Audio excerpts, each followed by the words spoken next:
All right, how we doing? What's going on? Hey, hey. Dude, we're playing Pokemon. We're finally back here. Dude, nice. Hey, Bunny Goes Up. What's going on? Hey, Jay, right? How you doing? I'm doing pretty good myself. How about you? Oh, but man, dude, it's so exciting.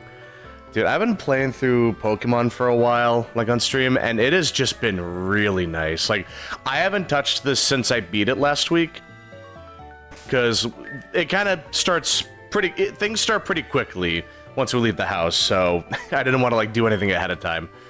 I'll just do one quick little, like, recap on the team. So we got Count Chalk the Crobat, we got Smokey the Typhlosion, Sunny the Shiny Bellossom. Very lucky we got that. Mamu the Mamoswine, who was the goat in the last fight. Dim the Heracross. And Speedy the Slowking. Nothing above level 42. This was my highest level thing when I beat Lance, so I'm pretty happy about that. God, it's so nice. It's really nice, man. I'm having a great time with it. But all right, let's get back on track. So, last time we beat the champion, and now we're about to go to Professor Elm so we can get something from him. So we'll see. I mean, like, I'm not gonna beat around the bush. We're going to Kanto. You know, it's like it's an old game. We all know we're going to Kanto. Professor Elm, I did it. Aren't you happy? I became champion. Yeah, now we can go to Kanto. Dude, it's so nostalgic. Oh, yeah, you're gonna finish this Regios armor. Nice. Yeah, I made the full set recently. It's pretty cool. Like, I'm trying to figure out how to get the sets, like, up and running. Like, I'm just trying to get all the affinity I need. Like, I keep coming so close, but I'm off by, like, 5 or 10 affinity. It's funny, because I think there's a way, like, depending on what weapon you're using, I think there's a way to squeeze an Agitator on top of everything else. So it's like, you can have Weakness Exploit, you can have Adrenaline Rush, and Agitator. I'm just trying to figure out, like, how to put everything together, you know? Like, I'm just trying to squeeze every last little morsel of, you know, efficiency into this build. And it's really interesting. It's probably not going to work. I'm going to have to sacrifice, like, one level of Adrenaline Rush or Agitator or something. Or maybe just sacrifice some affinity. But it's like, it's so close. The slots seem pretty standard fare. Just level 3, level 2, level 1 gem slot. Nothing too fancy. But the thing is, it has, it's like Honed Edge or something? Not Honed Edge, but it's like that. It's a Blade Scale Hone. It works differently from previous games, so it's not just, you know, you roll and you get sharpness back. It's basically an extra layer of Adrenaline Rush, exclusively for the Regios weapons. Hold on. Who has the amulet coin? No one. Okay. I guess we'll give that to Count Chalk. Yeah, there we go. Like, it's really weird. It's basically just an extra Adrenaline Rush. But it's pretty cool for gunners. Well, for at least light bow gun. Because it's like, you get extra... You basically get an extra clip of ammo, which is really funny. Like, it's really cool. Oh my god. Sir, watch where you're going. Oh no. We lost a kid. Uh-oh. Mother. Do you have something for me, Mother? I should have done this before, actually. Just get a couple items from here. But alright, let's see. I love the way they changed the interior of the ship for Heart Gold and Soul Silver, though. That was really nice. it's basically just a complete overhaul. Also, the music is so nice, too. Oh, one of these is my room, actually. Yeah, okay. So this is just our cabin, so we can rest up here. And we get a PC. Nice. Oh, hold on, let me pull up my, yeah, just in case. Yeah, so let's see. We might be able to find another item or two around here. Let's just make sure. You never really know with this game. Like, there's so many items lying around here and there, it's pretty good. Hello, sir. Our first battle of the night. Alright, let's see.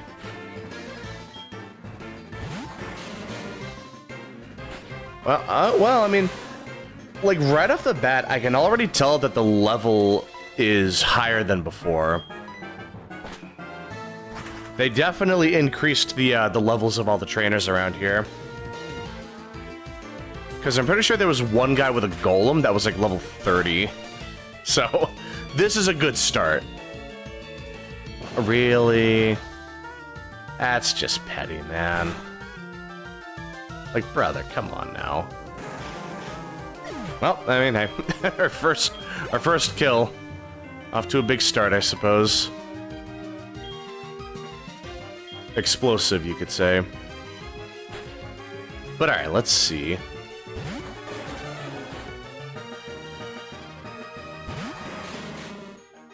Oh, we're about to level up, actually.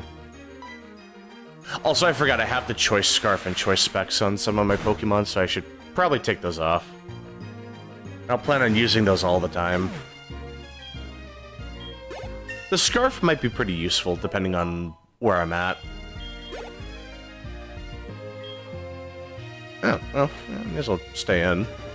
You know, no reason not to. But yeah, dude, I'm starting to remember all of the post-game content for Heart Gold and Soul Silver. Which, I mean, technically, you could argue Kanto is only, like, the halfway point of the game, or, like, maybe 2/3 way point, if you want to be technical about it.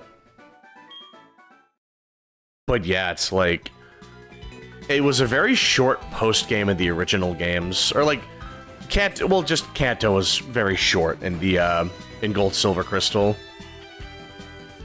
Oh. Oh, nice. But I'm just remembering that there's so many more things to do in this game. Like, they give you so much to do, it's crazy. Oh. Yeah, poor guy. He's playing the Wii all day, all night. He's just sleeping in. Yeah, dude, Red is... like, he is still, I believe, the highest level trainer that we've ever fought in a Pokemon game. And, like, an official Pokemon game. Even the Cynthia rematch in BDSP, I'm pretty sure, isn't at the same level. Which is kind of crazy to think about. Like, they made that fight... it's like, I think the BDSP Cynthia fight is much harder. But, like, at the same time, I really do think that, like, the Heart Gold, Soul Silver, Red fight is still the highest level fight we've ever had in the series. It really is a shame we can't rebattle him. I would have loved to, like, grind against him. Would have been really good EXP. Oh, yeah, I should just switch out. Don't really like this matchup. But yeah, like, I'm just remembering it's like we get to catch all the legendary birds, we get to catch Mewtwo, there's, you know, Kyogre, Groudon, Rayquaza, like, they give you so many things. Not to mention, I still need to catch Lugia. So, like, I need to get to the post, like, I need to get to Pewter City, and then I get the Silver Feather, I believe, and then I'm able to catch Lugia. Yeah, dude, I got so much stuff I gotta take care of, man.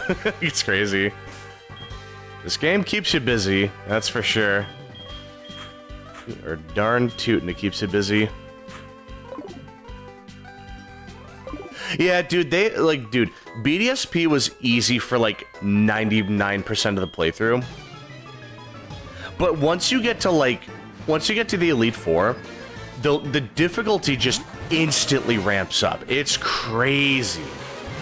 It's like, on top of them being at, like, an appropriate level, right? Like, they caught up, like, they catch up to the player level, but they also have, like, maxed out IVs. They're EV trained, I'm pretty sure. They have actual, like crazy good builds, like a lore accurate Elite Four, exactly. Like, they're on top of their game. Like, they know what they're doing. They are absolutely some of the most powerful Elite Four members we've ever fought. Like, they are so much stronger than they are in Platinum. It's crazy.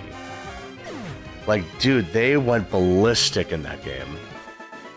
And yet, the rest of the game is so easy that, like, you let your guard down when you get to that point. You're like, it's just gonna be, you know, it's just Aaron's dust dogs. I'll just beat that in one hit. Wait, why is it using light screen? Wait, why is Heracross using, like, flame orb and guts? It's like, it just catches you off guard, you know? Like, it's so easy to underestimate how strong they are. I knew I was in trouble the moment that... I believe it was, I think it was Flint's Infernape had, like a focus sash or something. That's when I knew I was in trouble. Like, that's when I was like, okay, no, they definitely cooked. They are cooking in this game. But, like, I just wish, like, you know, I wish they did that for the rest of the game. Or at least, like, if the EXP share was, like, an optional thing. You know, it's like, the fact that they force it on you is just so unfortunate, you know? Oh yeah, this is the guy with the golem. Like, the level 30 golem. Yeah, let's see.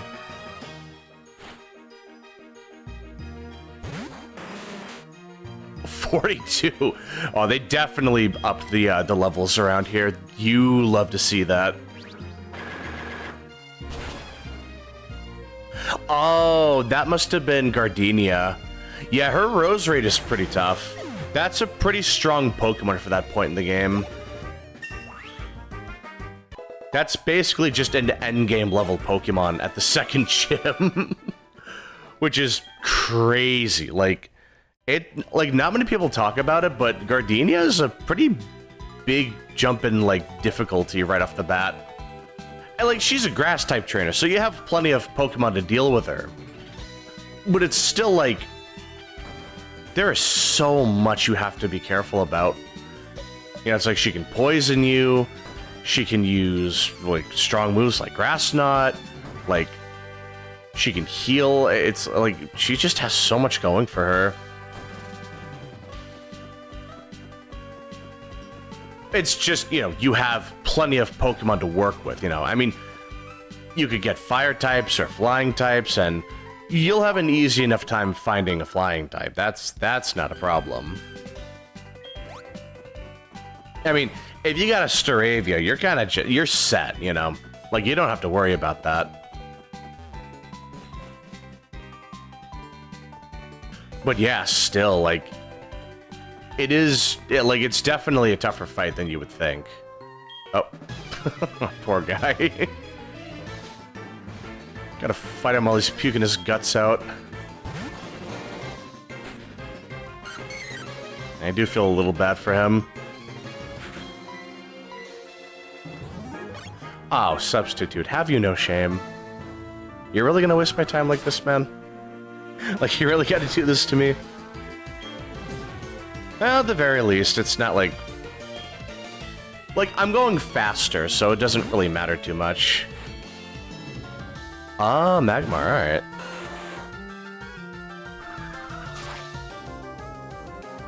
In that case... Oh.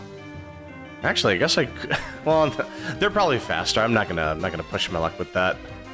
Hey, Keaton Koopa, what's going on? Yeah, you're just in time. We're just starting Hard Gold.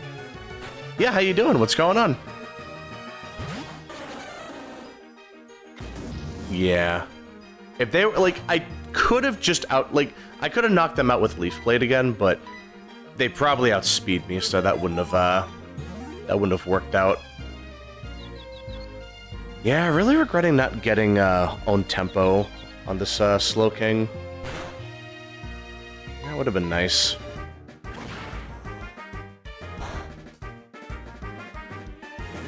And the burn.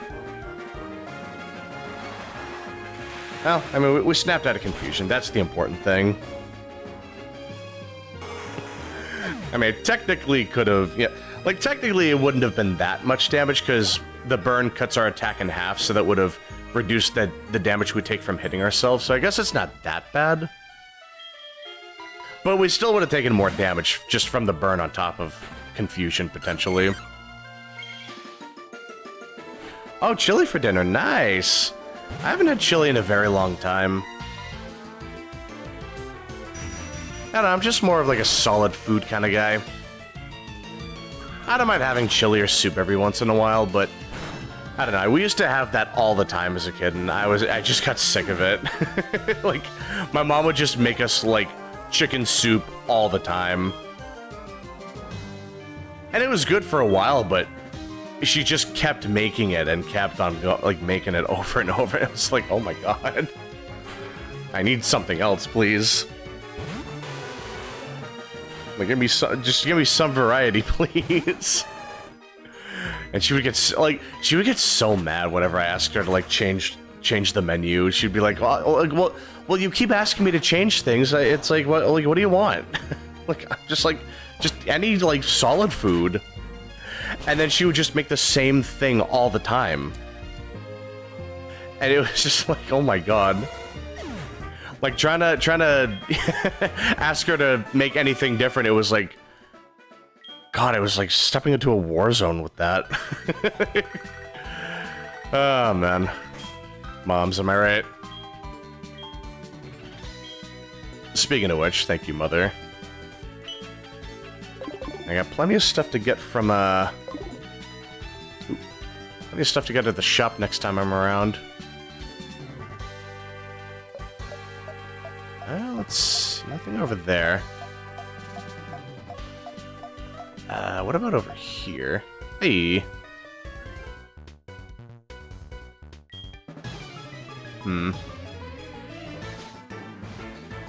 Yes, Guts does remove the burn, the attack drop from burn. So instead of cutting your attack in half, Guts will increase your attack by 50%, so... Like, using Guts with a burn orb is a very common strategy. Like, you get a lot of damage by doing that. You're able to hit super, super hard. So, like, for example, my Heracross has Guts, so if I gave them a burn orb, they'd be hitting really hard with stab close combat. It would basically just be a big nuke button. Just obliterate whatever you're fighting. It would definitely be pretty good. I would just have to find one, of course, but I'm sure I'll find one eventually. Or at the very least, I could buy one at the Battle Frontier if I really wanted. Yeah, I'm really happy I'm playing Pokemon too. This is a series I've played ever since I was a kid, like, all the way back with Red and Yellow. Like, I'm a big fan of Pokemon. I've been playing for so long, dude. I've played almost every mainline game. The only one I skipped was, the Let's Go games, just because it's Kanto for, like, the 5th time, you know? So it does get a little, like, not stale, but it's like, yeah, I get it, you know? Oh, yeah, okay. Oh, the guy that was sleeping, right? Okay. Oh, yeah, the guy that was sleeping by the Wii. Yeah, okay. Is that over here, I think? Nope. It was the room next to me, actually, I'm pretty sure. Yeah. Alright, get up. Time to get back to work.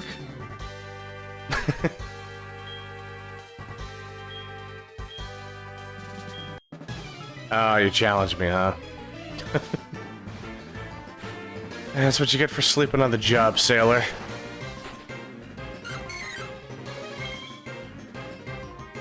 But yeah, let's see. Well, the attack EVs would be good for Sunny if I'm using Razor Leaf. That didn't KO. Wow. Interesting. I'm probably gonna have to switch out then.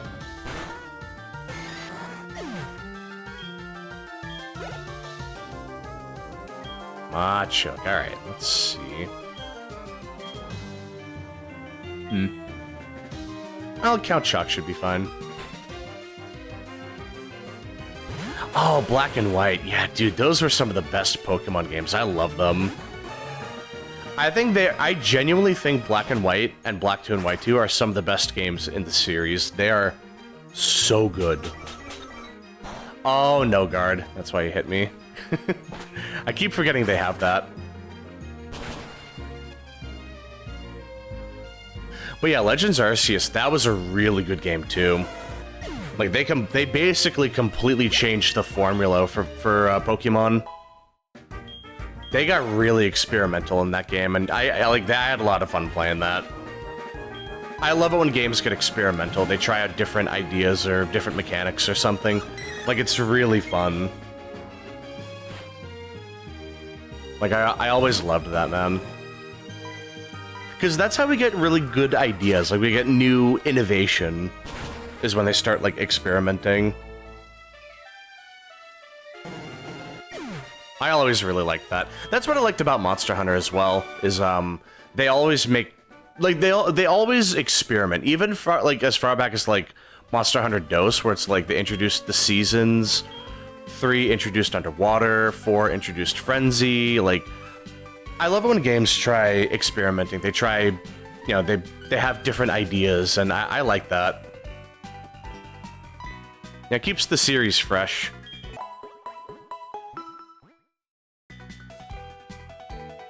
Yeah, it's good to hear that you're enjoying Pokemon. But yeah, it's like, if you're going back and playing the other games, like, you got a lot of games to go through. We got 9 generations worth of Pokemon games, so you're gonna be pretty busy. Ooh. Hold on. Nothing over there. Okay. Ooh. Hello. Have you seen a little girl around here? Not you, of course. Like another little girl. But yeah, dude, like, once you become a Pokemon fan, it's hard to like leave the series, you know? Like, it just kind of it keeps pulling you back in. You get sucked back in. Like, it's crazy.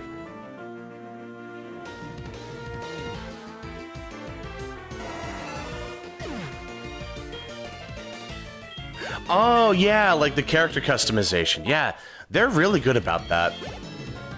That was starting with X and Y. That's when you're able to, like, freely customize your character. I like that, too. It gives you a lot more, like, player expression. Like, I always really liked that. Oop. I think we found her. There she is. Oh, poor guy.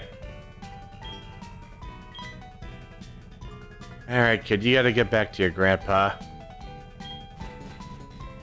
Ugh.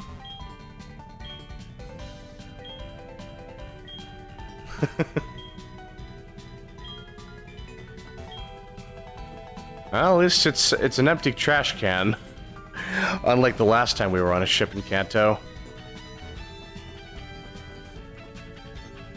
Alright, let's see. But yeah, like, the character customization in a lot of the games is really good.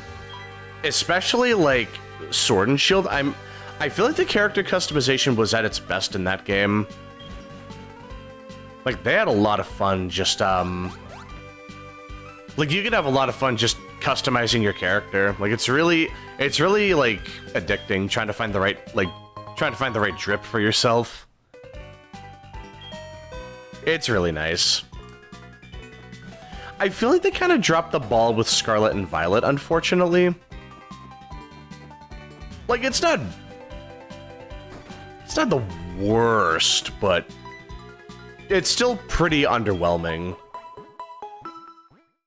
Just in terms of like the outfits you can get. Like the other customization things, like just, you know, changing your hairstyle, like that's fine. Like they still did a good job of that. But like just thinking about the outfits you get, you really don't get that much to work with. Ooh. Right off the bat.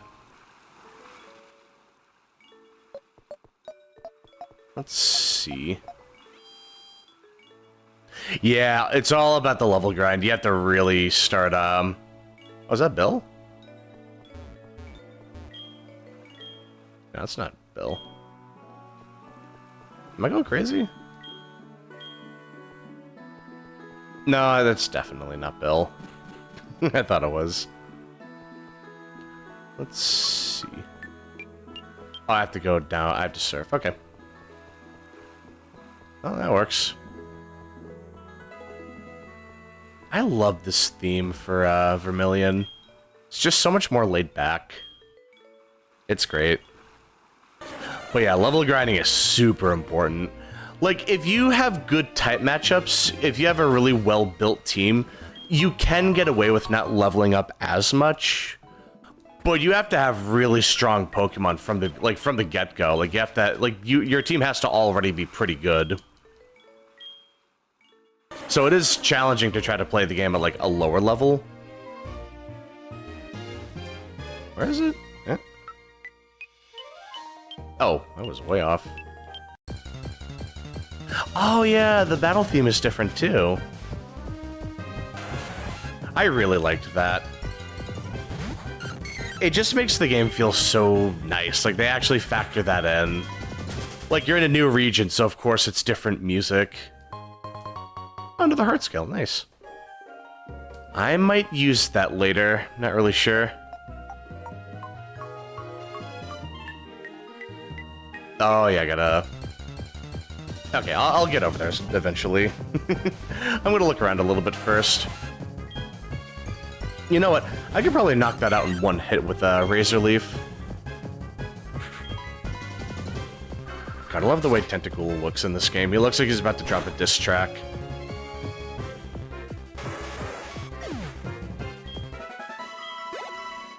I mean, a little bit of EXP. It's not a heck of a lot. Yeah, let's see.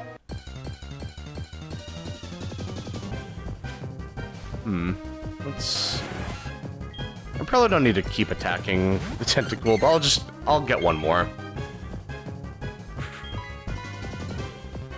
Oh, wow, no, you went through a lot of the Pokemon games. Nice. A lot of the 3D Pokemon games. So yeah, that's good. Those games are usually easier to get your hands on compared to, like, the sprite art era of Pokemon. That's good to see. Yeah, I just wish that, you know, like, I wish more Pokemon games were easier to get, you know? Sometimes it is kind of a pain to, like, like, it's a pain to try to play games nowadays. It's not like the older games nowadays.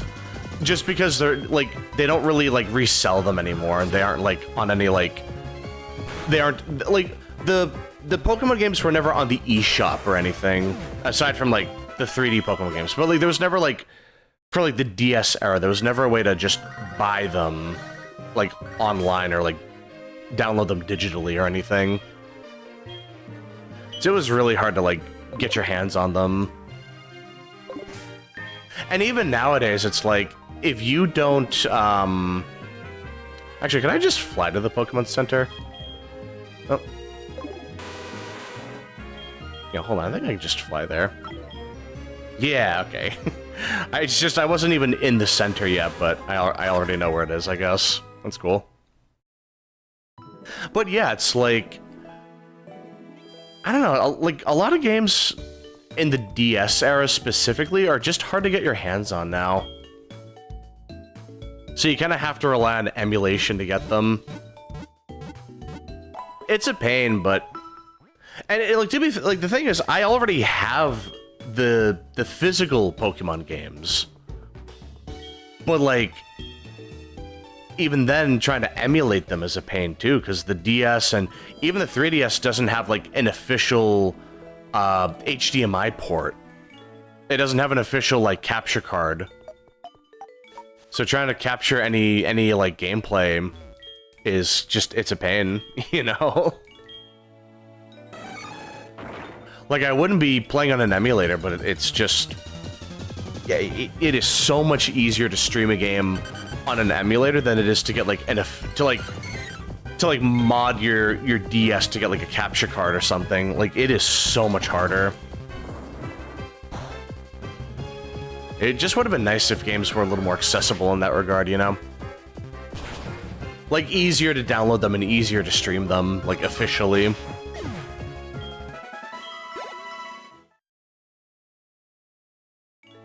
Yeah, that's great. Honestly, that's what I like about the 3D era of Pokemon.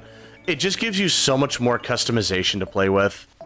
Like, you really feel like your character is your own. Because, yeah, I like to play as the character. I don't really, like... Oh, I think I see what I have to do there. We'll have to come back later, then, because... Yep. I got the big guy in the way. So we'll have to come back later. Let's see. Well, since I'm here, let's fight the first gym leader here, yeah? It'll be a good way to get a feel for the difficulty in this game. Yeah, let's see. I think we'll give Dim the EXP share. Where? Yeah, there we go.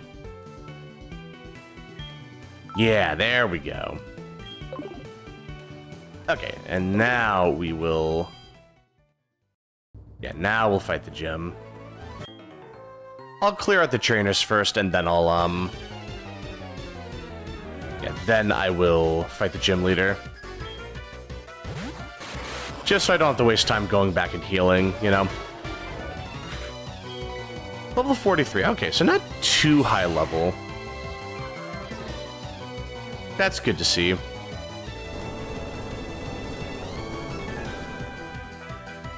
Yeah, let's see. So that, yeah, that just easy one shot. Not too bad.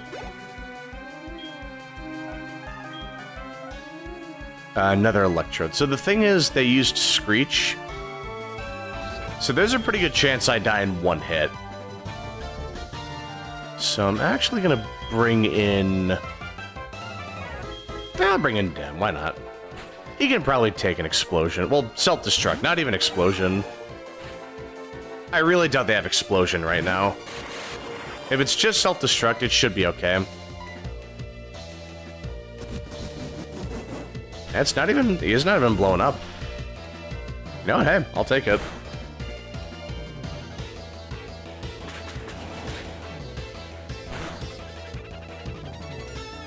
Alright, let's see. So we can definitely one-shot them, that's good. Yeah, static. I mean, I get the guts boost, so that's nice, but... I'd rather not be paralyzed, you know?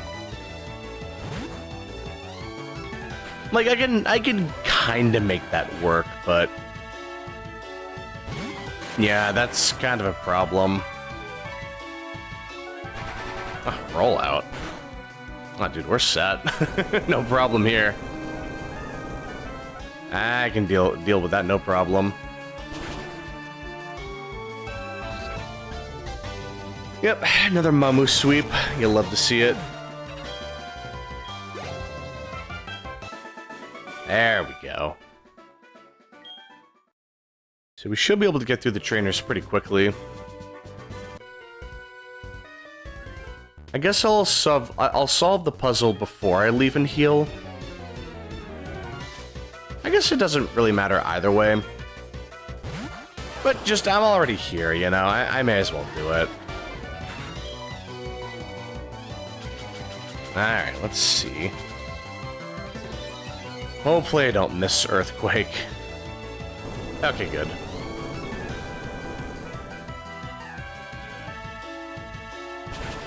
Munching Orange, I've never heard of him. Like, I think you talked about this during the Twilight Princess stream, but I don't really keep up with content creators. Like, what kind of content do they make? Well, I mean, like, I'm assuming they make Pokemon content, but like what kind of Pokemon content is what I meant.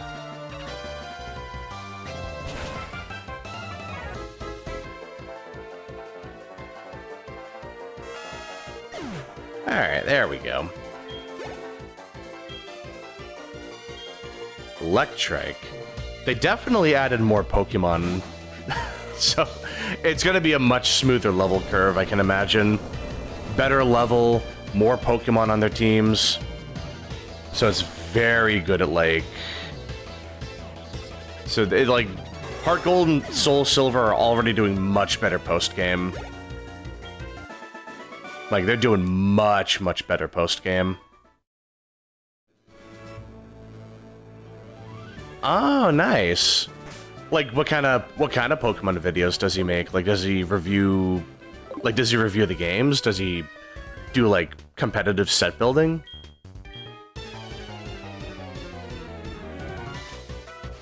Or does he, like, talk about Pokemon, like, ROM hacks, maybe? Because there's definitely different kinds of Pokemon creators, like content creators. But I mean, yeah, like any Pokemon, like any PokeTuber is good to me.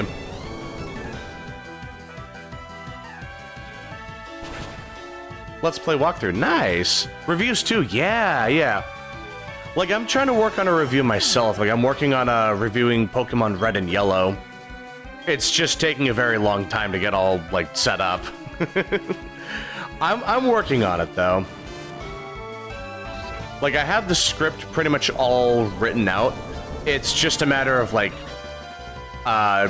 just voicing the script. Like, just reading the lines and, you know, like, recording them, and then I have to edit everything on DaVinci Resolve, just edit the video.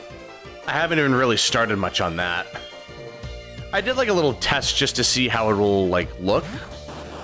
But it's not even like a 3-minute video that I have right now. Like, there's still plenty more work to do on that. But yeah, it's a very long script. I'm very excited with how much I put into it. Like, I'm really happy with how much work I put into it. I have no earthly idea when I'm going to be finished with it, but considering I'm not going to put in, like, a crazy amount of effort, like, it's going to be a very simple first video, like, first review video. If I had to guess, like, it's got to be, like, a good, at least 4 hours. It's going to be a 4-hour video, like, minimum. Which is crazy for, like, a review of a Game Boy Pokemon game. Like, not even Game Boy Color, technically. Just Game Boy.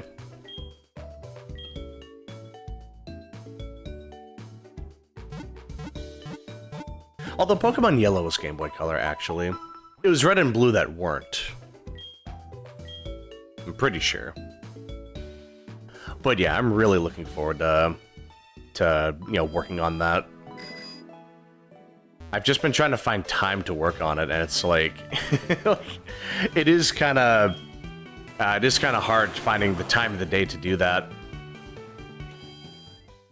part of the problem with that is I keep like I'm writing the oh. Wow. Well. Hey, sometimes it's just that easy. You know what? We take those. But yeah, it's like, it's taking a lot longer to finish the review than I thought, because it's like, it takes like an hour to do like a single page of the review, to record lines for the review. It takes like an hour a page, and I got like 46 pages or something. So it's just a matter of trying to find the time to time of the day to do all that. Which you wouldn't think it would be that hard. But it's like, it's surprisingly hard to find time in the day. Because I won't get back home until 4 p.m. sometimes, and then it's like, I want to take a shower, I want to make dinner, maybe I have errands to do. So I really only got 2 hours between getting home and streaming. Sometimes I get home earlier than 4, but that's inconsistent. And sometimes I don't get home until 6 or something. Thankfully that hasn't happened in a while. But it is possible for that to happen. Oh, actually, yeah, let me, let's bring in Smokey. Get the special attack EVs. But yeah, it's been a very time-consuming process. More than I thought it would be. It's like, it's tough trying to find time, but I have a lot of fun doing it, you know? But part of why it takes so long is because as I'm voicing the script, I keep thinking of new things to add to the script. So I'll go back and, you know, add another paragraph or two, and then it just it just drags out, and it's like, oh my god. It took so long just to write the script, it's crazy. I can't believe it, man. Dude, it got so out of hand. But you know what, man? I wouldn't have it any other way. I'm having a blast. You know, it's just a lot of fun, in general. It's super fun writing the script, man. But yeah, it's just a matter of, just getting better at organizing my time throughout the day. Just getting more efficient at handling everything, you know? Yeah, I'll get around to it eventually. I'll figure it out, you know? I'll get my system in place. Oh, wow. Oh, wow. Holy. That's right, Mamu's a big girl. Respectfully, of course. Yeah, low kick will do a lot of damage to her.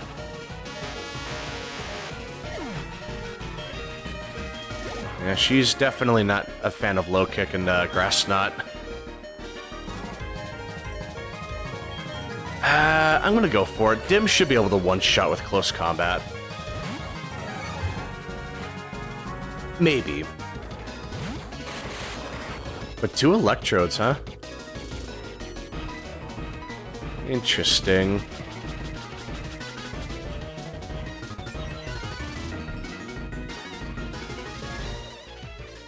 Oh. We'll see. Maybe we get it this time. There we go. Yeah, those are nice Pokemon, Keaton. I really like those Pokemon too. My number one favorite... Oh, that didn't one-shot. My number one favorite is Latios. My second favorite is Mamoswine. And I think third favorite is probably Nidoking. I'd have to really think about my top 5, my top 10, but yeah, those are generally my some of my favorite Pokemon. They're just really nice. I've always had I've had a lot of fun with those Pokemon.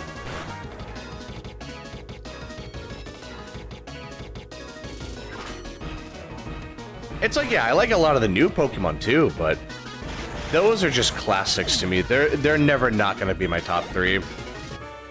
Hey, there we go.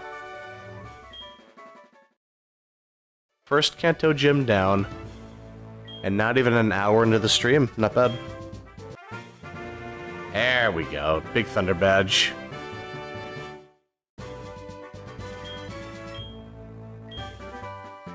It's just Shockwave. I thought it was going to be Thunderbolt. I was about to say. That would have been pretty good to get right now. Not that I really need it, like, urgently. Ralph? Ralph, can we not do this right now? You're just gonna talk about your fish or something. Oh. Oh, he actually wants to fight. Oh. Oh. Well, I mean, alright. Interesting. I feel like it took a while for these guys to actually want to battle me. That's so funny. Normally they're very, like... They just talk about their Rattata or something. Ooh. So that's great, like... Can actually get some battles going with them. Not that you really get much out of them. But it's still nice, you know?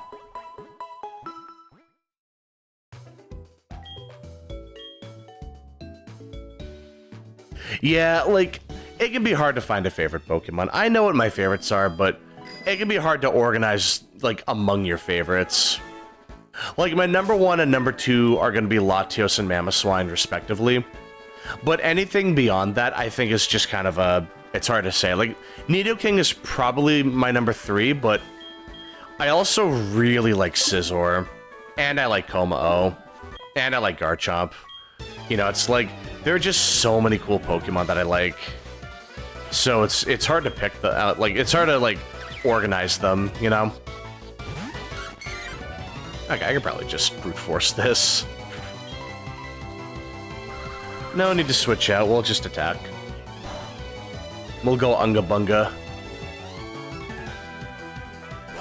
Yeah, exactly. They can't threaten us. We're good.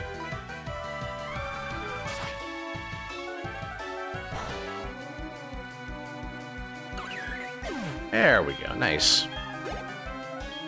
Oh, Digimon, yeah, like, I used to really like Digimon. I haven't, like, watched the anime in a very long time, but I've played a couple of the games. Like, I played Cyber Sleuth and Hacker's Memory, and those are really fun. I also played Pokemon World DS and Pokemon World Dawn and Dusk.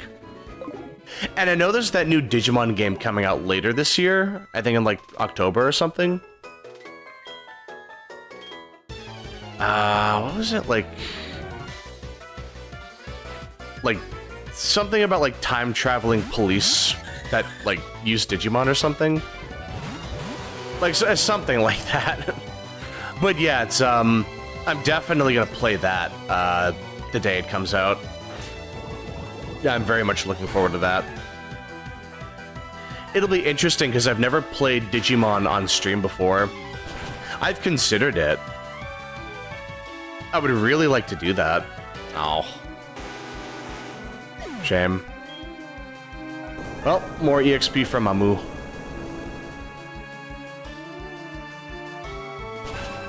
More for me. But yeah, it's like, I used to watch the Digimon anime all the time as a kid. Like, I kept up with, like... I forget the names of the seasons. Like, the first 2 seasons, like Digimon Adventures, I believe is what it's called, with, like, War Greymon and Metal Garurumon. There was, like, the sequel for that with, like, Vmon and Imperial Dramon. Those are really cool. What else? What was it? It was like... I think I stopped watching it around, like, Data Squad or something with, like... Geo Greymon. Something like that. Yeah, like, like, Time Stranger, that's what it's called. Yeah, that's looking really good. I really want to play that when it comes out. It looks really interesting. Like, it looks like they took they took Cyber Sleuth and just improved it. Like, it seems like they really got a good budget this time around.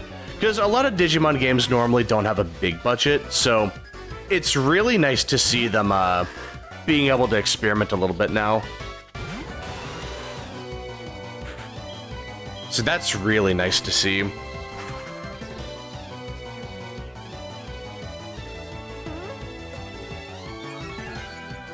Yeah, Adventures, Adventures 2, Tamers, Frontier, Data Squad, yeah. God, I had completely forgotten some of those. Wasn't one of those, like, the Digidestin, or it's not always Digidestin, like, the main characters become the Digimon? That one looked pretty cool. Like, just the idea of transforming into a Digimon, like a Digimon, is pretty cool. Frontier, right, okay. I'm very rusty on the names. Oh, wait, Tamers was, that was the one with Guilmon, right? I think that one was my favorite. That was my favorite, anime. Like, Digimon anime. Oh, hold on. Actually, wait. Let me pull out my trusty thing. Nothing, really. Wow. Absolutely no items, huh? Yeah, we're sure about that. Oh, that's a shame. Oh, it's such a good song, man.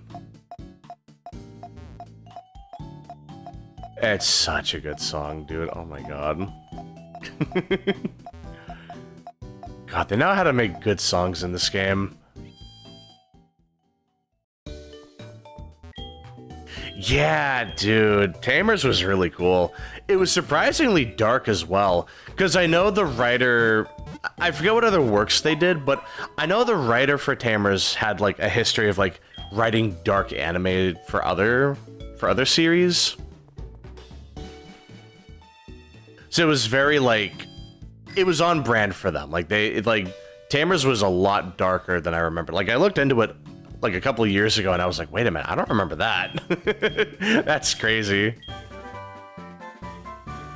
Like, dude, it got really, like, it got heavy sometimes. And it was cool, man. Let's see, what else? I guess we can go in here, see what's up. They probably won't let us do much in here. Oh. Oh, thank you. Oh, Viamon, that's one of my favorite Digimon. I think my favorite Digimon is, I think it's All-Force Vidramon. He just looks really cool, man. Like, I remember him being kind of broken in Cyber Sleuth, though. So that was another thing that I liked about him. He was just really strong in that game. Oh, yeah, the dojo. This is where we bring in the gym leaders to do rematches for them. Oh my god, I forgot about that. I have to go to the cave to fight the master. And then we can get the rematches with the gym leaders. That's right, now I remember. Oh, what was it, like Coronamon? Like the orange lion guy. I remember him. Yeah, no, that was a really cool one. I hope we see more of him. Like, I hope he comes back in Time Stranger. Yeah, something like that. I'm kind of yeah, like fuzzy on the details myself. I kind of forgot. But yeah, that was nice, man. They were really cool. I just realized I haven't talked to any of these guys before the gym. I usually avoid them for some reason. Aw, I'm sorry to hear that my RNG sucks. That's so unfortunate. That has not happened to me, thankfully, but that really sucks to hear. Yeah, sometimes a game just doesn't want to work and you have to, like, delete it and then re-download it. I hope you don't lose your save this time. I know you lost your save before, so I really hope that doesn't happen again. Oh, thank you, Keaton. I appreciate that. Yeah, I got to 92 subs a little faster than I thought I would. I was built like... I remember just a couple months ago, I was at like 50 subs. And I was pretty excited for that, but like... Then all of a sudden I started getting a lot more attention on the channel. And it was really nice. Like, I really do appreciate that. Like, I just got a bunch of support out of nowhere. And it was like really, like, I really do appreciate that. I appreciate anyone watching this right now. Like, thank you so much. Yeah, like DNA digivolving. That was really cool. That's how we get Imperial Jamon. I forget, do they have any other, like... Did the anime just drop DNA digivolving after that? I don't really remember. I know DNA digivolving is a big thing in, like, in the games, but... I don't totally remember. But yeah, dude, Dawn and Dusk, I put an ungodly amount of time into those games. I don't know why, I was just so addicted to them. It was great, man. Like, I had a great time with them. I remember one day I was just like, I want all my Digimon to have like 999 in every stat. Like, I was just, I don't know what happened. I was just cracked or something. I was just like, I was so feverishly addicted to that for some reason. I'm not sure what I'm gonna do for a 100 sub special. I guess I'll just... I guess I'll just play a game I really like. Maybe like... Oh, jeez, I don't know. You know, that's a really good question. I'm gonna have to think about that. I guess if I'm not gonna play a game, I will play a game for the 100 sub special. But like, other than that, I think I would probably do probably just like a short video on like what it's like becoming a content creator, like just starting from scratch and working your way up over time. That could be really fun. Just kind of talking about my experience. That would be pretty cool. Yeah, absolutely I would play Digimon games on stream. Like, eventually. I'm not sure when, but, like, probably once I'm done playing Pokemon game. Well, like, done playing Pokemon. Like, once I'm slowing down on Pokemon, I could definitely play Digimon World games. Yeah, so, for example, there are a couple Digimon World games on the original PlayStation that I'm interested in. So that could be really fun. I know Digimon World 3 in particular was really good. So I'd probably check that one out first. I hear each Digimon World game on PlayStation is a very different game. Like Digimon World 2 I think is like a tank kind of game. Like a dungeon explorer where you use a tank, I think. So it's a very different experience.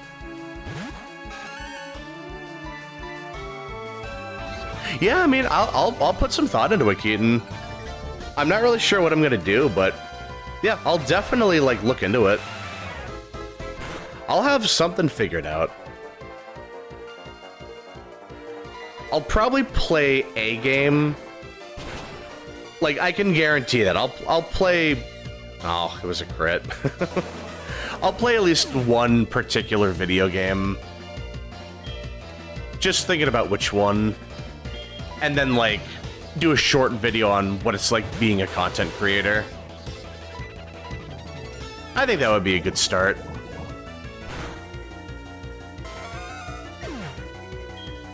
But yeah, this past year-ish has been very interesting for me. I'll just say that. Like, it's been a lot of fun starting streaming. I wasn't so sure about it at first, because it's like... I don't know, I just wasn't having... I didn't have a whole lot of free time to stream when I first started. Like, when I first started back in, like, 2022 or something? Like, I really did not have a whole lot of time to stream. So, like, it was just kind of hard to figure out what to do. I could speedrun a game. I don't usually do speedruns, but I could maybe, like, try to learn a speedrun. Oop. I don't know if that would be a... I don't know if that would be, like, the birthday... not birthday, but the 100 sub special idea for a stream, but, like, I would definitely want to at least try, like, speedrunning one of these days. I could probably do that. Yep. My first stream was Splatoon 3. It was like an hour long. It was the most amateurish thing. I was just like, you know what? I'm just gonna start. I'll do one stream and we'll see what happens. And then I slowly chipped away at it. I believe my next game was Dark Souls 3. Just for like a little bit, not even like a full playthrough of it. But yeah, that was really... That was my start. I mean, hey, like, we all gotta start somewhere, man. But yeah, I could definitely, I could, like, look into that, like, just... like, I remember playing a couple games...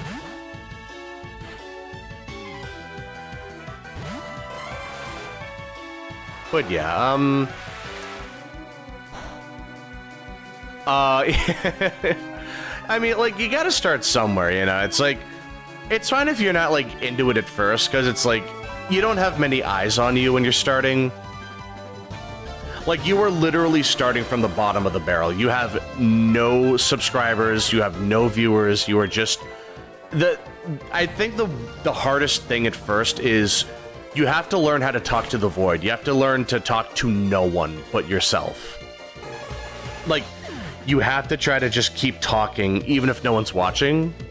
Because on the off chance someone does click on your video and you're not saying something, they're probably going to click off because you're not saying something. And then you have to start overthinking it, and you start yapping. And it's like, you just tire yourself out, and you're like, I'll just do this later. Yeah. Has it really been 3 years since my first stream? That's crazy. Man, time flies. Wow. Man, it's been a very long time. But yeah, I'm really happy with where I'm at right now with the channel. You know, I think I got to a pretty good place, and it's like... Obviously, I still want to keep going. I want to keep pushing. But, yeah, I'm really happy with where the channel is headed, I should say. Like, I'm really happy with where things are going right now. But honestly, I'm kind of just going at my own pace. I'm not, like, worried about getting subs, like, ASAP, you know? Like, I'm just doing this, like, I'm doing what I would already be doing on my off time. Like, when I get back home from work, like, this is what I would be doing, you know? Like, when I'm getting back from work, I'm just gonna be playing video games regardless. So it's just like, hey, I may as well stream it if I'm gonna do this anyway. You know what I mean? And it's been really good, like, just having people to talk to while playing a game is really nice. You know, I bet I could just brute force this. I bet you I could. Okay, not so much anymore. Actually, no, I think I could. We might be able to KO from here. Barely, but yeah. But yeah, it's been a very interesting journey. Like, I really am looking forward to seeing where the channel goes eventually. Because yeah, it's gonna be really nice finally, like it would be nice to get to a point where I could do this for, like, not necessarily for a living, but, like, if I could just get some, like, if I could get like if I could get monetized or something, and I could just do this on the side, that could like maybe help with some things. Like maybe I could just buy like an extra game like occasionally or something. Like that could be pretty cool. That's not gonna happen for a very long time, but that could be pretty cool, you know?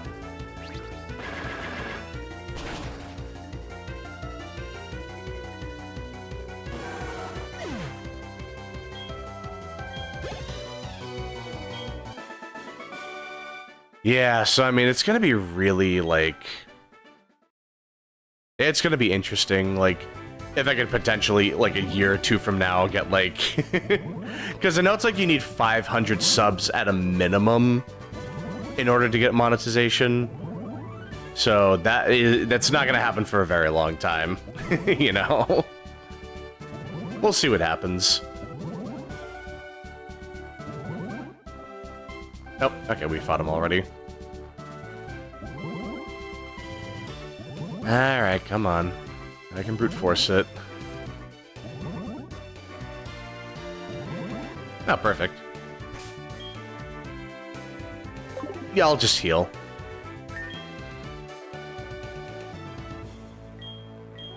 Yeah, like I made the channel back in like 2022, so I mean it's been like 3 whole years. I still can't believe that.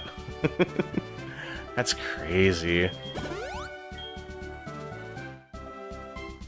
Yeah, honestly, that's the approach I'm taking. Like, I don't usually think about it. It's just, you know, we're having the conversation now, so it's like, I may as well just talk about it for a little bit. But yeah, it's like, I usually don't worry about that stuff. I think that's just been my main approach with all of it. Because at the end of the day, this is still just a hobby for me. Like, I don't want to get too bent out of shape over, like, oh, you know, I gotta try to get 1,000 subs, and then I can, you know, start uploading daily, and then, like, you know, it just becomes a totally different thing. Like, I don't want that to happen, you know? I just do this in my free time. You know, it's just, if I could happen to also make, like, some, like, ad revenue or something over time, like, that'd be pretty cool. But yeah, like, I usually don't think about it too much. That's kind of just my main approach. Like, if it happens, it happens. And I'm not gonna worry about it. You know, like, it'll happen when it happens. Hopefully when. But until then, I'm having plenty of fun, just as is, so I'm not gonna think about it too much. Hey, Sabrina. 3 years ago you had a vision, huh? Is that when I started my channel? Have you been watching me since then, Sabrina? She's been my longest fan. But yeah, I mean... it would be really fun. Like, I think about that from time to time. Like, it could definitely help trying to, like, make that push one of these days. I feel like once I make the review for Red and Yellow, I think that'll be a good starting point for me. Wow, that is not working. That is not gonna work. That's not gonna work at all. That is not happening. Let's see. That was not a great start, actually. I feel like maybe I should come back and fight the other trainers. Maybe I'm supposed to do this later. Now we're gonna have to sack Sunny, unfortunately. We'll see what happens.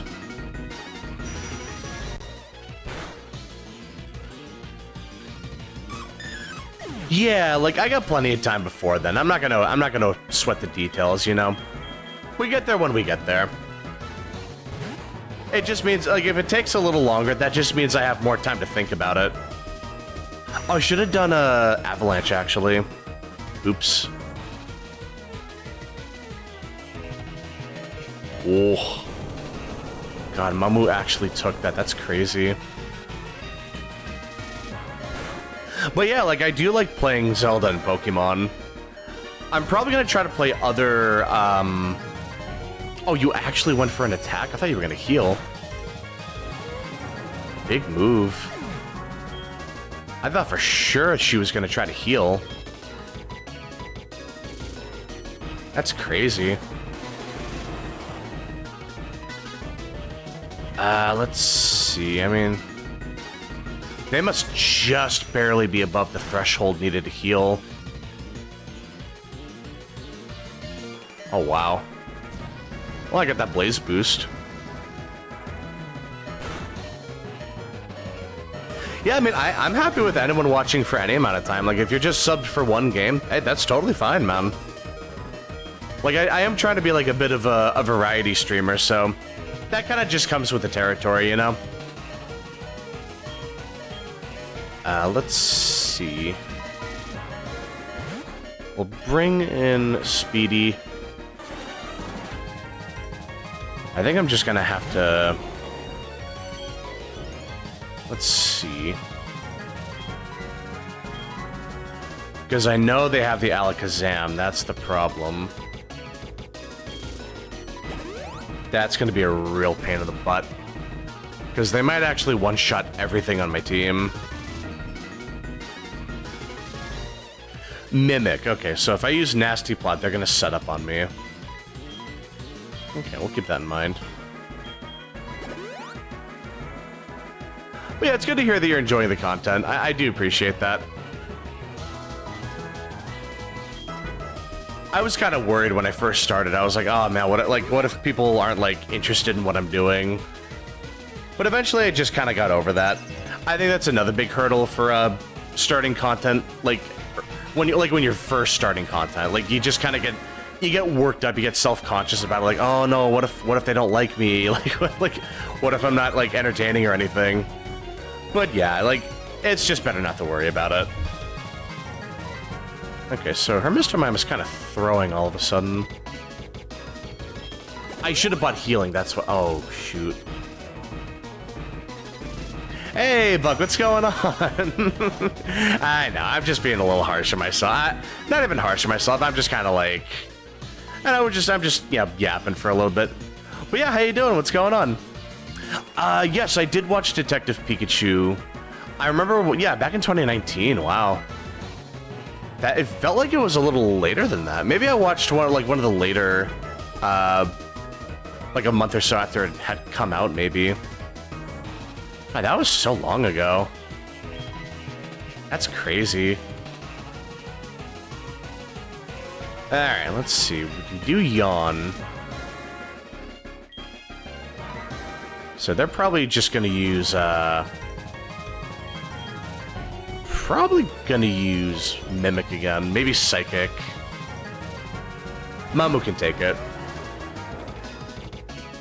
Yeah, there we go.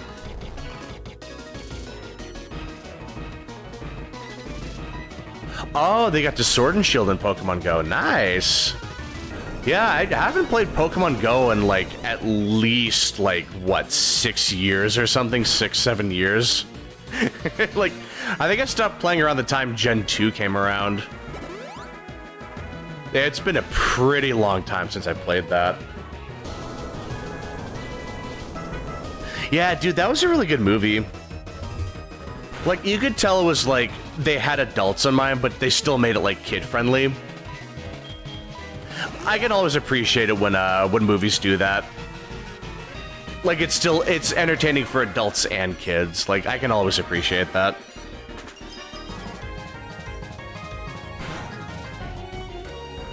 Alright, let's see. Oh no, he copied Ice Shard. What am I gonna do?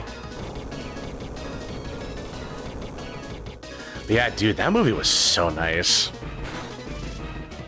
It's a shame we never got a sequel or, like, anything like that. I mean, I would love to see a Pokemon movie made by that director. Like, any Pokemon IP. They could take, like, Pokemon Mystery Dungeon or something. That would be pretty cool. I still think we should have gotten a Mystery Dungeon anime. I think they should have just kept going with it.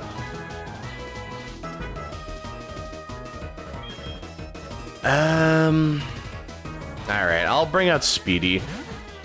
I guarantee you they have Shadow Ball, but we'll see what happens. I really don't have anything else to work with here. Energy Ball, that's just as bad. That is exactly as bad. Okay. Oh, we survived. Wow. That is surprising. They aren't hitting quite as hard as I thought. Oh, right, because Espeon and Alakazam have very similar special attack. That's what it was. Well, if they're doing Energy Ball... I think Sunny has a decent shot at two-shotting with Razor Leaf. While also surviving the switch-in. Oh yeah, perfect. Yeah, dude, Mystery Dungeon anime, that would have been really nice.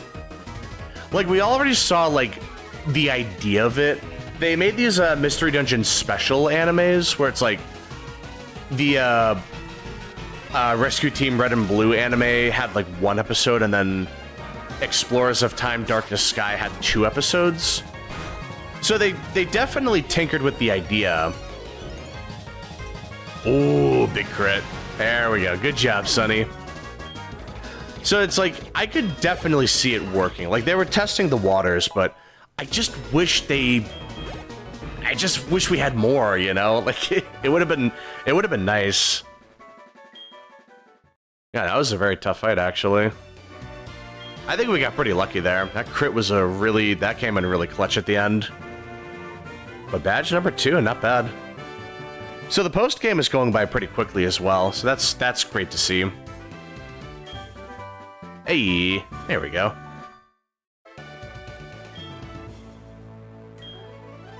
Yeah, it would have been nice to get more of those. Nope. Okay. Just took a second. Alright. Yeah, I love it when a kid's show can be entertaining for adults. That's what I really like. It's what I like about SpongeBob. Like, rewatching some episodes. Or, like, I'll see some clip on YouTube that's like, how did this make it into kids' show? And then I'll watch it and it's like, yeah, how the hell did that get... How did that get past, like... like, how was this approved?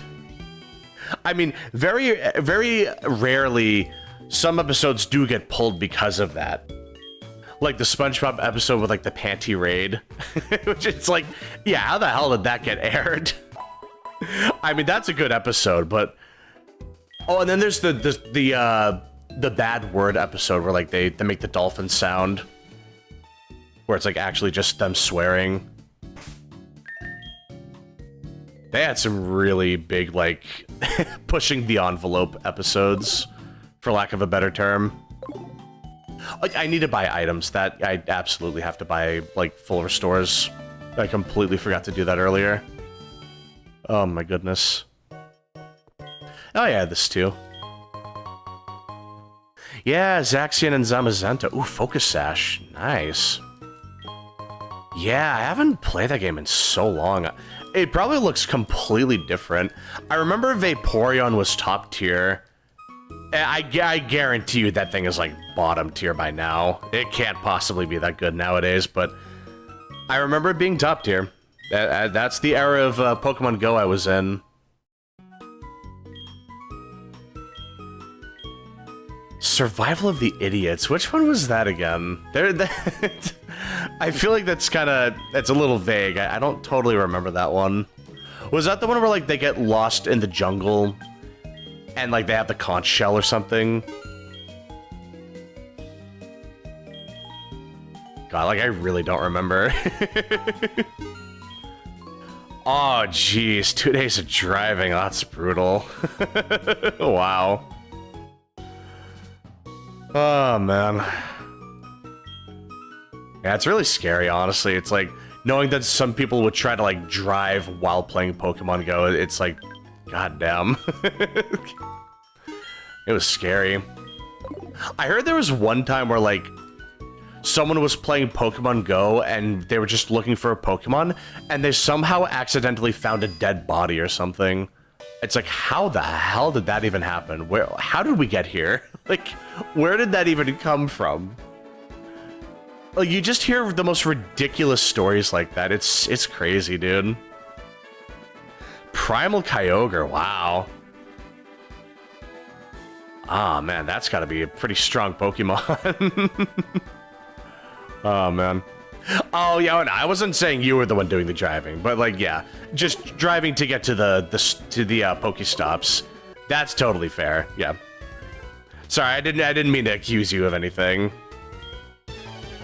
Just thinking that there were people that were doing that. It just, like, this is an old thing for me. It's kind of dredging up memories. It's kind of it's coming back to me, you know? Oh, yeah, Sandy sleeping for hibernation. That's right. Now I remember. That was a good episode. That was the Dirty Dan. That's where Dirty Dan comes from. That's right. That was a really good episode. Those were good times, man. I know, it's like, people have always been crazy for Pokemon. It's like, even today, it's like, scalpers are absurd. They are just actually insane. Like, the scalping epidemic right now is just over the top. It's just crazy, man.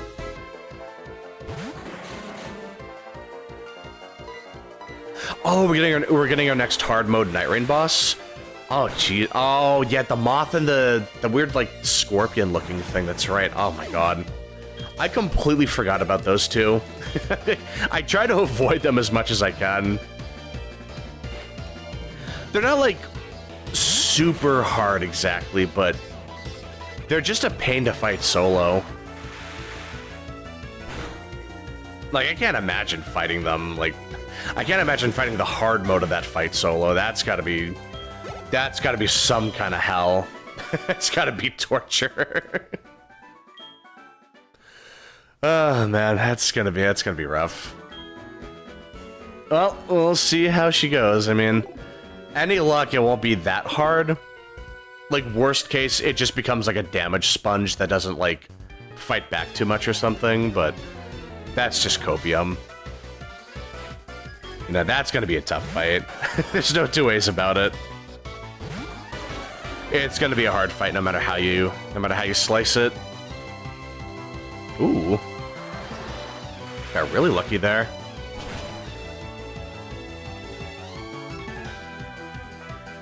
I know, dude, that episode was great. There are so many good episodes of SpongeBob in general. One of my favorite episodes was, it was the hook episode. Like, they play hooky, where it's like they get on the hook and then they get pulled up and then they float down and then SpongeBob gets caught by the pants and oh my god, it's so funny, dude. Oh, another favorite episode was when SpongeBob had the sundae, like the stinky sundae, and he just had really smelly breath and everyone was just like repulsed by him. That was another great episode. If they have separate health bars, if it's like a Lothric Lorien situation with them, I'm actually gonna cry. It's like, if we take out the big guy, and then the moth just revives him with like half his health, I'm actually just gonna cry tears of blood. I'm gonna be so, like, I'm gonna be inconsolable if that happens. I really hope to God it doesn't come to that, but man, like, it's gonna be brutal. I fully expect that to happen too. They're gonna pull some kind of shenanigans. Or it's gonna be like some third monster shows up out of nowhere, and then it's a three-man tag team that we have to like deal with all at once. Oh my god. Not even tag team, it's just a big gank. Like, that would be diabolical. I can't even imagine approaching that. God, that would be an absolute nightmare, man. I'm telling ya. Like, again, I totally expect something like that. It's just gonna be rough. Oh my god, stop. Do we already know what it is? Oh, Jesus. Oh. I shouldn't be giving them ideas. You know what? I should not be feeding them any ideas. Yeah, dude, that was like, dude, like the whole pinhead thing, like that is just such a, it peaks SpongeBob. It is just actually peak SpongeBob. I love it, man. It is so nice, dude. Granted, I haven't really watched a whole lot of SpongeBob since then.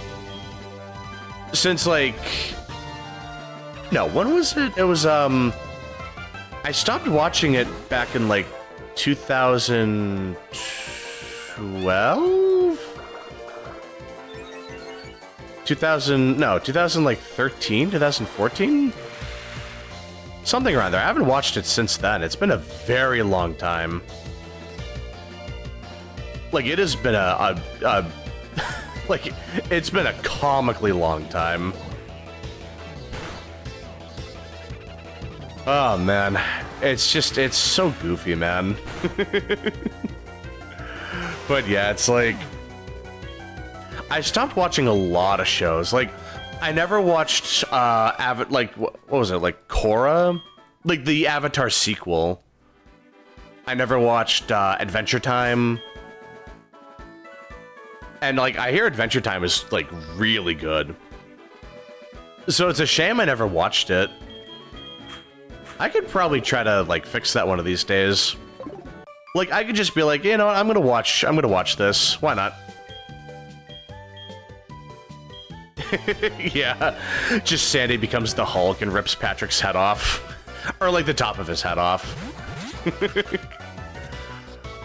Yeah, it's a good thing Starfish can regenerate, because he would have had to deal with that look for a while. Actually, this is a pretty good matchup. There we go.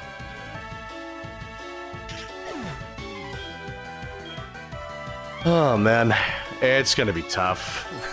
Just thinking about that new boss in Night Rain. That's gonna be diabolical. Looking forward to it, though.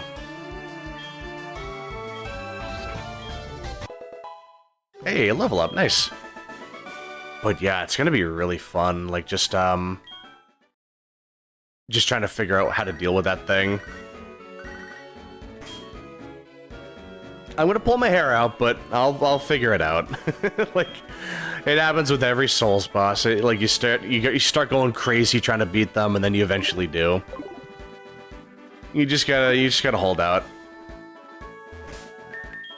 But I gotta wonder if one of these days they'll add, like, a separate game mode where you can just fight the boss directly.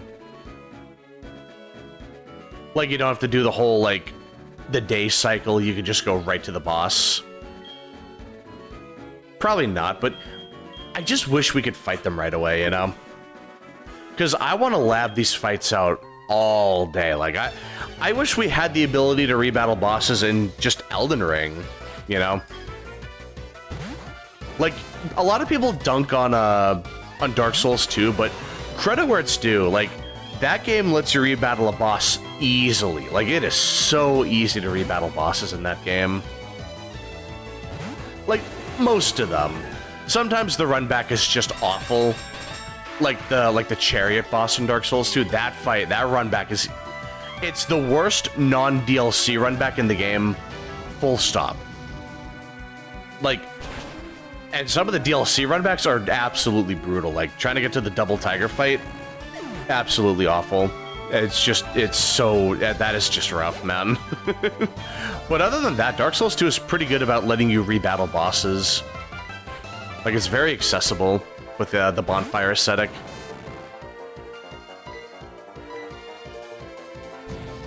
Yeah, that's the thing. A lot of kids shows, not all of them do it, but a good number of kids shows are really good at, like, slipping in jokes that, like, a grown-up would understand. Like, it'll just be a really quick tongue-in-cheek moment. Something you don't really pick up on as a kid, because you don't even know what they said sometimes. But it's like, I love those moments. Just, it makes them fun to rewatch as an adult. It's like, how did I miss that as a kid? That's crazy. like there was one joke where it's like, they're trying to like sell the chocolate, and SpongeBob's like, we need a new sales pitch, and Patrick's like, let's get naked, and then SpongeBob's like, no, let's save that for real estate. Like, I never got that as a kid. I just thought it was like, Patrick just wants to get naked, he's weird, haha. But as a kid, like, when you hear that as an adult, it's like, god damn, like, how did that make it in a kid's show? That's crazy. No items in there, really. Oh, I'm sure there's wild Pokemon in there, at least. Let's see. Oop. Okay, so we got one more trainer, but I saw that item up there. Yeah, no one liked Caillou. Caillou was just... It's a full-on baby show. That's not the kind of show where, like, they slip in adult humor. That's just a show that thinks that... It's like... I heard that a lot of kids that watched Caillou got really bratty. Like, they started doing a lot of Caillou... Like, what Caillou did. Like, he was just very, like... Like, kids got a lot more defiant when they watched Caillou, and parents just hated that. So it's like, kids didn't like Caillou, parents didn't like Caillou. It was just, like, that show is just terrible. Honestly, that's one of the few shows that I just will never like. Dragon Tales. Oh, that was so long ago. I don't remember any of their names, but I remember what they look like. There's the the big blue dragon, like the little pink girl dragon. There's the dragon, like the dragon that's like two heads, like one half is purple, one half is green. I remember that. That was so long ago, though. Oh my god. I can't believe how old that must be, like, ancient by now. I swear, every time I hear about, like, how old a show that I watched as a kid has become, I swear I feel myself aging by, like, 40 years or something. Like, I'm gonna shrivel up to dust. Like, oh my god, my favorite show was, like, it came out back in, like, 1986 or something. And it's like, how is it that old? God, it's rough, man.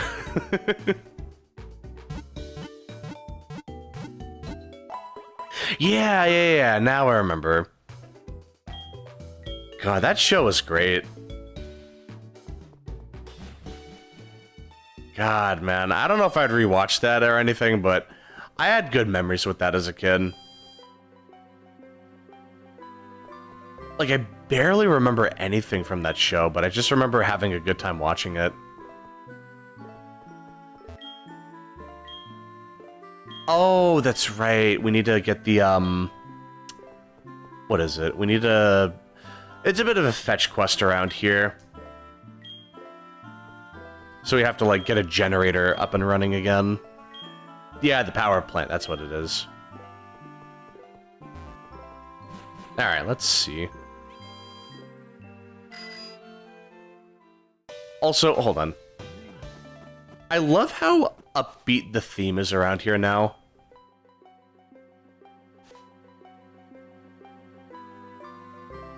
Like, you can hear the faint bits of the original theme where it's like you expect it to be creepy, but then it kind of like, it fakes you out by being more like laid back. I really appreciate that. Oh. I think that was my upstairs neighbor making some noise. Sorry if you heard that. But yeah, it's nice to see that they, the people at Lavender Town kind of like moved on to a happier lifestyle. Because it used to be so, like, it used to be so negative back then. Because it was a ghost town, basically. Like figuratively, like a ghost town.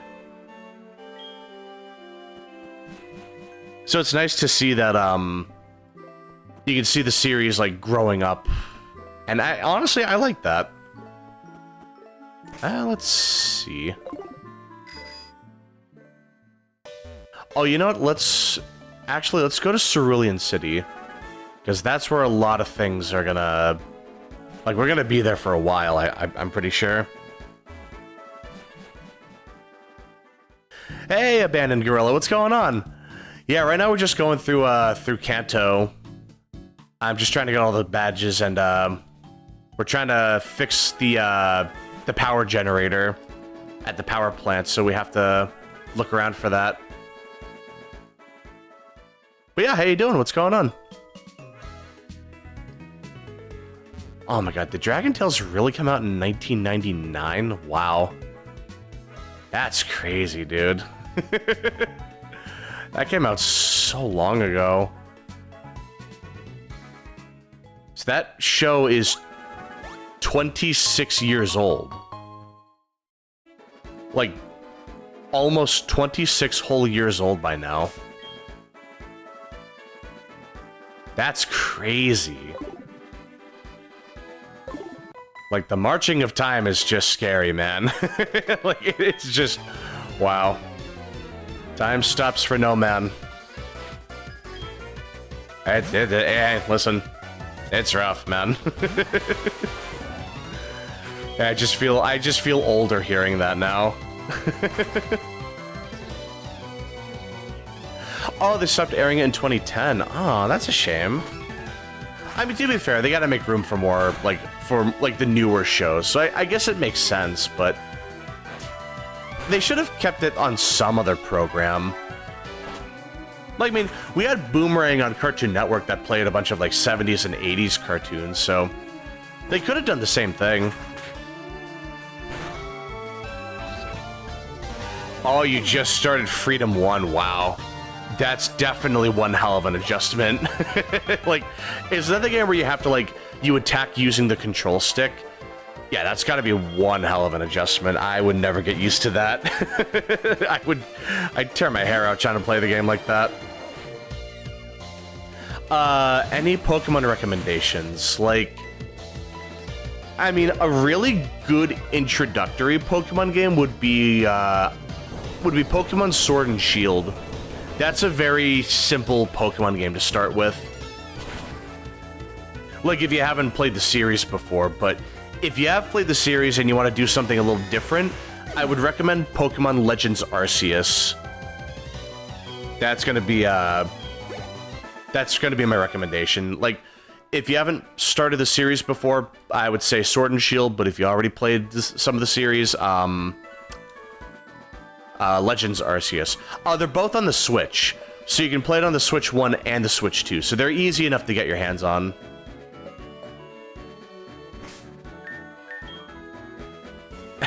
Yeah, I'm actually 31, so yeah, I feel pretty old here in anything from the 90s. Yeah, that was so long ago, man. Those are good times, though. Those were really fun times.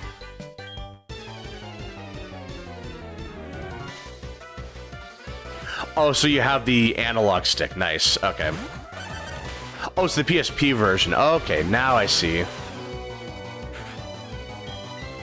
I gotcha. Alright. Oh, so you're not looking for Switch. Okay, if you're not looking to play a Switch game... I would recommend... I'm assuming, okay, so GBA, N64, GameCube. If we're talking GBA, I would recommend Pokemon Emerald. That's a very good Pokemon game. That has held up very well by today's standards. Like, it's aged really well. I think you would like that. Because it does have a pretty lengthy post-game. Because there's a big facility called the Battle Frontier, so there are 7 different buildings to battle in, and each one has a different rule set. And they get tough. I streamed it. Like, it gets tough. It took me so long to beat the whole thing. Oh, you're gonna be 24 soon. Nice. So you were born in, like, 2001... give or take. Yeah, so there is a bit of an age gap between us. 23, okay. But you're like, you're gonna be 24. Oh, I'm sorry, I misread. But yeah, so, yeah, like you're 23 too, nice. Yeah, that was one thing I was kind of worried about. I'd feel self-conscious for being like the older one in a friend group or something. Oh yeah, Spider-Man, Tobey Maguire movies, those were so nice. I grew up with those as a kid. Those were great. I really liked those. I loved those movies. I remember people not liking them when they first came out, but they've aged surprisingly well. I really like those movies. Yeah, those movies were awesome.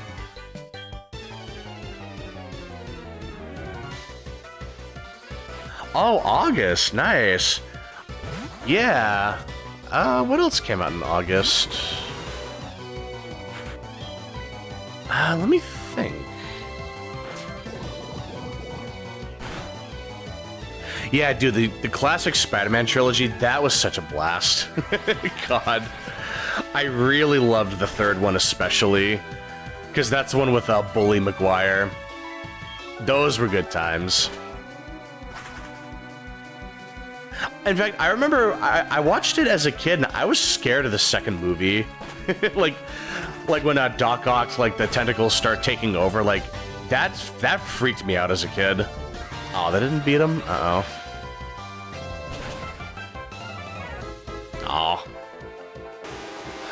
Yeah, I was born around spring, yeah. Ooh. Probably don't want to get too specific about it, but yeah, I was born around spring.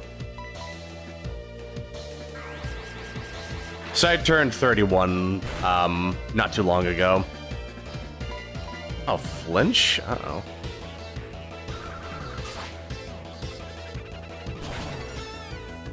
Yeah, I haven't had KFC. I haven't been to a KFC in actual years. I haven't been there in so long. They still do toys?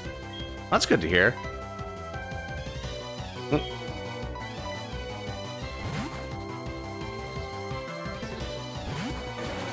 Yeah, like March, April, May, June, somewhere in that ballpark. Again, I'd rather not get too specific about it, but yeah. Like something around there. But yeah, it's like... I haven't been to a KFC in a very long time. Oh, back in 2007. Oh, okay. I see. Yeah, when you were a wee little lad. I was in, like... at the end of middle school by then. Oh, jeez, that was a while ago, Jesus. Ooh, an item. Yeah, good times. Ooh. Yeah, it's not super good, but could be useful for something later. Yeah, let's see.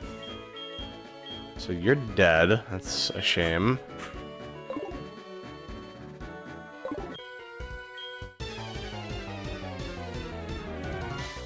Yeah, I haven't had their food in a very long time.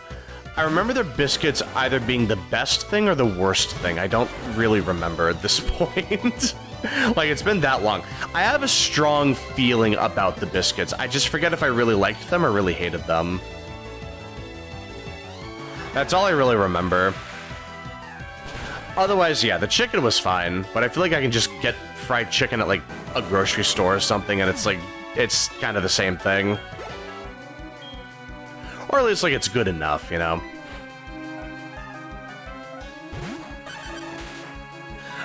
Yeah, I think that sounds about right. If it was 3 years ago that I streamed, I must have been 28 back then.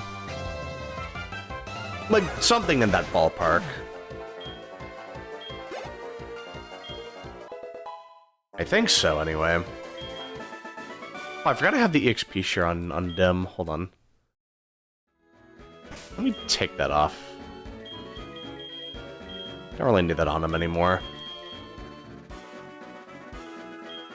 And let's see, I'll give him the muscle band.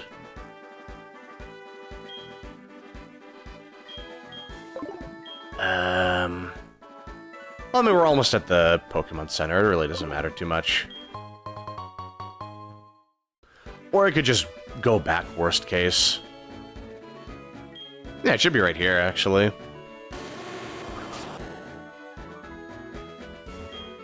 Yeah, here we go. Oh, I don't remember the yellow dragon, actually. Quetzal? No, that doesn't sound very familiar to me, actually. Did they add that one in one of the later seasons? Because I definitely don't remember that one.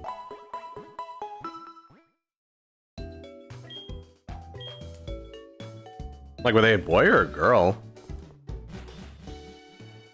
Yeah, well, I really haven't watched it in a long time then, because I don't remember that at all.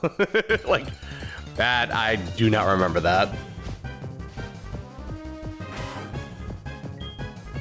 Level 13? That's Weenie Hut Jr. I don't need to waste time with that. I ain't gonna bother with that. Yeah, there's a lot of good games on the Switch. Like, pretty much any of the Pokemon games are good. There's Monster Hunter Rise, there's Monster Hunter Generations Ultimate, there's Legend of Zelda Breath of the Wild, Tears of the Kingdom, there's Smash Bros. Ultimate, Mario Kart 8 Deluxe, there's Xenoblade Chronicles 1, like, Deluxe Edition, there's Xenoblade Chronicles X Definitive Edition, there's Xenoblade 2 and 3. Like, there's a lot of good Switch exclusive games. Not that Rise is Switch exclusive, but still. Like, if you just wanted to play Rise, you could play that on any other platform, like PC or something. But still, there's a lot of good games on the Switch. It might take a while to buy one, but yeah, like, if you ever get the budget for it, it would be pretty good. Let's see. I need to train up Count Chalk real bad. He has not leveled up once since I got here. Or she hasn't leveled up once. Maybe back on the ship on the way to Kanto, but that's about it. Oh, yeah, no, I don't remember Quetzal. So he was a teacher. Alright. Yeah, that does not sound very familiar, funny enough. I really thought I cannot believe I forgot about that. Yeah, a lot of like SpongeBob quotes are part of my vocabulary now. Weenie Hut Jr. I throw around all the time. I don't even think about it sometimes. I just throw it out there. Oh man. Yeah, Devil May Cry 3 port on the Switch. I have not played that, but that was pretty good. Like, from what I hear, I played the first Devil May Cry, but I never played the other ones. Hey, Jay Wright, what's going on? But yeah, God, we're just kind of quoting Crispy. We're kind of just quoting SpongeBob here and there. God, there are so many good quotes. Firmly grasp it. Yep, exactly.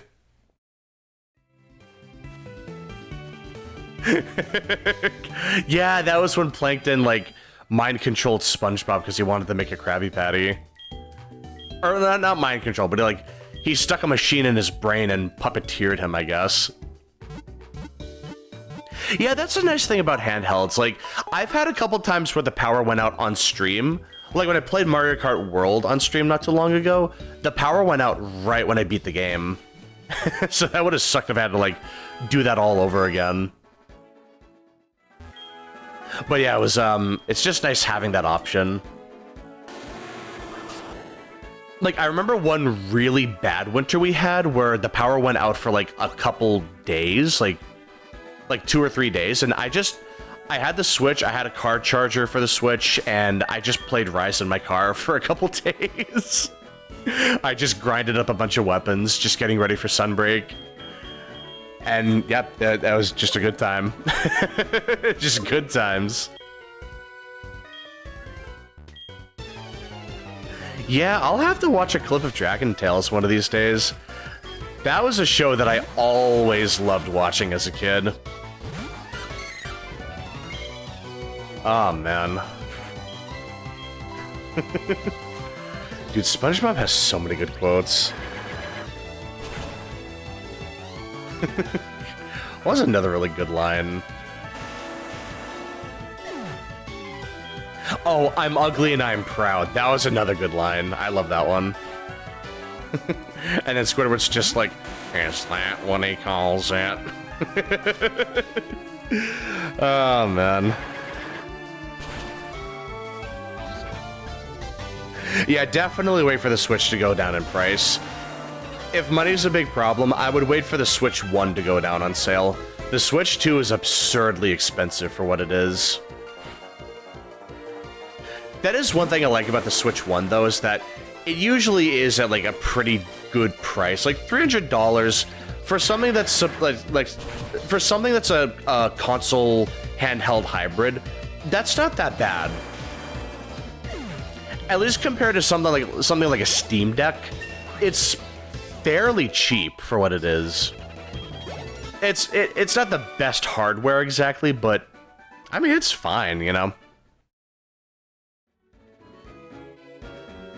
Oh yeah, that was when Plankton was roasting a whole family. That's right, yeah. God, he just picked a fight with the whole group. He just aggroed everyone. God, Plankton just took no prisoners, man. He was merciless. He was savage sometimes. Let's see. Oh, you're gonna get a Switch 2 soon, like around Christmas. Nice. Yeah, that's definitely gonna be, that'll be a good future investment. Because a lot of games are gonna run really well on the Switch 2. A lot of games are gonna be backwards compatible to the Switch 1, so, like, that's still an option, which is good. But, like, there will be some Switch 2 exclusives, like Mario Kart World. But, yeah, it's just good, because if you wanted to play, like, Pokemon Legends ZA, for example, that's gonna run at, like, a good 60 FPS on the Switch 2, so that's something I'm very much looking forward to. Oh, actually, I wonder if we'll find Zapdos here. Maybe once we fix the power plant. Maybe then. Yeah, dude, Plankton is just goated.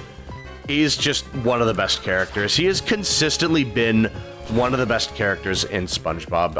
I just love him, man. He's great. I love that guy. Yeah, that's true. Being able to play GameCube games on the Switch 2, that's gonna be really nice, because right now we have, like, Wind Waker, like Legend of Zelda Wind Waker. We have Soul Calibur 2, I think? And then F-Zero GX, I believe. So we have a decent selection of games right off the bat. Wind Waker in particular is really nice. I would not mind playing that one of these days. It's funny because I do have Wind Waker HD, so I don't really need to play it on the Switch. But it might be nice just to show it off, I guess.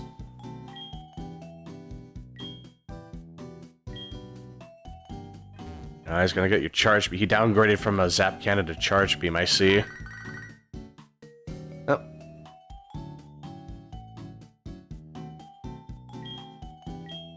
Oh, shady character. I think we know who that is. Well, we'll find out in, like, a second. Yeah, let's see.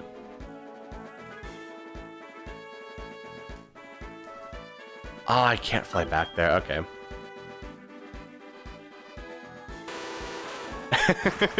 I never played any of the Soul Caliburs. My friends have played plenty of them, but I never really played the series myself. Yeah, there's that one character that just has, like, super, like, big jiggle physics. I don't remember her name, but she uses a whip, I think. Which, yeah, of course. The RPG part... Oh, like, the character customization. Yeah, that was a big thing with Soul Calibur 6. Like, sometimes my friend will boot it up just to see a character that someone made on, like, online. Oh, no, they're in here. What am I doing? Oh my god. Team Rocket. I love this guy. I just love his thick accent.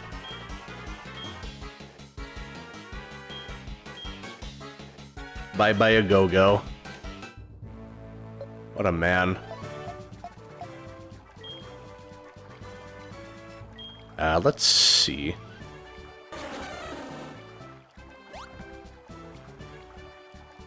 I think there's an item around here.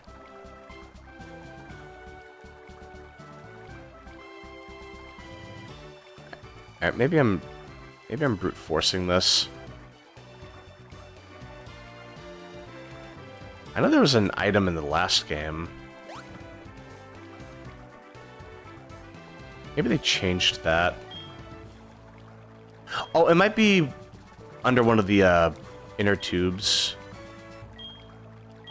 Oh. No, not there. Maybe it's in here. Yeah, I'd like to play through all the Zelda games one of these days, too. That'll be really nice. Like, eventually getting around to that. Let's see.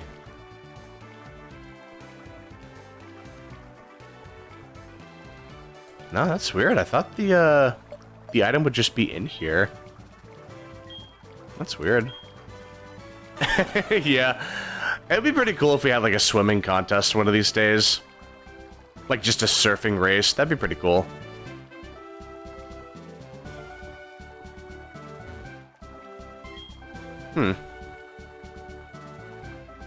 Warm-up exercise. Brother, you're not swimming. What are you doing? I know there was a part around here in the last game, but I guess it's not here this time. Huh. Alright. Maybe we'll just have to come back later.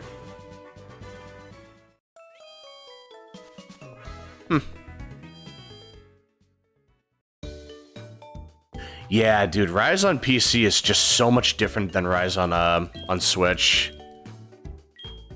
It's great, man. Like, yeah, also, like, Sunbreak goes on sale so regularly, you can get it for super dirt cheap. It's great, man.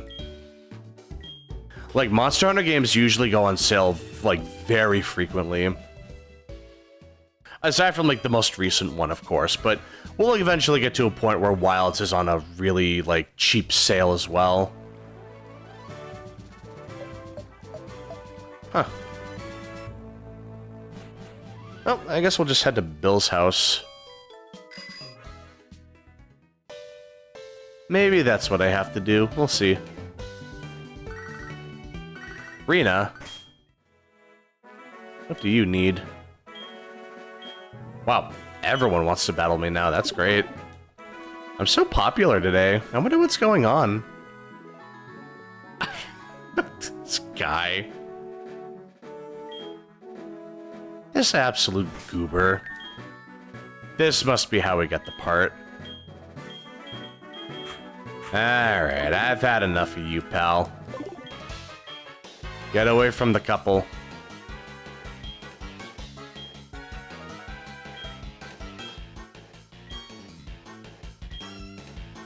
Oh, alright.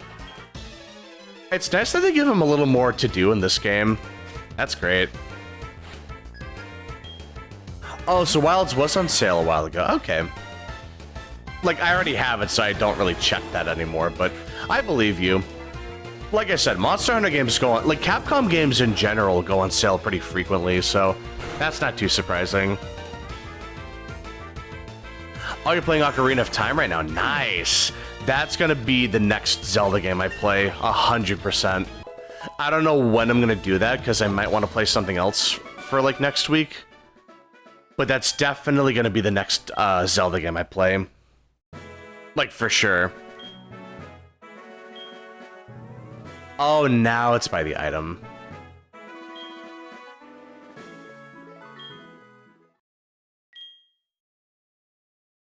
Yep, Team Rocket bye-bye a go-go.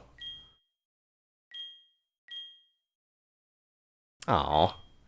And then he goes back to Unova. And he actually is a character in Unova. It's great. Like, I love it when games do that. They just bring back, like, they reference characters from other games, or, like, characters from other games are brought back into, like, later games. Like, it's really good.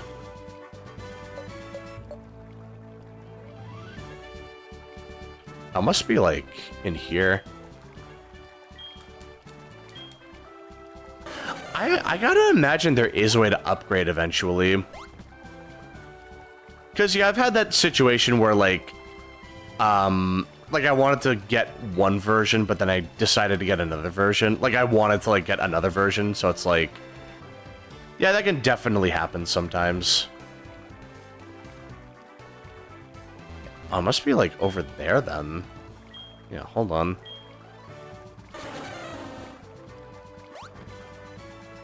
Yeah, let's see. There we go, perfect. Yeah, we got the machine part, perfect. Now we can go to the power plant.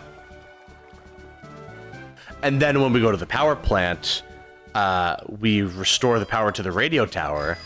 And then when we... Well, I'm not going to spoil it too much. It's a big chain of... It's a series of events that chain together. It's a bit fetch questy, just going through Kanto in this game. It was like that in the original as well. But yeah, that's just kind of how it is. Yeah, Majora's Mask. That's going to be a great game as well. Yeah, I really liked that game. I didn't play it until the 3DS remaster, but I remember really liking it. I had a really good time with that game. That was a really fun game. Like, I had heard so much about it as well. I never really got into it as a kid, but once I played through it as an adult, like, I had a blast playing that game. I'm gonna really love going back through that. Like, once I start playing that again, you know, it's gonna be great. There we go. But yeah, I mean... What other Zelda game did I want to play? I mean, there was Oracle of Season. I know I talked about that as well. Breath of the Wild, Tears of the Kingdom. That's definitely up there as well. Wind Waker, I just brought that up not too long ago.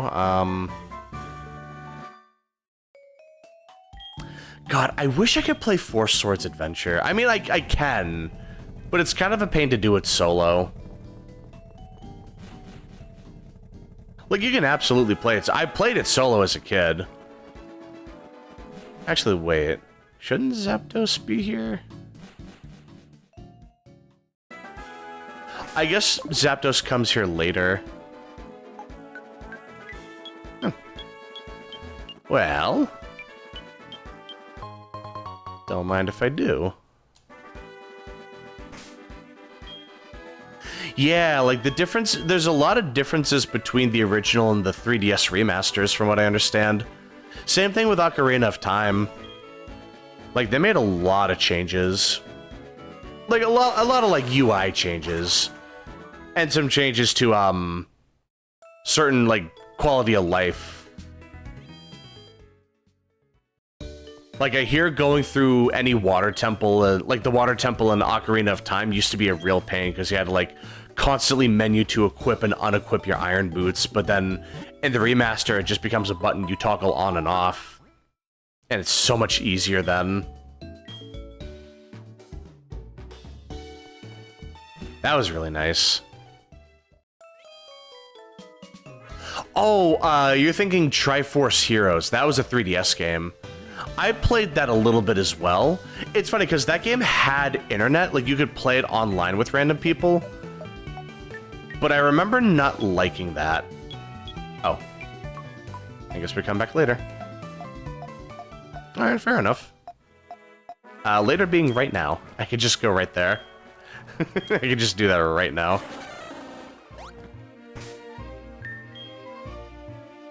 Let's see. Oh yeah, I can just use Repel, that's fine. No need to worry about that, we're good. Actually, could I? Oh, I can't go over there. Okay, fair enough.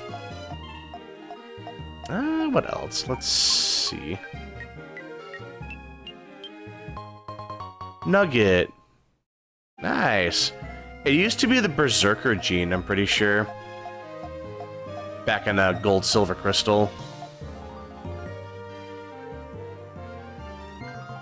Let's see. Oh, that's nice. So you'll play it when you turn 25. That's great to hear. That's a nice way to hype yourself up. Like just saving a game for your birthday. I like doing that too. I usually, like around my birthday, I usually play like Sonic Adventure or something. Just because that's super nostalgic to me. Like, it's kind of just become tradition at this point. Like, I'll hang out with my friends and I'll just boot up Sonic Adventure and we'll just laugh at the game for like an hour or two. Won't go through the whole game, like, when I'm hanging out with them, but like, just, like the first couple levels, it's just a really good laugh. Because that game, in some ways it's aged horribly, but I think it's because it's aged so horribly that I really like it. Like, it's so bad it's good kind of thing. Even though I think Sonic Adventure is a good game, it's just the just the way the animations play out is just so like over the top, but I love it for it.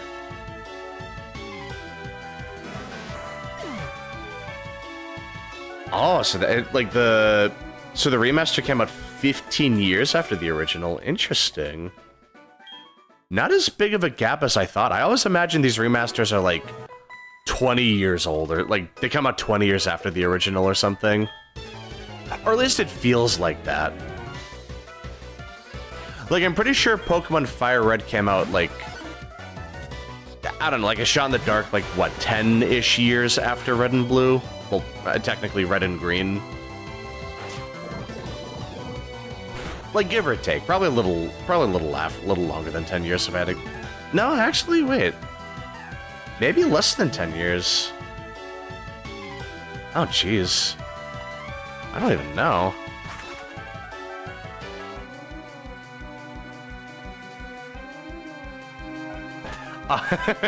Yeah, Zelda just tried disguising herself as one of the Links. Or like the unnamed princess. Yeah, because there was a... Oh, now I remember. There was some princess in Triforce Heroes, and the whole idea is like she's forced to wear cursed clothing, and she just looks like... I don't even know. It's just like a really weird alien suit or something. Just some goofy, like, black suit or something. God, I haven't played that game in a dog's age.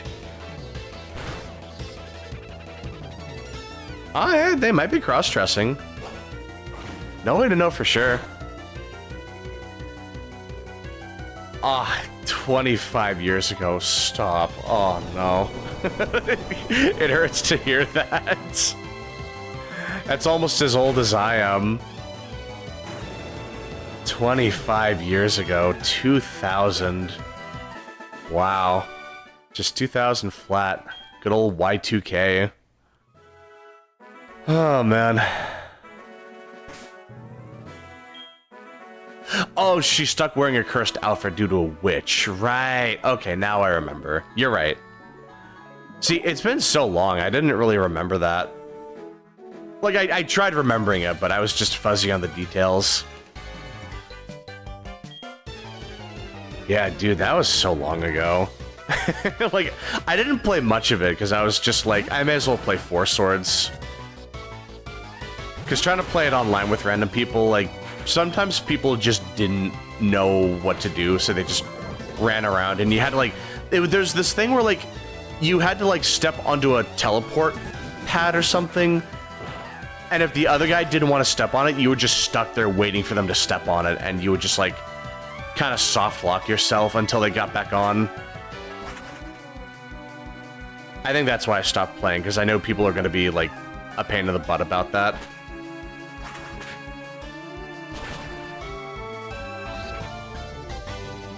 Oh, Let's Play of Ocarina of Time. Oh, jeez. That's crazy. God, Let's Plays were a thing, weren't they? God, it was so long ago. Times were just simpler back then. It was always nice, man. I remember watching this one, Castlevania Aria of Sorrow speedrun, and I was like, yeah, this is cool, I like that. And then it kind of like low-key left the imprint in my head, like, I could do that. But I never did. Like, until a couple years ago, of course. But yeah, like, it's crazy. Like, the idea of making content was like video game content was like outlandish at the time. Like, you can't just make a career playing video games. That's ridiculous. And look at it now, it's like, some of the biggest content creators on YouTube are just Let's Players or, you know, just streamers. Ooh, my boy Nidoking. Let's see. Yeah, bring in Speedy.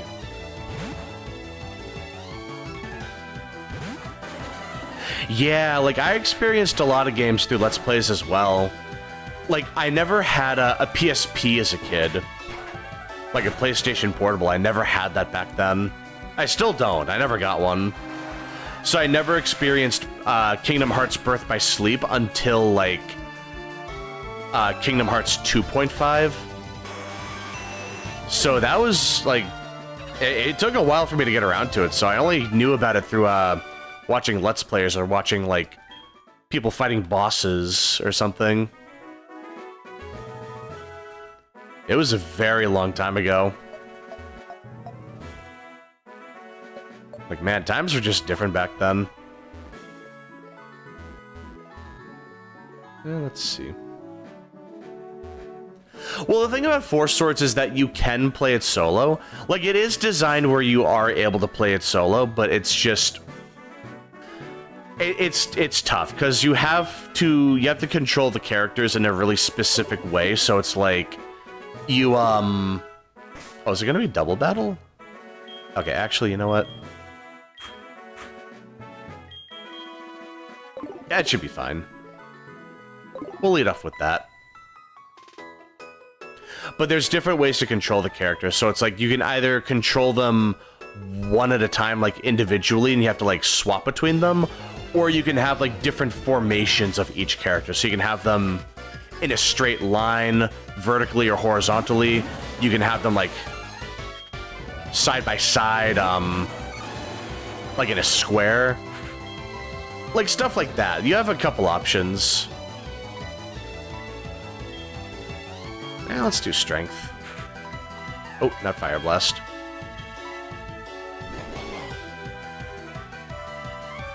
Like, it's tough, but it is possible. Yeah, Chugga Conroy. I learned about a lot of games through him. Like, I remember him playing through, what was it? Mario Galaxy, I'm pretty sure. Like, he was doing a race with someone. That was one of his big videos, I believe. And that's what got me, like, interested in Mario Galaxy back then. So that was a treat. I really liked watching that.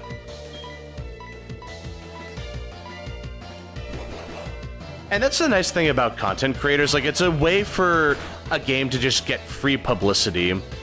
That's basically how Among Us got so popular, because it's like people kept streaming it and talking about it, and then it just exploded overnight, basically.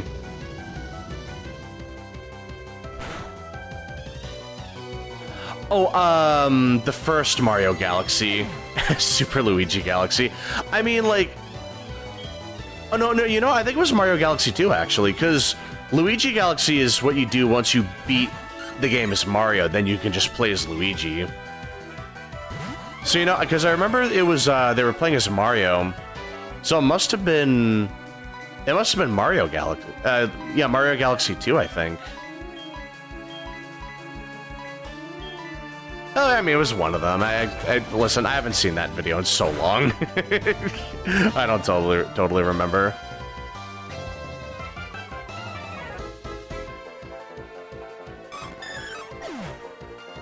Dokapon Kingdom. I've never heard of that one, actually. What's that one about?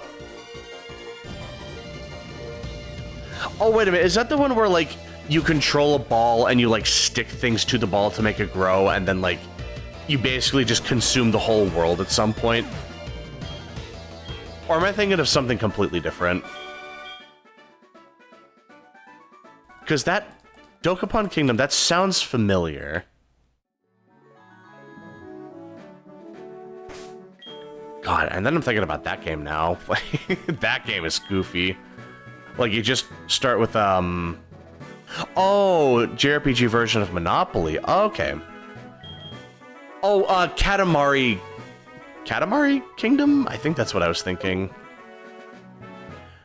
Yeah, that's the game where, like, you just control a ball and you just scoop things up, you stick things to the ball. And you just start working your way up and grabbing bigger and bigger things. That's right. I never played that, but I heard about that, and it looks hilarious. I would love to play that on stream one of these days. Ooh, I should switch out.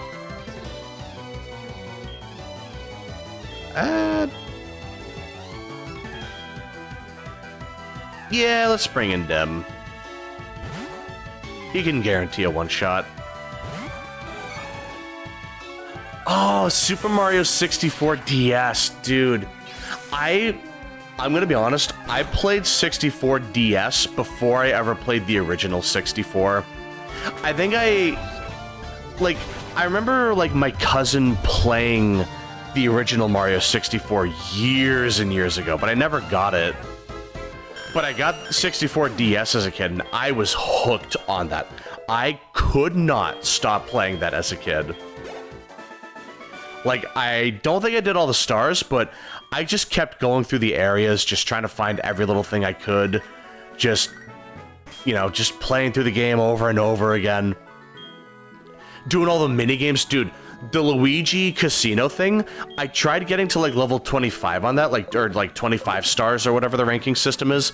It took forever to get there. But my god, I had a blast doing that. The mini-games were so much fun. It was basically like Pokemon Stadium, where, like, you mainly played for the mini-games almost. Like, it was so much fun, dude. Okay, how about we switch out for, let's bring out Dem. I think I know what he's gonna lead off with, but we'll see.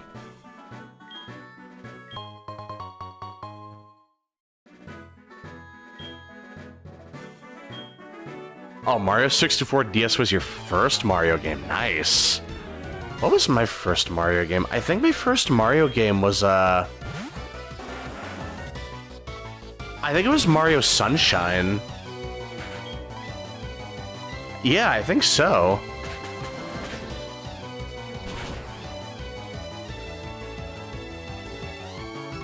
Oh, yeah, the bouncing lines. That's right. I remember playing the, it was kind of pointless, but I remember, like, there was that, like, She Loves Me Not game where you're picking the flower. I don't know why, I was just, like, weirdly hooked on that for a couple minutes. Like, one day I just kept doing that for some reason. Oh my god. I was weirdly hooked on that. Whenever I had to, like, decide something, that would be my coin flip. I'd be like, either I do it or I don't do it. God, those are good times. Well, I should not have done that. Sorry, Mamu. I mean, Speedy can probably... Could probably take that, right? They should be able to suck that up a little bit. Yeah, that's fine. Ooh, oh no, we can survive the burn. Oh, New Super Mario Bros. That was one of my favorite games on DS as well. I remember playing that a lot. That was my first 2D Mario game. I remember that one very well. I had a blast playing that. I haven't played it in a dog's age, but I remember it so fondly. I remember just going through that over and over, like just going through every level, basically speedrunning with the turtle shell. Like, those were good times. I like low-key started speedrun, not like officially speedrunning, but like I like was unironically learning how to speedrun without thinking about it. Like, I was just going through whole levels without thinking. I was just like, no slowing down, I'm just running through everything. That was fun. I would not be able to speedrun it, like, legit, but it was so much fun, dude. Yeah, those were good times. Oh, sorry, Misty. I didn't mean to scare off your boyfriend.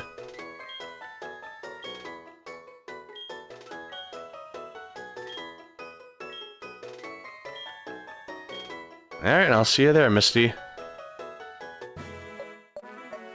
Oh, you know what? This is where we fight Suicune. I totally forgot about that. Oops. I was supposed to set that up. I completely forgot about that. Hey, the old teleport pods. Nice.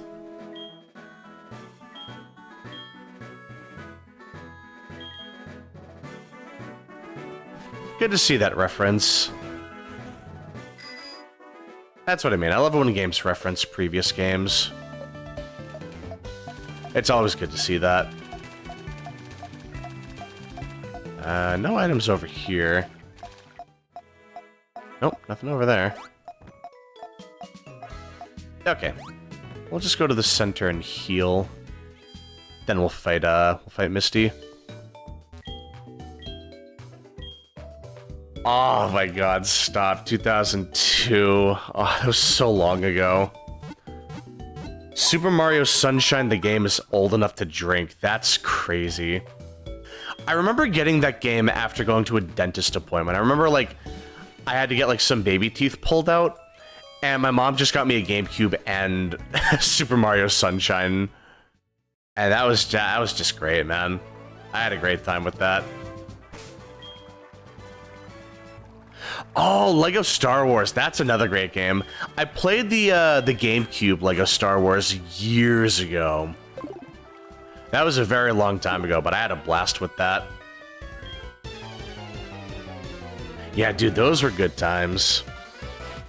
Those games were really fun. I have not played a Lego game in years, but I remember having a blast with them. Those were nice.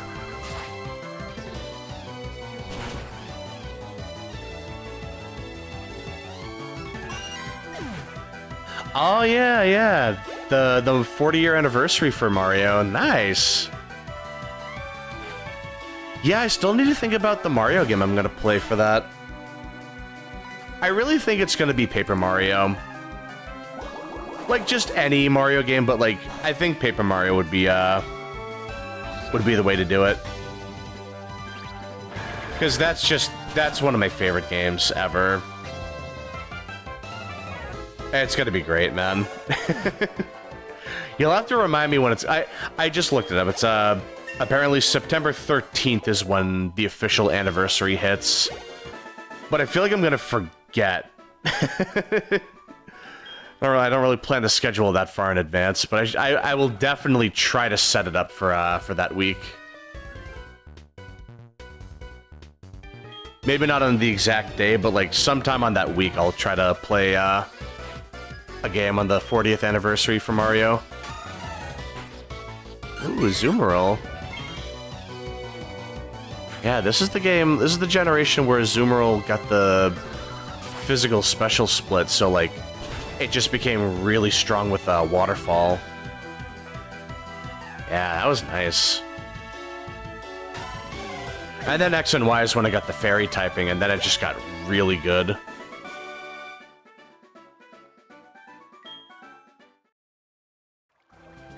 Yeah, no, I'm definitely going to be playing Paper Mario, absolutely. I'm looking forward to that for sure. Ooh, let's see. Here we go. We can do a little grinding this way. Yeah, like, I remember in the original Paper Mario, like, you hit the level cap pretty easily in that game.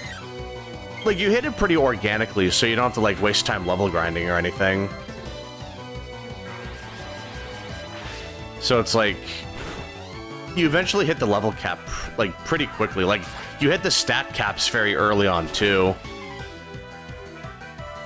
I think it's like 50 HP, 50 FP, and then, like, 30 BP, I think? Something like that. Something around there. Yeah, so Azumarill has an ability called Huge Power, which it doubles its attack stat. Like, it normally doesn't have a lot of attack, but with Huge Power, it just gets a massive attack buff. It basically has more attack than something like Machamp or something, for example. So it does hit very hard. It also has really good moves. So it has Aqua Jet, so it has a strong priority move.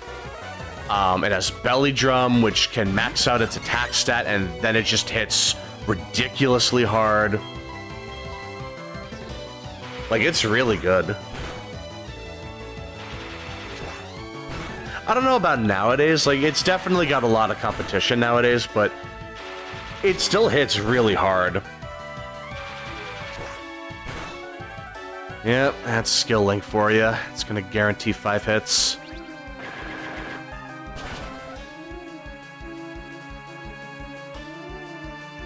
The Ken C. Which part was that? Oh, was that the, was that in Chapter 7, like, in the snow area? Because I know there was a big side thing, like a side mission to do with that. Oh. Oh, I should heal, actually. Yeah, we'll heal after this.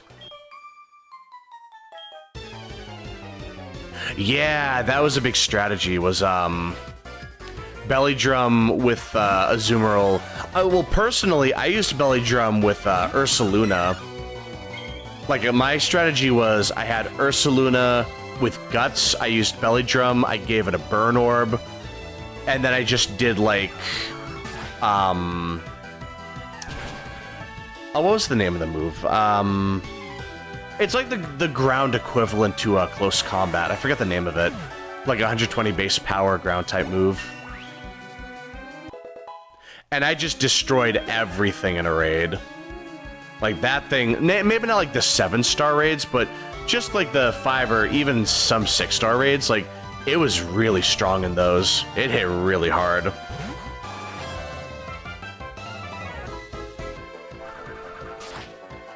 The thing with getting star points in the first Paper Mario, you get them, like, the enemies give you star points based on your level, so you can't really stay in one area for too long, because then you stop getting EXP from them. You stop getting star points from them at some point. It basically means you just have to play through the game and, like, you can't, like, level grind too much. You can do a little level grinding, just not a whole lot of it. It's really interesting in the way that it's designed. 1,000-year door level grinding. There isn't, like, a super good trick per se, but, like, there isn't like a one-size-fits-all trick. The best you can do is farm up Amazy Daisies at what's it called? Creepy Steeple, I think. It's a chapter 4 on your way to like the big mansion at chapter 4. Or not mansion, like the castle, I guess. Like once you're close to like the end game, they should start spawning in, and then it should be a lot easier to like kill them to get EXP. They are strong though. They are scary strong, so it's not the most consistent way of leveling up. Just for the fact that like you could accidentally get one shot or something. 1,000 Year Door had the Pit of 100 Trials. That one gets pretty tough. Sometimes, like, there are ways of like speeding it up a little bit. Like sometimes you get to a floor and someone will actually like let you skip a couple floors. So you're able to speed through a little bit, but that doesn't happen very often.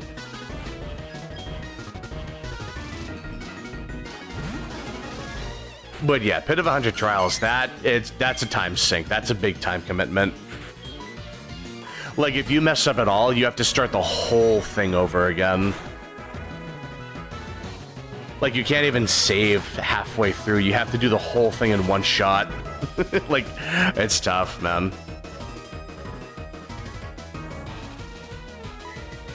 Oh, they didn't KO, wow. Oh, wow. Oh, man. Oh, man, oh, man. This might be a little tougher than I thought.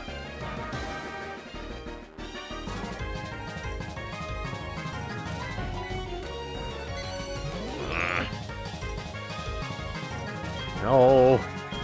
My finishing move. No, that's fine. We have Magical Leaf. That's why I have more than one grass move, just in case I need to fall back on the other one.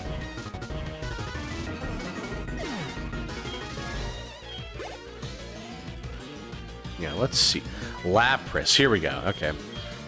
So Dim can possibly one-shot with close combat. Don't quote me on that, but we might be able... You know, I don't think we're going to be able to. I'm going to play it smart. We'll go Brick Break. We'll see how much that does. You know, maybe I could have actually one-shot with close combat. I don't know. But yeah, I don't need to worry about it. I don't think I have to waste time on that. Because the thing is, if I used close combat, my defense would have gone down, so I would have been liable to get one shot potentially. Well, it doesn't seem like it would have done that much damage, so maybe not. But still, I just wanted to play it safe. But yeah, I was really tempted to put Lapras on the team. But I really wanted a team full of Gen 2 Pokemon, or at least Pokemon that evolved from Gen 2 Pokemon. So like Mamoswine. Ooh. That should be a free one-shot. Yeah, let's see.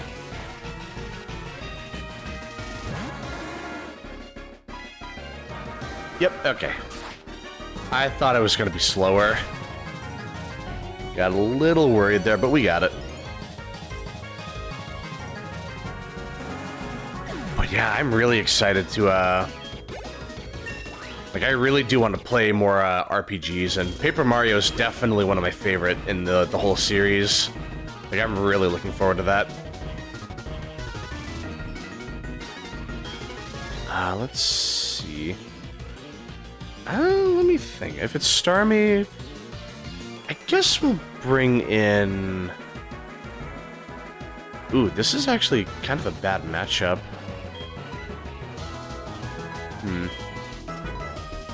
Let's bring in Count Chalk. No, I did not hear about the the Lapras description. Oh, you mean when oh yeah, my RNG sucks. What's going on? Hey, Tyranno's back. Nice. I'm gonna have to fight him again later. But yeah, do you mean with the Lapras? I think the description was like, originally they're like a borderline extinct species, or like they're an endangered species. But then through preservation acts, they eventually got they eventually just repopulated, and now they're just everywhere. Like, I think it's something like that. Like, it's a really wholesome ending to Lapras. Like, they started off endangered, but now they're just very plentiful. You see them everywhere now, like, according to Pokédex entries. Yeah, that was pretty good. I love hearing about stuff like that. Oh, I did not hear that part. I didn't know it was just one guy constantly breeding and releasing Lapras. I didn't hear about that. Oh, that stinks. Oh, the immediate thaw. Not too bad. Oh, that's so nice, actually. I'll just surf. That should be fine. Yeah, I hope you do. Like, you should try to level up a lot in Paper Mario, because you get a lot of benefits for that. Like, it takes a lot longer to hit the level cap in that game. So you can get pretty strong in Thousand Year Door. Oh, you know what? That sounds kind of familiar, actually. Like someone just was like they were breeding Lapras and then releasing them in the wild. I think I heard about that, actually. Ooh, nice crit. That does sound kind of familiar now that you're bringing it up. There we go. Perfect. That's really wholesome, though, with the Lapras. Like, I love that. That's just, it's so cute, man. I like to think Game Freak heard about that and decided, you know what, we should just give it to him. That would be a cool little throwback, you know? It's really nice to hear about that. Let's see. Yeah, I mean, Paper Mario games, like, they're not particularly difficult, but there is a learning curve because you have to, like, defend against the attacks. So it's like, especially in Thousand Year Door where you can counter everything. So it is like, you can potentially just go through the whole game without taking any damage, but if you don't know the attack timings, like, it can be very difficult to deal with. Oh, you know what? I can't do that now. Oh, well, you know what, actually? Now that I got the power plant back up and running, there's actually a couple things I can do. So, for example, I could go here. Nope. Oh, that's so cute. They made our house look different from the others. You'll love to see that. Hello.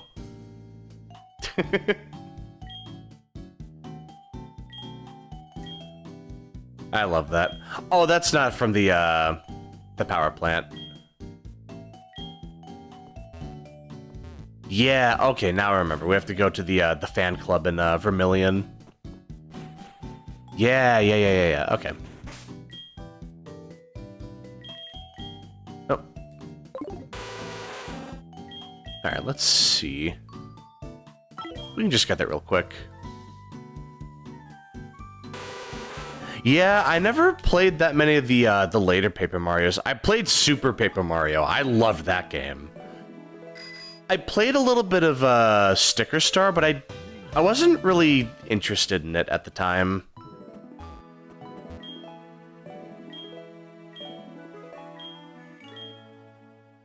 Aw, that's so sweet of him. He doesn't cause a fuss or anything. He's not like, but I found it. It's mine now. He just knows that's some, little girl's doll, and he just wants to be nice.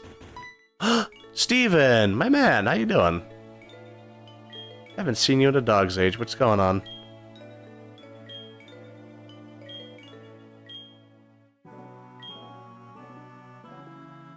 Yeah, Latias. So that's gonna start roaming around the area now. Oh yeah, and then that means I can do the Latios as an event. I should definitely do that. Yeah, like, the thing with Sticker Star is it changes a lot of things about, like, the series that made it good, but it just took them away. So it's like, a lot of the combat was dumbed down. So it's like, you don't really get rewarded for fighting enemies anymore. You don't really... You tend to try to avoid the enemies in that game, because you waste your stickers, which are your only way of attacking, so... It's a waste to just throw them away when you're fighting enemies. It just de-incentivized combat, unfortunately. And then leveling up was just changed to, like, getting health upgrades over time. There's a lot of moving parts to it, but yeah, it was kind of a shame what they did to the series. Well, to that game. I hear the later games aren't as bad about it. Aw. Yeah, the past, nice.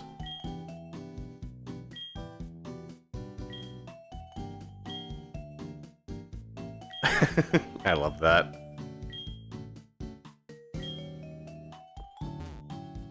Oh, good for her. Yeah, I mean, like, Sticker Star isn't necessarily a bad game, it's just a comparatively worse game. Which is a shame, because I really do love Paper Mario, but remembering Sticker Star, it's just, man, it's hard. It's hard to play that game, man.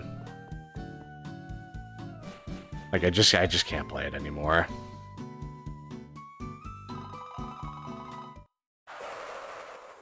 Hey, there's the train. It just looks like we're standing on Lego pieces.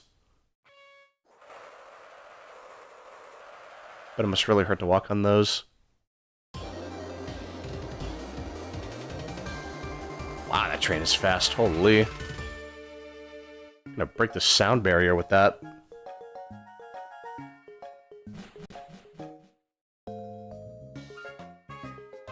Yeah, I never even beat Sticker Stars, the thing. I didn't really play that much of it.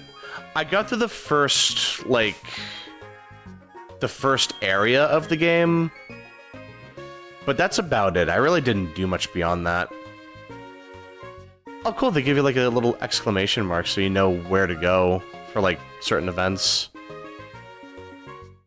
Oh. I guess there's something here, too. Oh, no, that's a trainer battle, so we can fight someone again. Yeah, that's a rematch with a trainer, that's right, okay. Now I remember.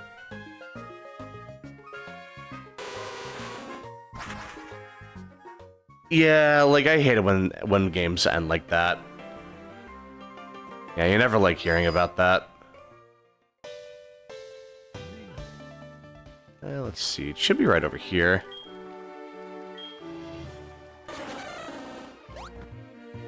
I hate those, like, it never happened endings. Like, it's like, oh, it never happened. Like, change of plans. This, like, the whole game you went through, it never happened. No, like, none of this ever happened. I always hated that, man.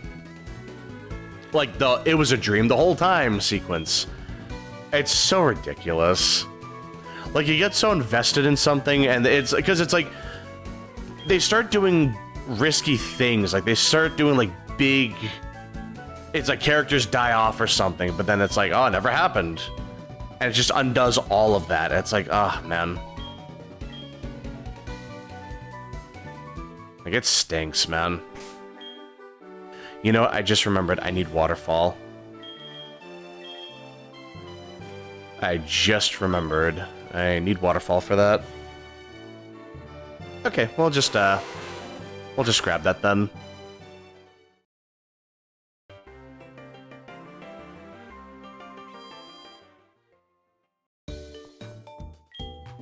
Yeah, there seems to be a bit of a divide in the Paper Mario community between like pre-Sticker Star and post-Sticker Star. Because it's like, I mean, even like Super Paper Mario kind of gets a little flack here and there. Like, the first two Paper Mario games are very different from the later games. Oh, no, I need the, I need waterfall. That's right. Hold on. One moment, please. Let me just grab my Gyarados. My pack mule. That should be fine. That should be good enough. Oh. We're not going to be in here for too long. I had just completely forgotten about this area. Because it will be kind of important later. Not like super important per se, but like it'll be nice to have for later, you know? Yeah, so let's see. Let me just pull out my repel. I'm going to be using quite a bit of that.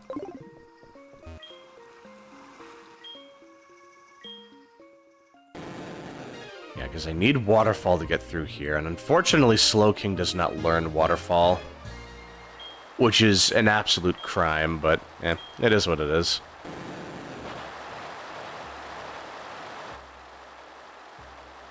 Oh yeah, Sonic 06. I played that. I beat that back then. I would not recommend it. Like, it's definitely a test of patience to do that. But I mean, it felt worth it because it's like I went through it just felt like I went through some trial, not so much like the game is actually fun. It was more just like I just put up with this god-awful thing. Like, I feel like I felt like I beat a Dark Souls boss just by playing the game. Because playing that game really was just fighting against everything that it should stand for. It's like, the side quests in that game were miserable. Because it's like, the loading screens were just a god-awful mess. Like, trying to navigate the world was a pain because you were so slow back then. Like, they just didn't let you move fast at all, like, in a Sonic game, of all things. Like, it was tough, man. Like, that game really tests your patience. Like, you really have to, like... like, it feels like you're just dying on the inside when you're playing that game. Yeah, that's the running theory, is, it was rushed because it was trying to hit the, like the, what, the 10-year, 15-year anniversary for Sonic? Something like that.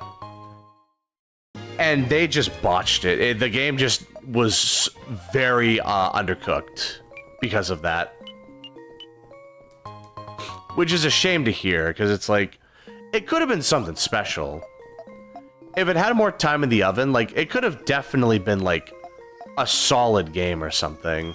At the very least, like, a presentable game. But yeah, like, you hear so often where, like, games just were a victim of crunch time. Like, they just didn't get the time they needed to cook in the oven, and then they just came out half-baked, if even that. It really is a shame to hear about that.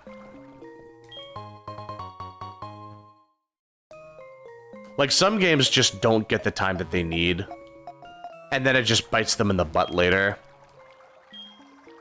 15 year, that's what, okay.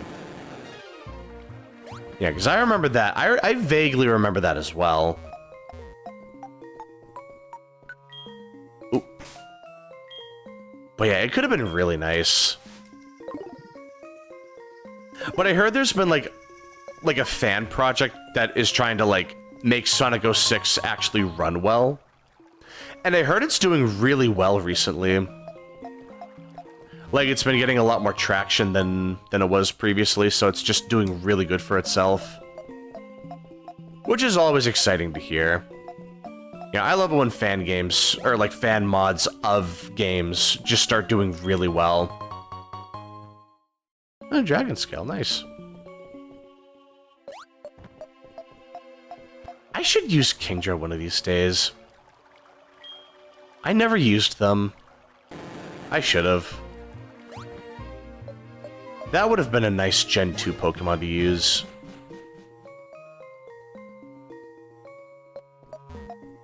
Yeah, let's see. Oh.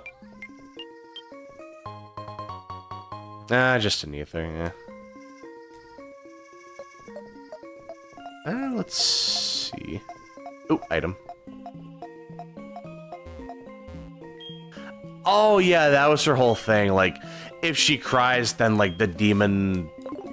fire demon thing, or whatever the hell it is, will come out, I guess. It's like Naruto with the Ninetales, if it was, like, comically easy to unleash it. It was just like, you know, if Naruto has a tummy ache, then the Ninetales comes out or something. Like, if it was something like that, that would be really dumb.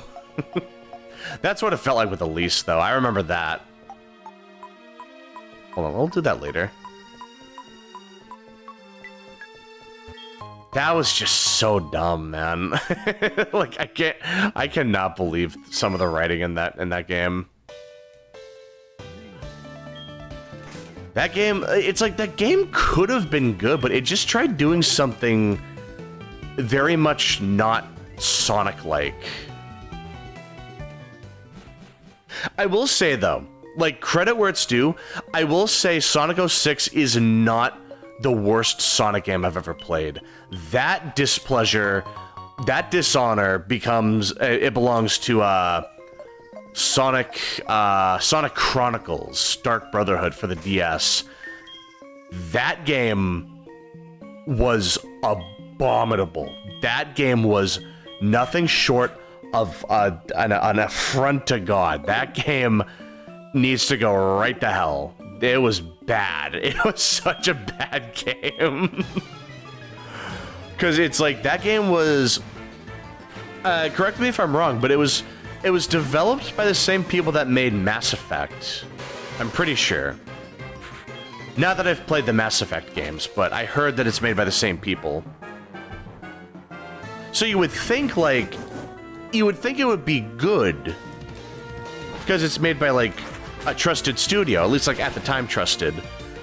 But they just made something absolutely diabolical. It was horrendous, dude. I could not believe what I was playing. And yet I played it a couple times. Because I was just like, I just want to get one more level up. That'll be easy on New Game Plus, and it never happened. I did a couple playthroughs and I never leveled up. Even though I could have. I just never got to. It was brutal. Yeah, like if she was 7 and you just expected her not to cry, it's like... That's just ridiculous. You can't expect that to happen. Oh, goddammit. Ugh. I need to make room in my party. It's just gonna be a Tyrogue. It's not gonna be anything good, but... Oh, that's just a way out. Okay. I won't do that then.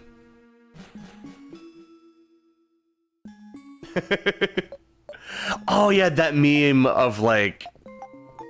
What was it? It's like... Queen no cry or something. Or no, Queen never cry. And then the baby instantly stops crying. I remember that meme. I don't know, I think that was from an old, like... Not old, but like, it was from a... What was it, like a Chinese manga, I think? That was a really funny meme. Dude, that one was great. I really need Rock Climb. I need it badly. I can't even get the thing that's up there. Shame. Yeah, Sonic 06's story was really messed up. Not like messed up, but it was just like they botched it. Like it could have been at least interesting, but the game just did not have time to cook. Any game that involves time travel is going to be very questionable in terms of storytelling. Because there's so many different interpretations to time travel. It's one of those things where it's like really, it's easy to justify being inconsistent with the writing, because it's like, I mean, it's time travel. You can interpret that however you want. So it's easy to just like be lazy about the writing with time travel. You know what? I need to unfortunately have to use escape rope. I'm pretty sure I have to get that Tyrogue, otherwise he won't go back to the dojo. I think. I'll just, you know, just to be sure. Just to be safe. But yeah. Some games, like, it's a shame, because some games could have been great, but they were rushed, or they just had a shift in direction. Like, they just tried doing something too experimental, and then it just kind of fell apart, you know? It just didn't work out, basically. You hate to hear about it. Especially if it's from a series you've been, like, a big fan of or anything. But yeah, like, it's just... I gotta put my Pokemon away, that's right. Yeah, like, Ocarina of Time has a good take on time travel, because it's like... It basically created 3 different timelines. There's the timeline where, you know, you just beat Ganon like usual. There's the timeline where you lose to Ganon. And then there's the timeline where you haven't even, like, gotten to... Like, you're, like, living your life as a kid. I think. I think it was 3 timelines. Yeah, like, the 3rd timeline is Majora's Mask. That's what it is.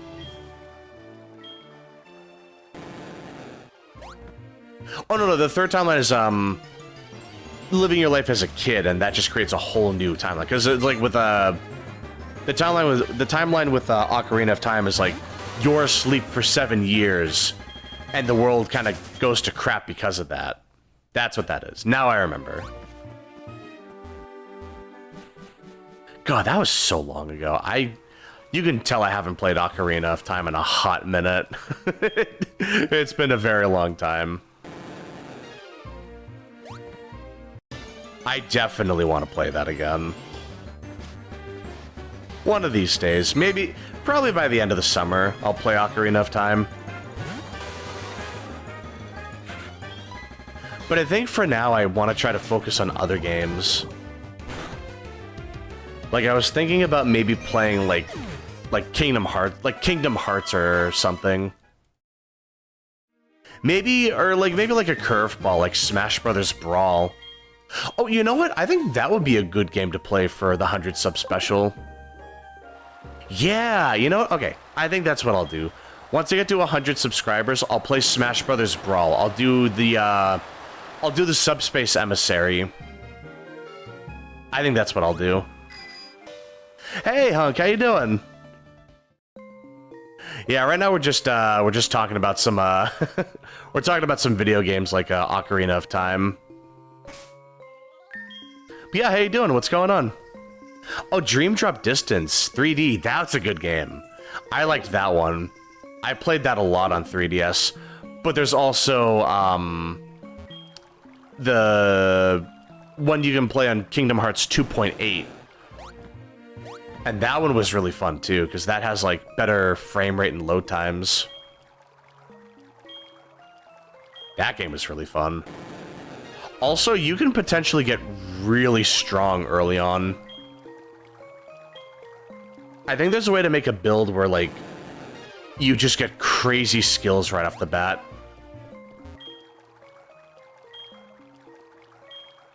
Yeah, so we were talking about, just my channel in general, and we were just kind of talking about, like, what I could do for, like, like a certain subscriber special. I can't even talk right now. Oh my god. Like once I get to 100 subs, I might want to do something special for the channel. So I was just thinking, like, you know what, maybe I could play a certain game or just make a special video or something. And yeah, like, I really liked the idea of it, and I'm kind of playing with it now. Oh, aerials. Don't really need that right now, but that might be good for later. Like, if I wanted to use Salamence or something, I could maybe use that.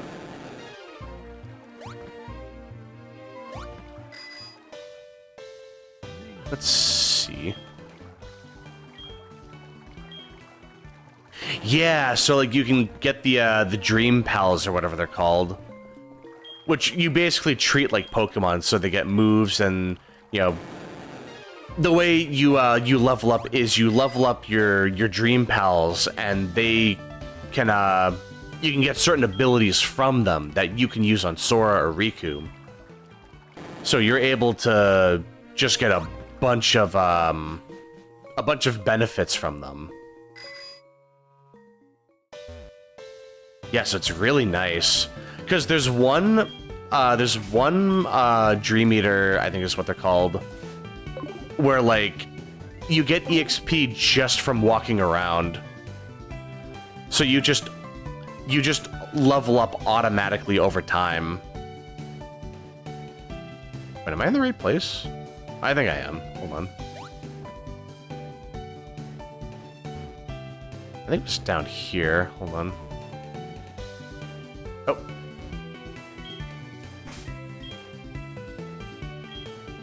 Yeah, Dream Eaters. Perfect. Okay. At least I remembered that much. Oh, cool. An escape rope. Maybe a second one would be good too, yeah? Oh. Somehow I forgot to fight this guy. Sorry, Marcus. I didn't mean to ignore you. Alright, let's see. But yeah, I remember playing Kingdom Hearts a while ago. It's funny, because my first Kingdom Hearts game was Chain of Memories, which was probably the worst Kingdom Hearts game to start with, because that game is all about messing with your memories. Like, it's meant to, like, misinform you about what actually happened, which is part of the whole story. So when they were talking about certain things that happened in the game, I was like, oh, I guess that's what happened. And then when I played through Kingdom Hearts 1, I was like, why isn't this happening? I was so confused. Oh, man. It was so different back then. I think I messed up.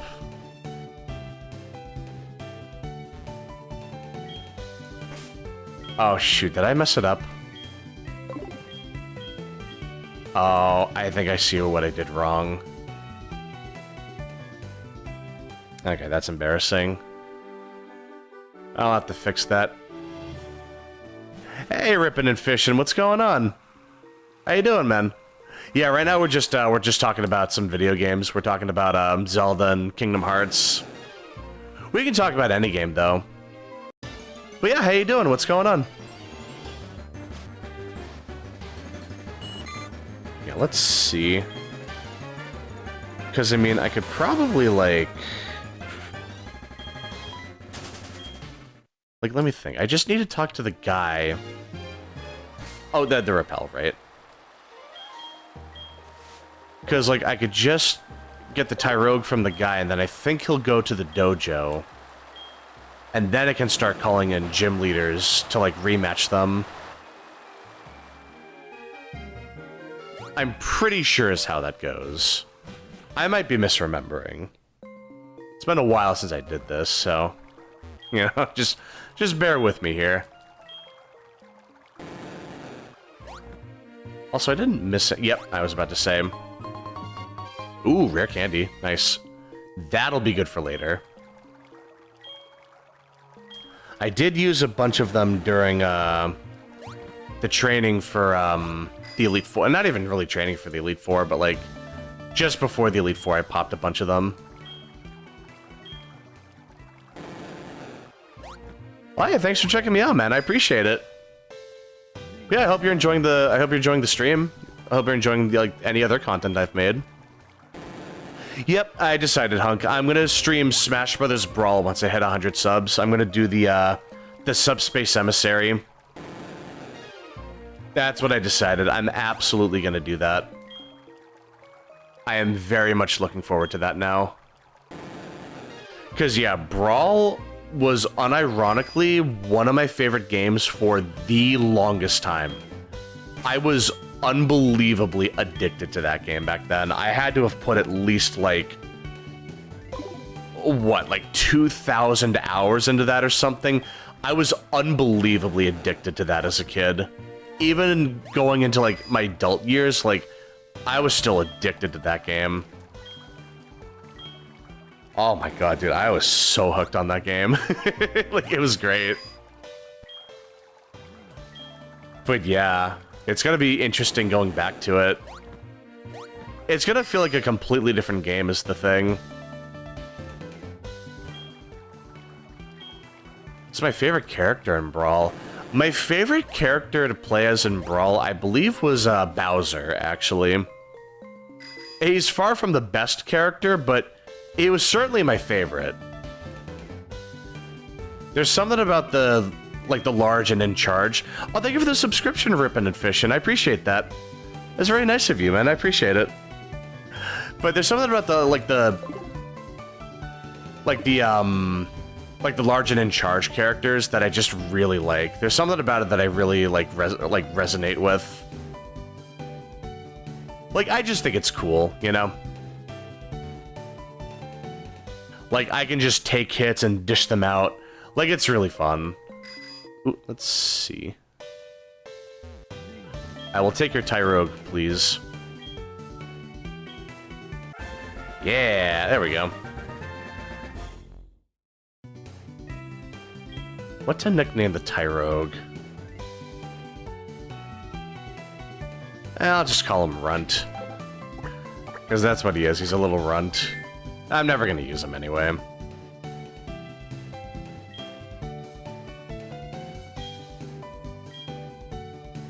Okay, so I'm assuming he'll just leave now. I'll reset the area just in case.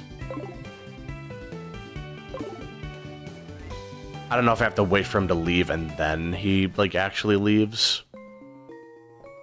Though I'm not even sure if this really matters at this point. We'll see what happens. Nope, he's still here. Okay, cool. I could just leave then. Oh, he had a turtle named Bowser. Nice.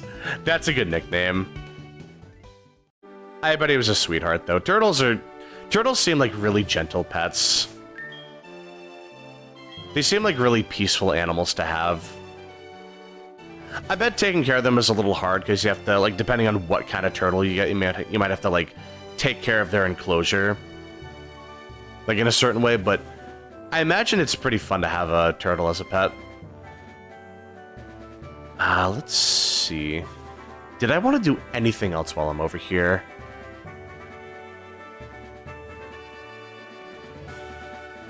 I don't think so. Okay. So we can go back to Goldenrod, and then we can go back to Kanto. Because there's a couple things I want to do there. So, for example, I could catch Raikou right now. Not Raikou, Suicune. Well, technically, I could catch Raikou and Entei as well. Like, if I really wanted to, I could do that right now. It's just Suicune's actually going to be fun to catch, so I'd rather prioritize that, you know?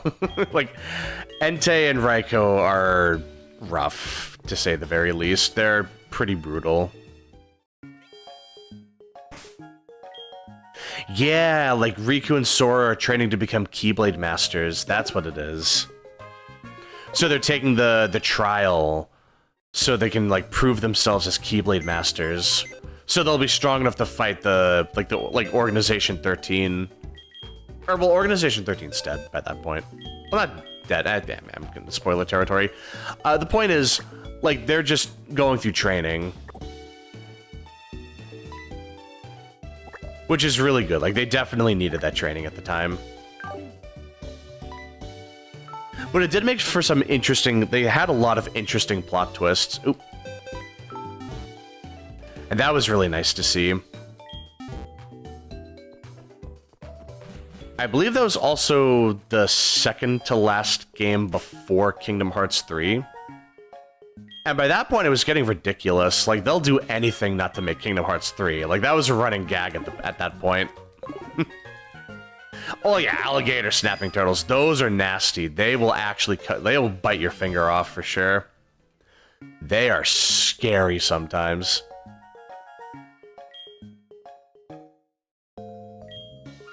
Oh yeah, there's plenty of things to name your turtle. Yeah, Koopa Troopa, Franklin. Oh my god, Franklin. That was another show I watched as a kid. I don't remember that at all, but that was another show I watched back then, and I really liked that. I liked the Berenstain Bear cartoon as well. That was nice. And the books, of course.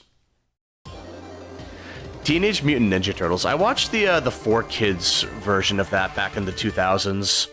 I really liked that one. That was really good.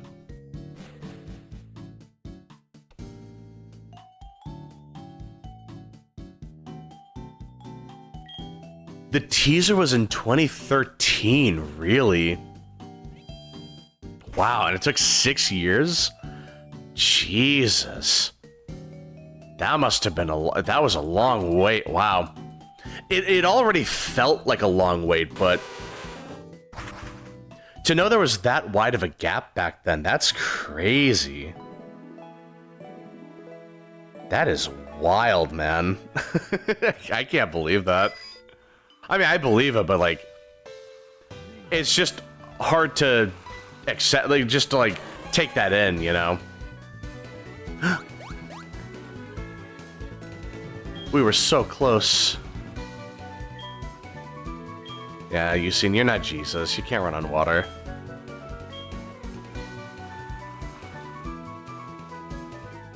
Alright, let's see. Oh, yeah. Elder Scrolls 6. That's a game. I completely forgot about that game. They announced that back in 2018, though. Jesus.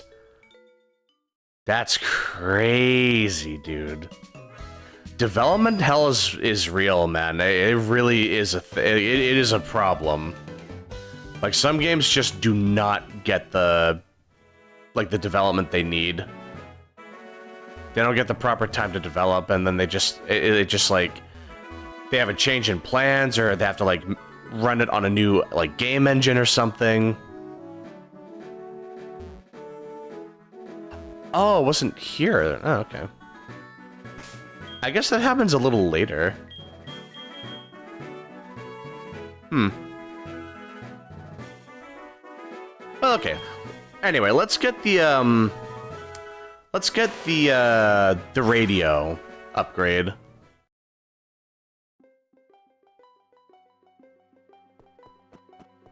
Kingdom Hearts nominated for Best Action Game. Really? Well, I guess it depends on which Kingdom Hearts, because I don't really remember liking 3's combat super, like, I don't remember liking it very much, but I know they changed it a lot, like, over time. But I also remember it not being, like, super interesting when it first came out.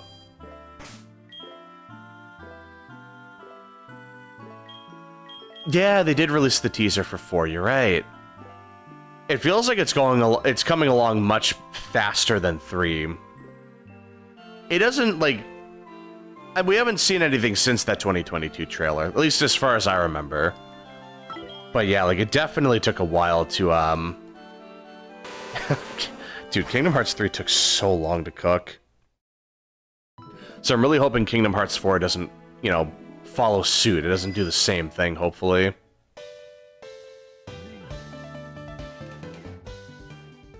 Okay, so let's see.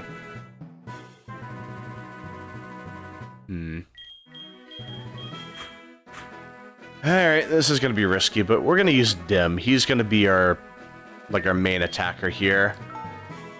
I don't want to knock the Snorlax out, but It's just otherwise super tanky, so Dim is kind of the only thing I can trust to, you know, do the damage we need to weaken it. So let's see.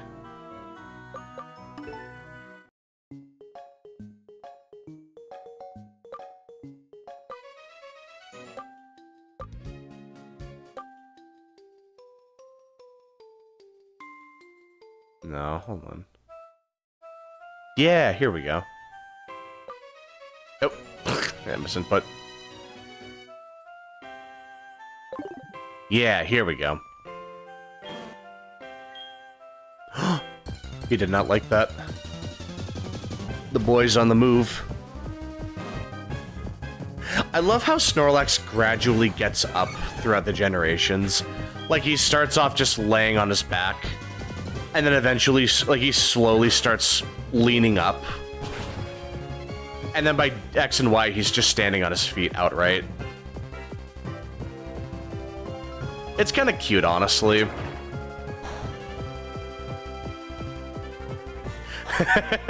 Half-Life 3, that's a name I haven't heard in a while. I've never played Half-Life, but even I know about that running meme. That's a classic. We'll save the heavy balls for a little bit.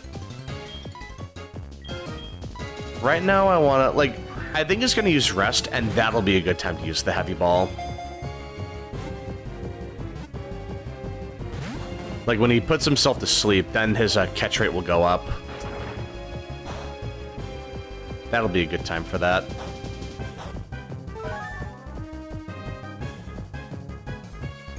Yeah, I imagine they're pretty far along in development by now, if I had to guess. At least I hope so. Like, I'd like to think they're pretty far in development by now. Like, they definitely need to make sure we don't have a repeat of Kingdom Hearts 3. That's for sure. Okay, let's see. I'll use Strength. That shouldn't knock it out. You know what? It hasn't actually used Rest yet. I'm surprised. That's interesting. Oh, you know what? I should get more timer balls.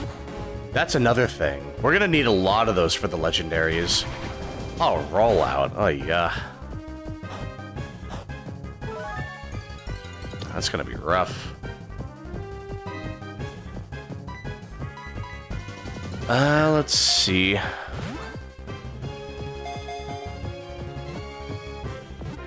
Oh. Oh. Yay! That was like, what, 4th Dusk Ball? 5th? Like, at the very most. That didn't even take that long. Nice. I'll just call him... I'll call him Snooze. I'm not gonna use it, but we'll just call it something, at least. The way Timer Ball works is... the longer the fight goes on for, the catch rate increases. So, it's really good for catching legendary Pokemon. So the way it works is, after a certain number of turns, so like I think it's every 5 turns, the catch rate goes up, and it caps out by turn 30. That's when the catch rate is like at 4 times what a normal Pokeball would be, which is twice as much as an Ultra Ball, and it's a little bit more than what a Dusk Ball is. So it's a very good Pokeball to use. Not right off the bat, though. I'll put that in the bag. Yeah, I should have had this. That would have really helped. That would have been a nice item to have. Ah, well. You win some, you learn some. Yep. Quick Ball works turn 1. It should be 4 times the catch rate of a normal Pokeball. Which I used to think it was the first 5 turns of a battle. I don't know why I thought that. So, I kind of wasted Quick Balls here and there, but funny enough, I still caught stuff that way. So, I mean, hey, if it works, you know? Like, hey, I'll take it.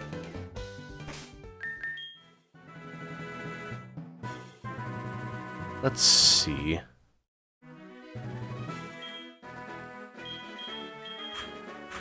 You know, I'll save after that. I haven't saved in a little bit. Not since Misty, I'm pretty sure. Oh no, I saved right after that, right before the Snorlax. Never mind. I'll save anyway, it's fine.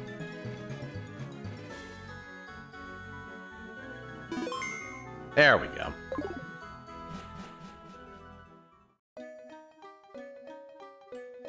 Diglett Cave, that's right.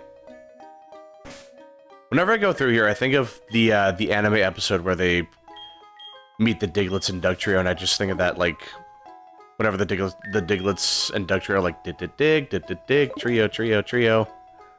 And I would just get that stuck in my head sometimes. Perry, what is it? It can't be that important, man.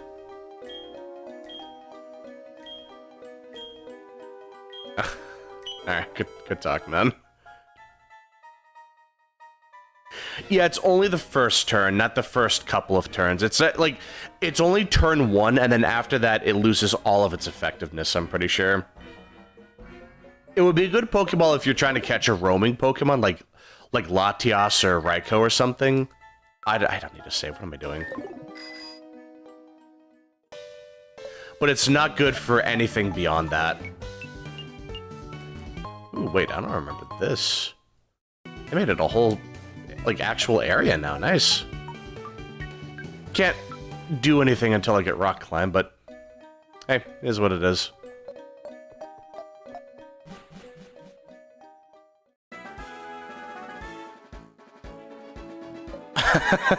Yeah. Hey, listen, man, Mewtwo is a tough Pokemon to catch. He's brutal. Like, if you don't have a properly prepared team, like, he is brutal. Like, you gotta be really careful around him. Like, he can knock you out pretty easily. Sometimes, like, depending on what version you're playing, like, he might have Recover. Like, depending on which game you're catching him in, he might actually have a really, like, he can, like, recover, or he can buff his stats or something. Like, he's pretty tough to deal with.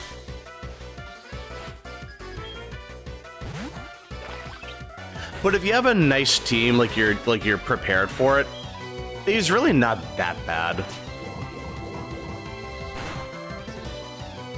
Oh, like a one Pokemon run. Ooh, yeah, that'd be tough.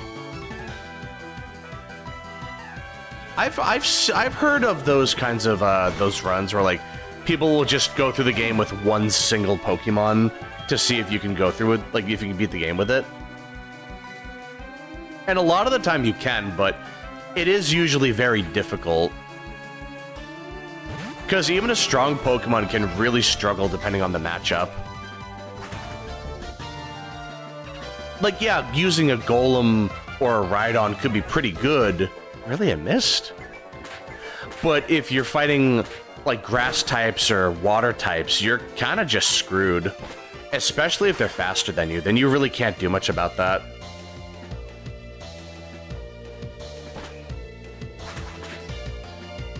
Yeah, that can be pretty tough.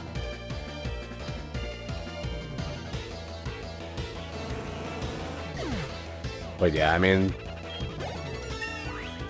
like, I've caught Mewtwo on stream a couple times, but I feel like I never really had that much of a hard time with him on stream. Usually because it was, I caught him in, red and yellow, and both times I just froze him and then he couldn't fight back. But in Leaf Green, I genuinely just got lucky. He did not take too long in that. It could have taken a while, but I just got stupidly lucky.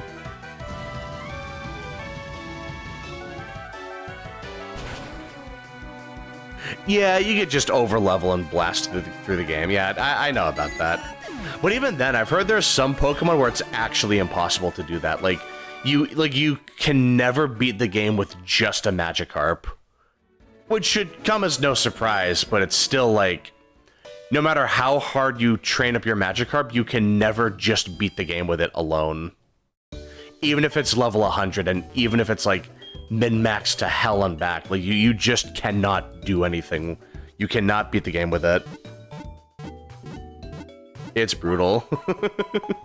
Just hearing, like, if, like, my favorite Pokemon couldn't get through a game by itself, even at level 100, like, man, that would just hurt to hear. That would suck to hear, man.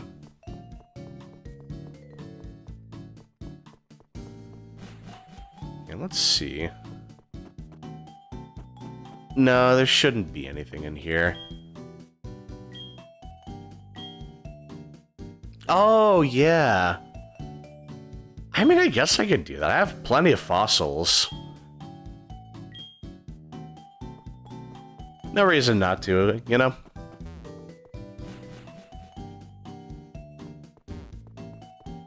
Let's see. Hold on, I guarantee you one of these has an item. Well, it wasn't any of those, it was this. The rock in the corner. Go figure. Okay, let's see. Let's bring in Speedy. I haven't used him in a while. Oh, you know what, actually? Hold on. Let me give you something. The Shell Bell. That should be a good item for you.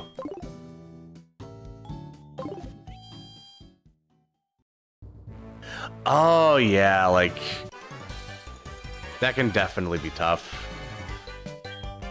I mean, like, trying to do one Pokemon in any Pokemon game would be tough. Like, just in general. So that can definitely, like...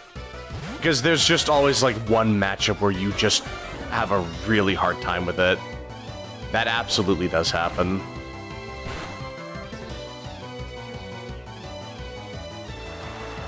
Yeah, EV training is absolutely important for that for those kinds of challenges. Because EV training can be the difference of, like, a couple levels. Getting good IVs as well. Like, if you get a fully min-maxed Pokemon, it could be as much as, like, a 15 or 20 level difference just on those stats alone. Like, you get crazy big stat boosts.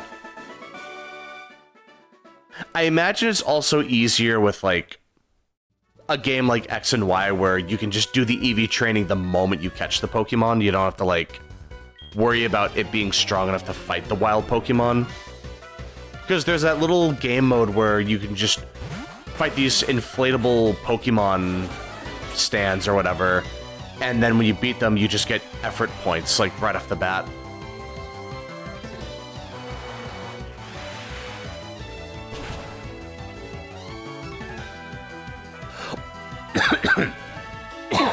Sorry. I was gonna say, the thing is, yeah, you can use Tackle, but if you fight a ghost type, then you just can't damage it. The best you could do at that point is use Struggle, which should be able to hit any Pokemon regardless of type, but you're just doing a lot of damage to yourself. And then you won't be able to survive the follow-up hit. Oh, actually, I just noticed that.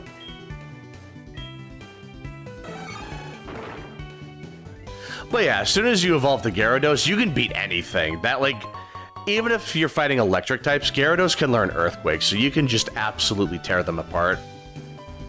Even if you don't get Earthquake, it's Gyarados, man. He's just built different. He is genuinely one of the strongest things in the series. He is consistently just a really good Pokemon. The problem is, if you're doing a Magikarp only run, then it's like, you're kind of just cooked, man. Like, it doesn't matter if you can use Tackle, even if you use Flail. Like, you can't do anything to a Ghost type, so, like, a mono Magikarp run would not work, unfortunately. There it is, the Silverwing. Perfect. Thank you, sir.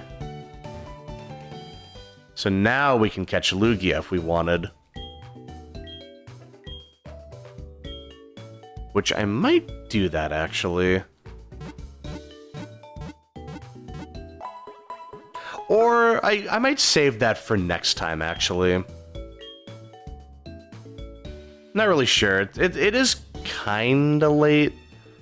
So it might be better to put that off for next time I stream this game. And besides, I kind of wanted to catch Suicune anyway, so... And like, Lugia's level 70 as well, so any little EXP I get will go a long way. Alright, we'll just save and then we'll fight Brock.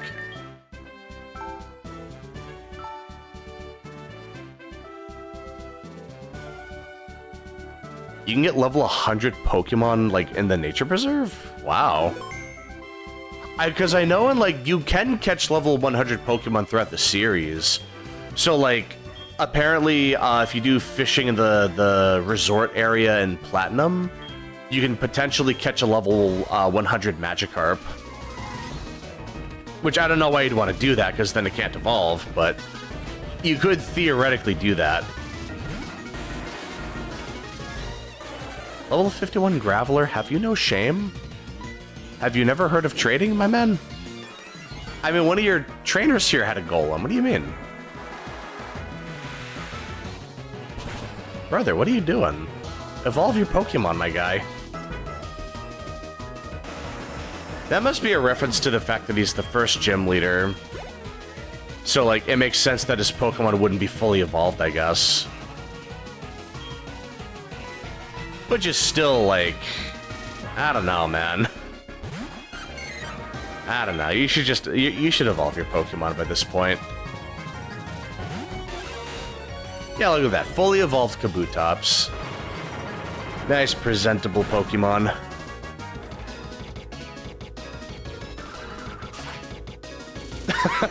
It's so sad. He just doesn't have any friends. That's why he can't trade. Oh, that's messed up. And, like, it's just weird hearing that, because it's like... I remember in the anime, he has, like, a whole family of, like, brothers and sisters. Like, it's like a dozen, like, brothers or sisters. Like, he just has a bunch of, like, kids in his family. Or, like, younger siblings in his family, but still. I wonder if I can get away with this.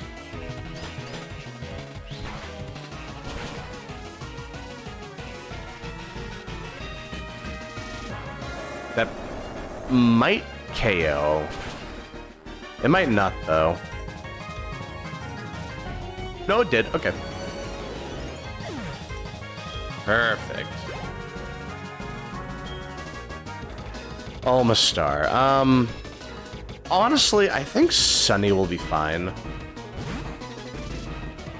I think she'll be okay.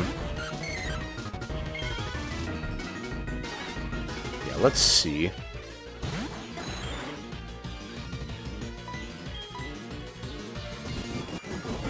I think she'll be able to take that.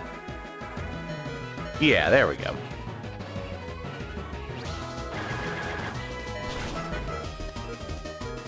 Yeah, that should be a nice one-shot. Yep, perfect.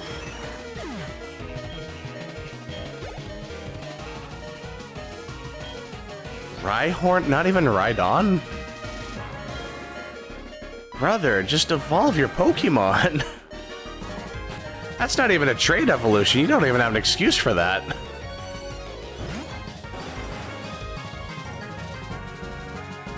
It should... Brock, that's too much information, man. What do you do? I don't need to hear that. That's a little TMI, my man. What is my man talking about?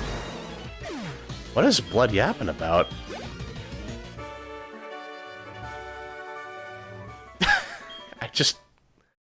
That was just so that was out of pocket, man. I swear Brock has the best one-liners. I just, out of complete nowhere, talking about is like, just it itches, like I guess you got a rash or something. Oh, rock slide, nice. That'll be really good. I don't know what I'm gonna use that on, but it's just nice to have that, you know? Ooh, Arnie, my man, what's up? Hey, another battle, my man. I love to see it. Oh, they even just straight up tell you the exclamation mark. I don't know why I missed that before. But alright, let's see. So we'll heal up. And actually, let me look into one little thing super quick. I'm gonna see how to encounter Suicune. Because that didn't exactly go the way I thought it would.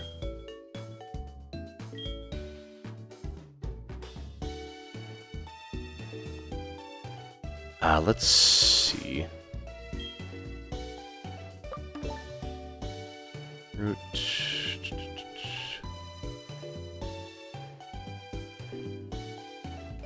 Okay. Yep, I just found out where it is. Okay, that's fine. Because if I'm going to catch a legendary tonight, it may as well at least be Suicune. I would definitely like to... I would love to catch Suicune, if I can help it. And I have to come down here eventually regardless, so... Yeah, we were going to encounter it no matter what. It was just a matter of when, not if. And we got plenty of trainers to fight, too.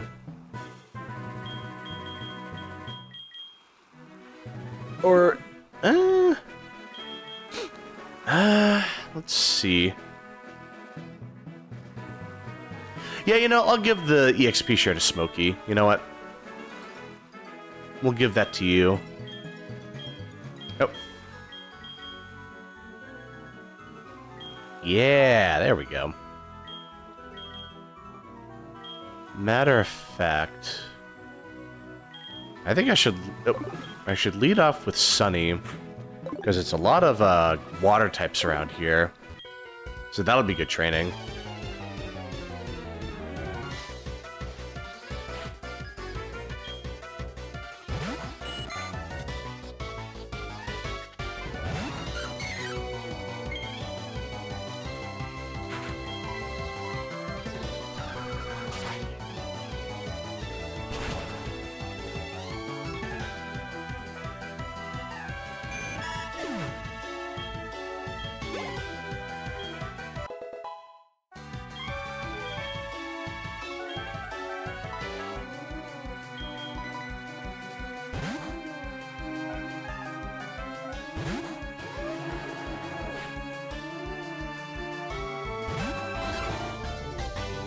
Sorry, I just realized the mic was off.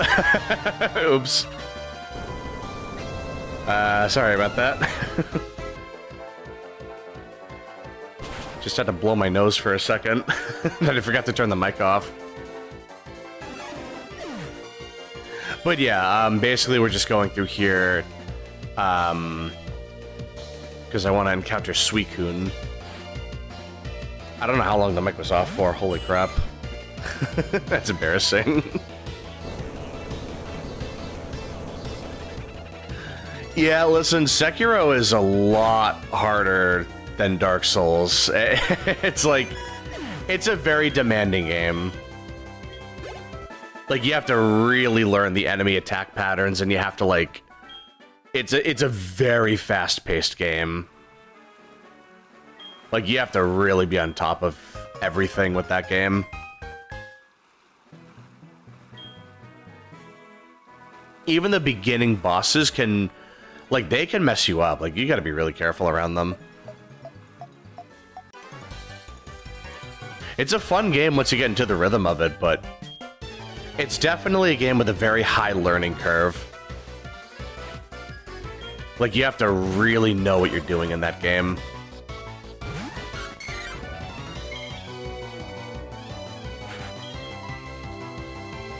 So, like you probably are gonna die a couple times. It's tough, man.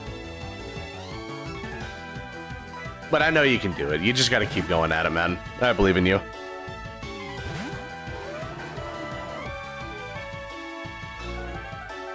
Yeah, it does have, like, a more, like, traditional story. Like, it more so explains everything, like, as it's, like, the story in Dark Souls is more, like, you're kind of living out the final act, and you haven't experienced the entire story. Like, you just hear about it through tidbits and lore. Well, with Sekiro, you're experiencing most of the story, like, as it's happening. Like, there isn't a whole lot of lore. Like, there is lore, but it's not like a whole lot of lore.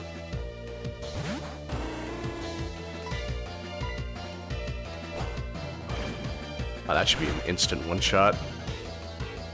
We should send this thing right to the Shadow Realm with this.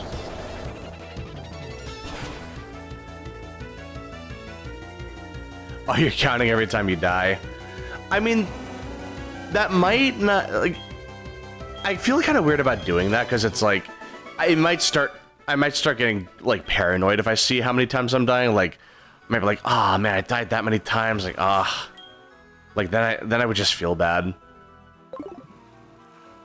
But at the same time, it's like, it is fun to see how many attempts it takes to get through the entire game. Because when you do beat the game, you can look back and be like, ah, damn, I died that many times? But, like, I didn't give up. Like, I kept going at it. Like, you can look back at it and be like, damn, I really did all that. Like, this proved that I went through the whole thing, despite the deaths. Like, I guess in a way, like, it would be kind of motivating too, but I also feel like it might be a little, like, disheartening in a way. I guess maybe I'm just thinking about it too much. I'll keep Sunny in.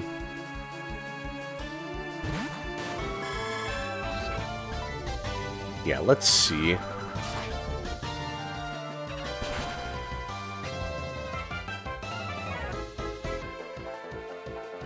Nice one shot, you love to see it. And a level up. Perfect. Nice.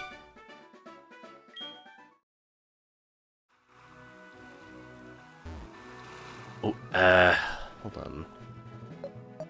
Oh, there is. Okay. Down, like, further down. Okay. Let's see.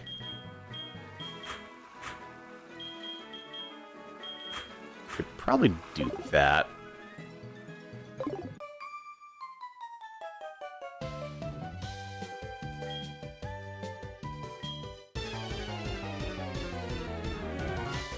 Yeah, so every time you die, like, there's a chance that an NPC that you've met will have a dragon rot. So that can be a big problem if you're trying to do any, like, side quests. They're not gonna die if they get dragon rot. It just means that you can't do their side quests for the time being.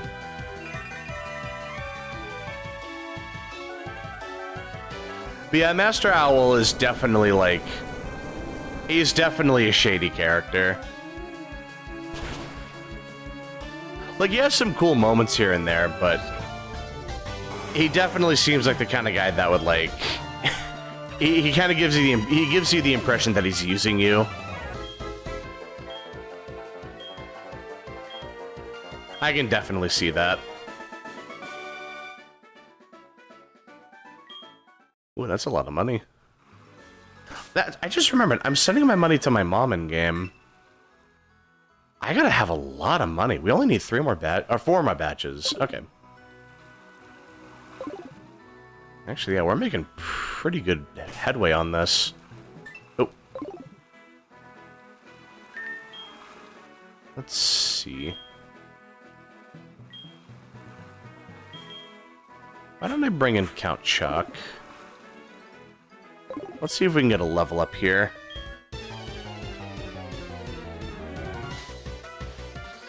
Yeah, let's see. What are we working with? I should have used Sunny, but I want to train up Count Chuck as well. We'll try to get it Toxic. It's not going to be very effective, but...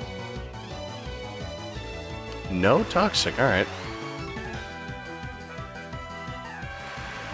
Interesting. Maybe Hypnosis. Nope, okay. That's a shame. Alright, maybe I should just switch out. Well, I mean, let's see how much damage Fly does.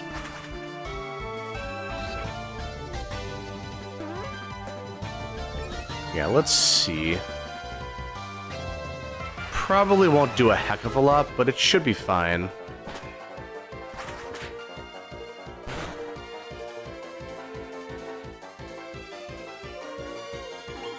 Oh.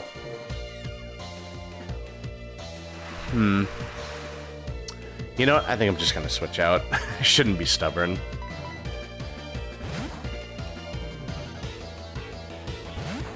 I shouldn't worry about this so much. Yawn twice? You fiend. Why would you do that? That's crazy. That doesn't make any sense. Why would you do that, man? Absolute villainy.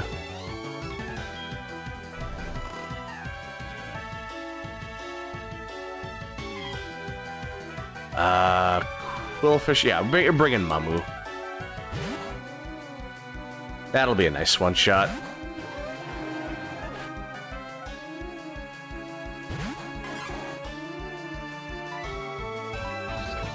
Alright, let's see.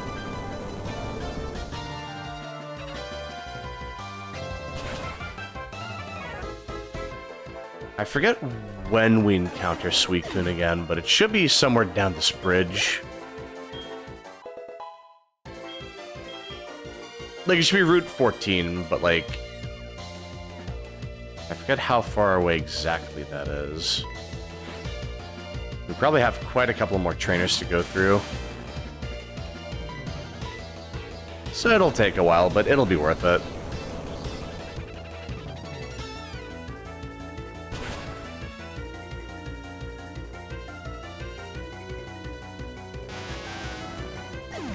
Yeah, like, Sekiro is a very fast-paced Souls game. Like, it's a lot tougher, but once you get the flow of combat, like, it's addicting. Like, it is so... it is so satisfying just, like, getting a sneak attack and chopping off half the boss's health, effectively. Like, it's super nice to get that. And the way you can just, like, weave in and out and, like, constantly stay aggressive, like... It's really nice. Like, you just get to be so aggressive when you play that game. Like, it's really, really addicting. It's hard to get into it first if you're, like... Because, like, I did not like Sekiro that much when I first played it, but I was also just playing it wrong. I was playing it like it was supposed to be, like, a Dark Souls game, but you're supposed to play it like it's a different game, you know? Once I got that mentality, like... Well, like, once I got rid of that bad mentality, I started enjoying the game a lot more. Like, it is a very fun game. Like, you gotta be really careful. Because it is very easy to, like, it's easy to mess something up, but... Like, when you get the flow of combat, oh my god, dude. Now I just want to play it. I haven't played it in so long. But yeah, I really want to play it now. Oh, man. Yeah, I really want to play that soon. I think once I beat Lies of P, I'll play it. I think that's what I'm going to do. Yeah, you know, once I beat Lies of P, I'm absolutely going to play Sekiro. Which might not happen for a while, because I'm going to be streaming it once a week. So it might take a good minute before I get there. But yeah, it'll absolutely be worth it, man. Erwin, my man, do you want to challenge me? Is that what this is about? Oh, just kind of glazing me for a second. I mean, hey, listen, I'll take the glazing. I'm fine with that. Oh, I somehow completely missed that.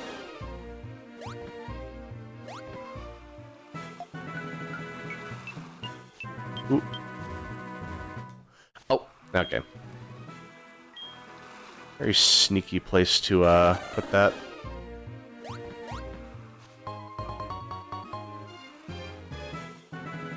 There we go. It was just an elixir, but I mean, it's better than nothing. It might come in handy. I have no idea. Oh, who am I kidding? I'm probably never going to use it. I almost never use those. Ethers and elixirs, they're fun. Like, it's nice to know that I can restore power points. But I feel like I'm just never in a situation where I need that, you know? I feel like I just never need to think about that.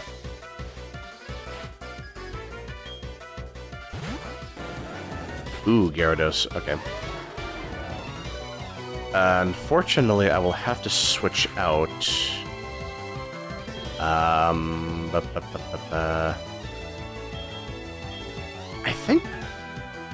I think Sunny should be fine. Yeah, they should be okay. Yeah, I never played Yakuza 0. I never played any of the Yakuza games.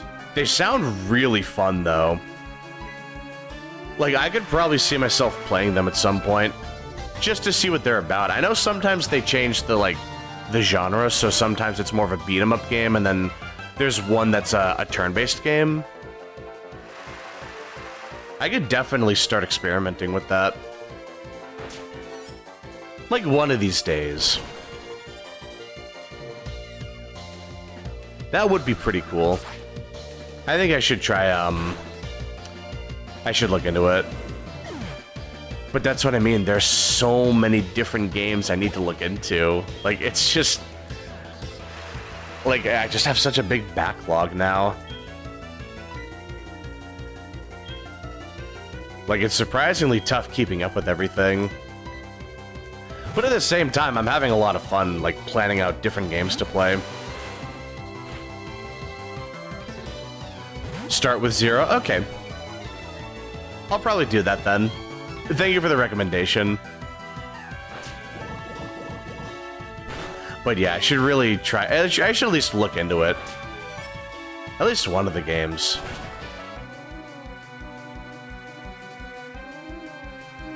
Alright, let's see.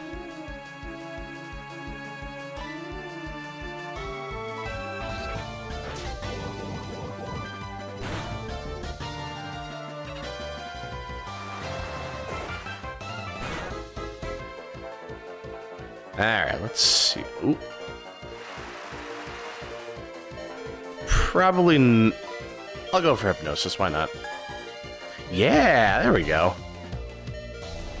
Okay, we got super lucky. I'll take it. There we go.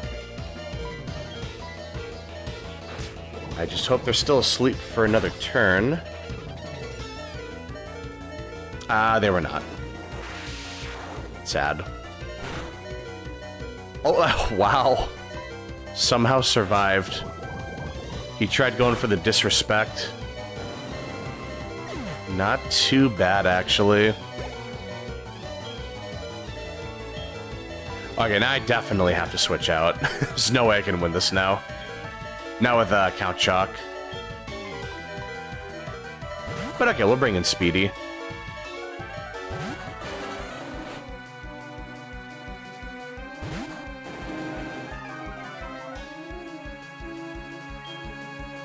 Let's see.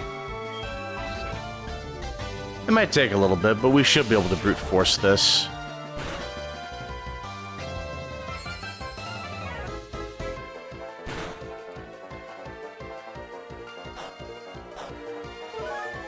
Yeah, it'll take a little bit. Just 3 hits, though, not too much. That's not too bad.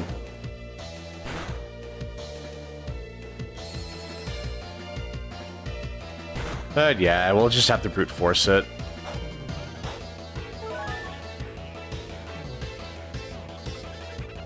Sometimes you gotta do that, it stinks, but it is what it is. Not everyone has the patience for it. It can definitely be a test of patience. Oh yeah, Bakimitai. I know about that song. That's a big meme song. I definitely know that song. That was a big meme a couple years ago.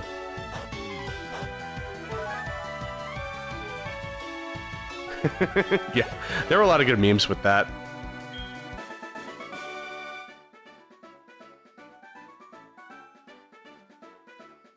Alright, let's see.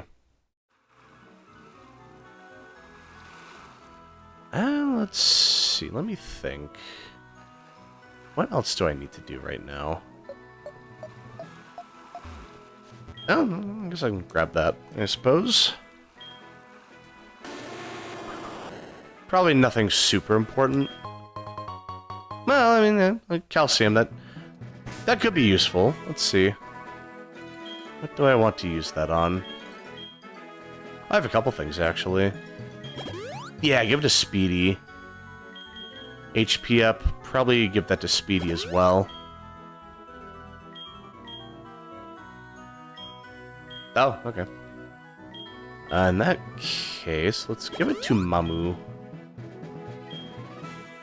Oh, protein. Yeah, that's definitely, Okay, fair enough. Okay, perfect. We still have a couple other things, too. I'm surprised I'm still even able to use these on my Pokemon. I feel like I would have maxed out their EVs by now.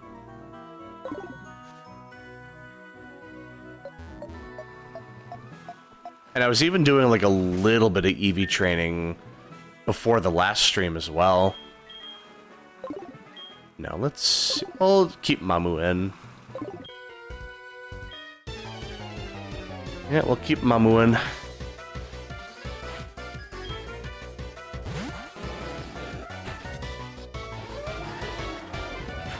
Alright, so like some speed EVs, I suppose. Take that for what it is.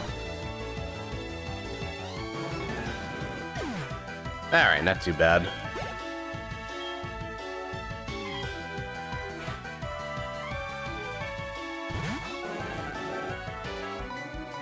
Not a whole lot over here. They probably have another Gyarados in the back. That's probably what they're gonna do.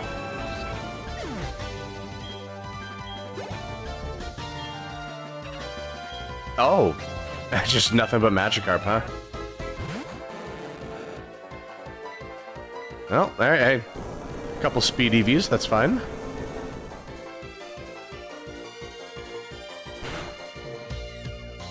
Alright, not too bad.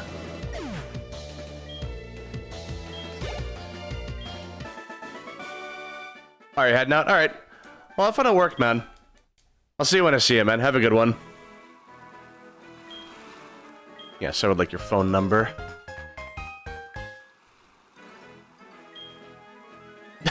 No, thank you, good sir. I will take any phone numbers. Thank you very much. Oh, that's definitely Birdkeeper. You know, actually, this would be a good chance to go back and heal. I should probably do that, actually. Yeah, I should have done that. I can do that right after this fight. You know what? That's not a big deal. That'll be pretty good. There we go.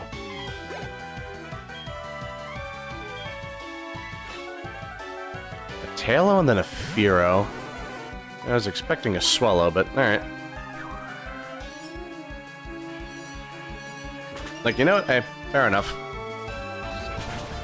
Gotta keep it at least a little Kanto Johto themed. Honestly, I think I see where you're coming from with that. I will say, though, it's really nice to see some Gen 3 and Gen 4 Pokemon in here. It is really nice to see that.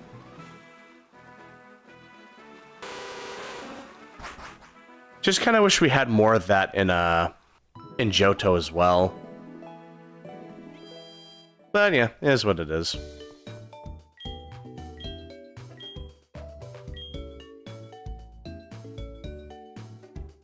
But yeah, let's see. What else do I want to do? Because we've only got a little bit more to go until we encounter Suicune.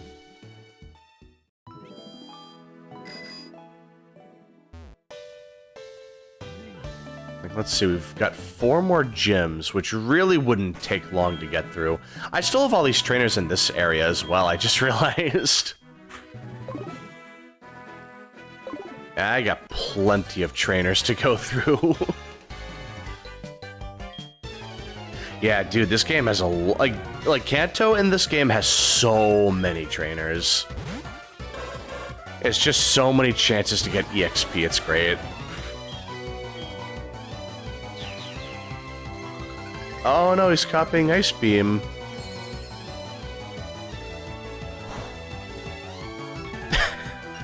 Ah, really, man? Oh my god, Speedy. That's why I call him Speedy. He thaws out of ice instantly. He has never once been frozen for more than a turn. My man has ice in his veins. He does not freeze for any reason.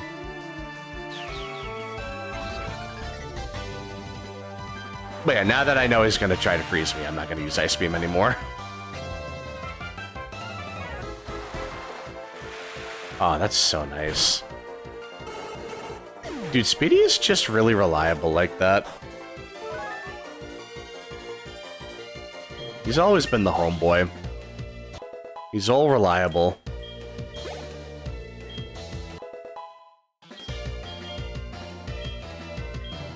Rollout at this level? What are you doing, man? What are we doing here? Rollout? What's next? Sand Attack? Tully, can you believe this? My Typhlosion wanted to learn Rollout in the 40s. What do you mean? I know, like, we should have a battle over it. It's ridiculous. Jeez, man. Like, Smokey, come on. That's just very childish. Like, I need you to be mature about this, man. Oh, yeah, let me get the, yeah, item radar. Oh. Oh, that's how we do this over here. Right, okay. Yeah, the sticky barb. It's a goofy item. Basically, at the end of each turn that you hold it, you take damage. But if you hit someone with a move that makes direct contact, you pass the item off to them, but only if they aren't holding an item already. So it's really gimmicky. It's weird. Oh. Oh, Pearl, alright. I'll just take that. Oh, they had another thing here, too. Wow, they got a lot of pearls over here. Nice. Ooh, nice, J-Right. 2 plates and you got the gold crown, too. That's great.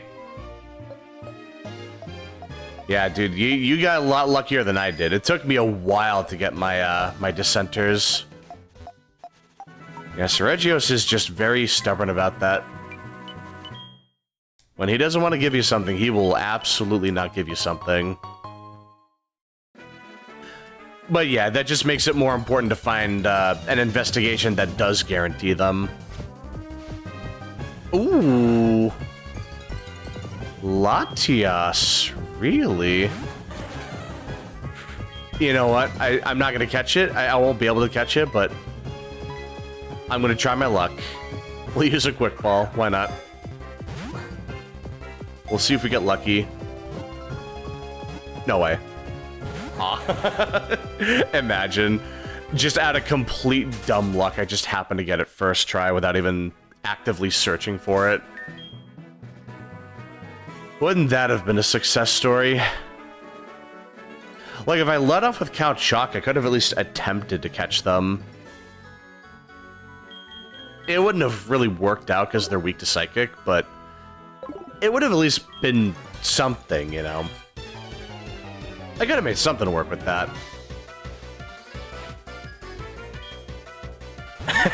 Got tired of his shit. Honestly, pretty reasonable crash out.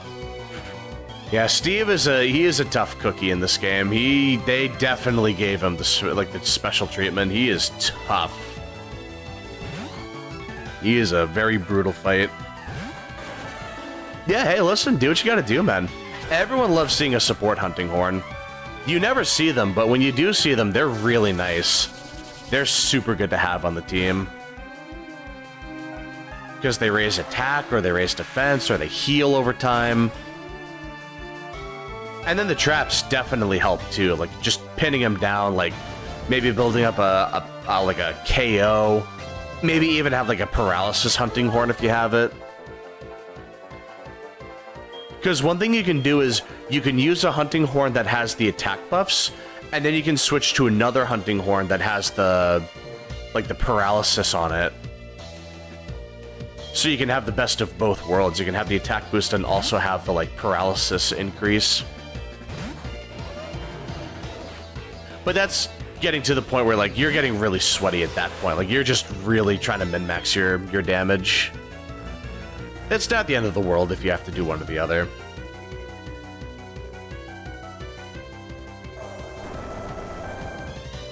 Yeah, exactly, yeah. Rathian Hunting Horn is really good for attack. Yeah, that's a really nice one. And a Paralysis Sword and Shield is excellent, too. I have my, one of my Ardian weapons, one of my Ardian Sword and Shields is Paralysis, and I just love having that as a... That's my main weapon, honestly. It's just so reliable having, a weapon that can stay super aggressive and is, really efficient at building paralysis. It's really good at paralyzing stuff.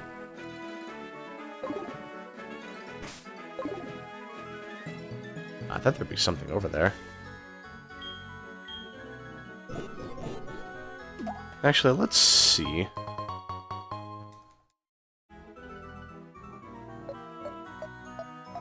No, nothing over here. Alright.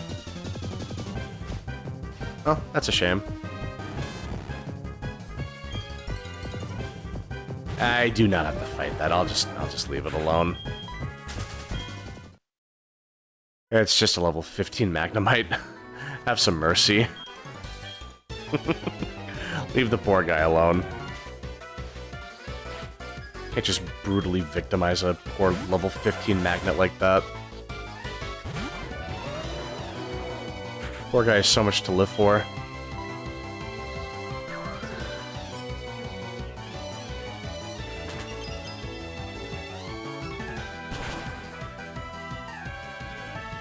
Yeah, if you get a really good paralysis weapon, you can keep a monster pinned for a really long time.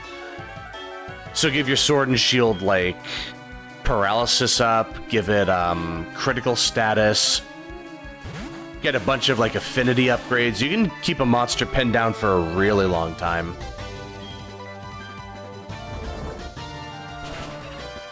Ooh, wood hammer, huh? Can I... Yeah, okay. No, we take those. We absolutely take those. Yeah, that's the thing with the Ardian grind. It just takes so long to get a min-maxed one. The game just does not want to give you everything you need. It takes so long to get everything lined up. It is brutal, man. Trying to get every little thing perfectly lined up to a T, it's rough, man. I just usually don't bother with it. Honestly, I usually just get, a couple things that I want, just even, a single sharpness boost. That's really all I need. Everything else is kind of just whatever happens, happens. If I have enough affinity to hit 100, I'm personally fine with that. Yeah, just give me one sharpness boost and enough affinity to hit 100 for my build, and I have nothing to complain about.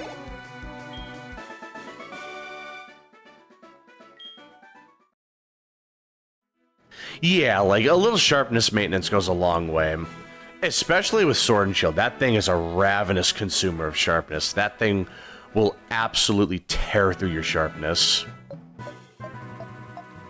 It is very easy to get, lose track of your sharpness and then go down to blue or something. It's not the end of the world if it happens, but it is just annoying when it does. It's like, it's so easy to run out of white sharpness. It's so annoying, man. Like, you have to run handicraft and master's touch. And even then you start, like, you come kind of close to running out of sharpness by the time the monster, like, changes areas or something. Like, it can be one of the most frustrating things to deal with. It's the only drawback to using Sword and Shield, honestly. It just absolutely obliterates its own sharpness. It's always been like that, too. It's not like Dual Blades where only one in, like, every 3 hits you lose sharpness. Like, it legit just takes so long. Like, it takes so long to get, like, a decent amount of white sharpness on your build, just for it to run out so quick. It's such a pain, man. Well, I don't hate it, but it's one thing that was always very, like, inconvenient to me. Alright, heading out? Alright. Good talking to you, Jay Wright. Have a good night. Oh, yeah. Sometimes you just get in a flow state and you go to green sharpness, too. That's true. Like, you get so aggressive. Like, Sword and Shield is a weapon where you get sucked up into its own, like, moveset. Like, you get in the zone, you start parrying everything, you just start mashing attacks, and you just run out of sharpness so quickly. Like, it's easy to get, like, it's easy to get sucked up into it. But it's a really fun weapon. It's easily my favorite weapon in Wilds right now. It is just such a nice, aggressive weapon. Like, it's aggressive, it's strong, it's mobile, like, it's just so convenient to have, man. Yeah, Sword and Shield is definitely my baby in this game. I love it. I think it's great.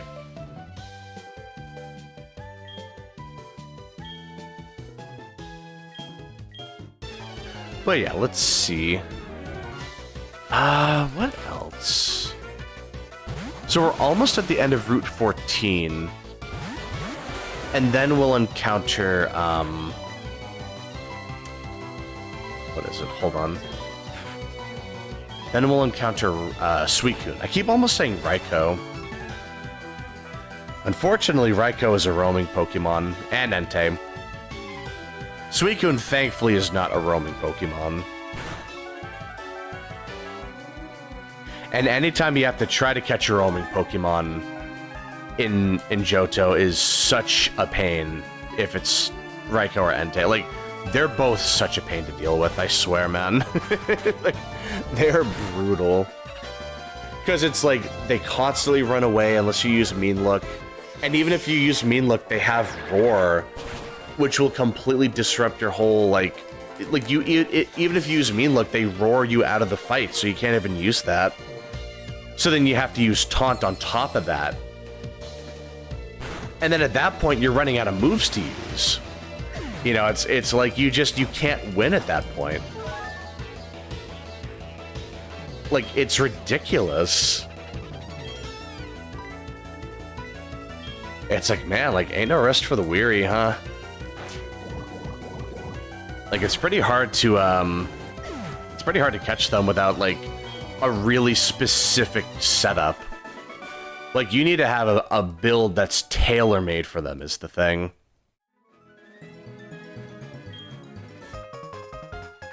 Yeah, okay, we can exchange numbers.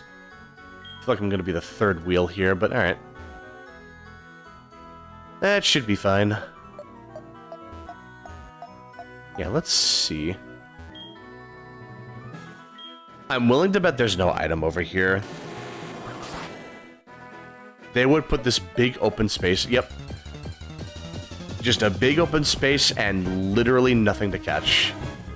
I knew it. I swear I knew it, man. This area never has anything. Like, the item finder isn't picking anything up. There's no, like, rare Pokemon in there or anything. It's just a patch of grass that offers, like, actually nothing. It is so dumb.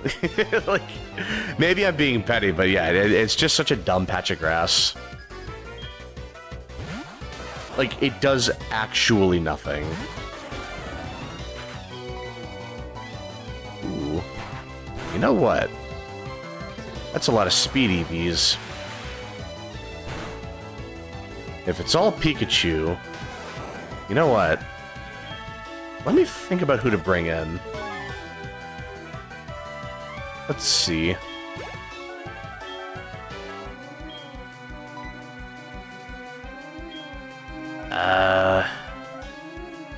You know what? Yeah, let's try to get Mamu some speed EVs. Yeah, okay.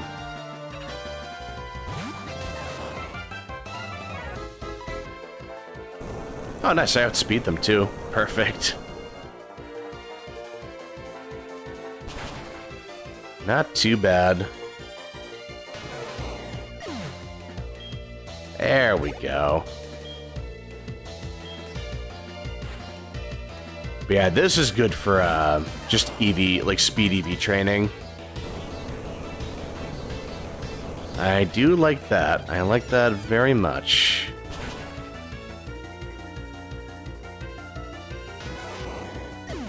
Alright, let's see. Oh, Smokey's getting speed EVs too. Perfect. I was thinking it was either going to be Smokey or Mamu, so this works out perfectly because they both get the speed EV. That's really nice.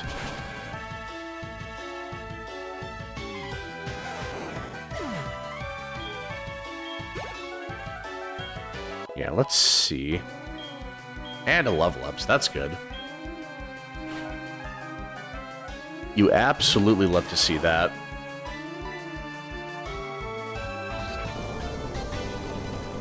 Surprisingly, that one was a little faster.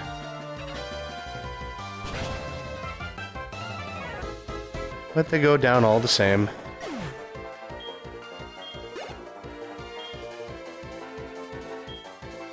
Nope, no switching out. We're just soloing. There we go.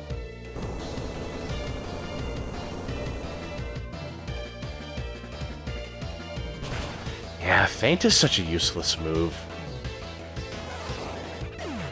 It's like the idea of it is it gets around Protect and Detect, but it just does so little damage. It just feels pointless. They buff it in later games so that you don't have to use it on a Pokemon using Protect, and it's basically just a weaker Quick Attack, which absolutely has its use. Like, don't get me wrong, that is still useful. It's just extremely situational. Like, if I know I'm fighting a bunch of Pelipper or something, that would be nice.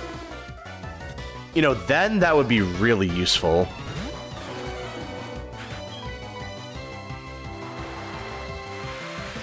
But it's otherwise just kind of pointless, honestly. Like, it really doesn't do that much.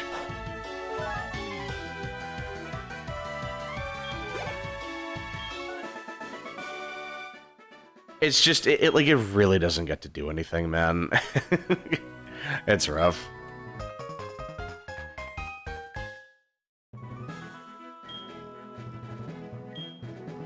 Alright, let's see.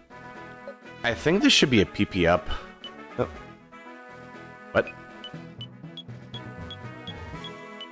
Oh, it was on that side. Okay, hold on.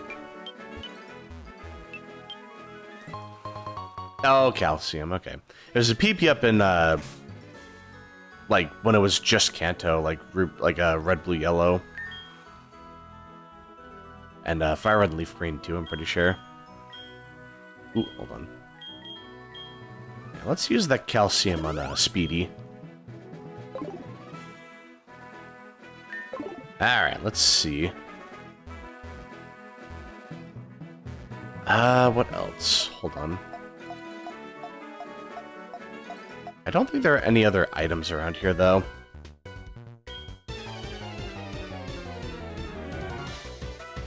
So, okay, we can just focus on the battling, then.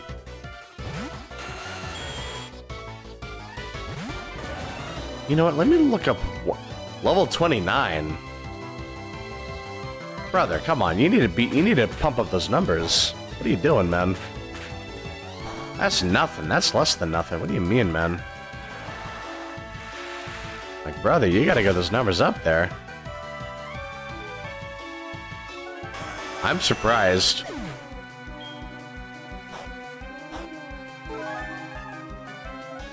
Okay, so I just looked it up. I'm like 3 levels away from leveling up Psychic, so I'm not gonna waste the TM here.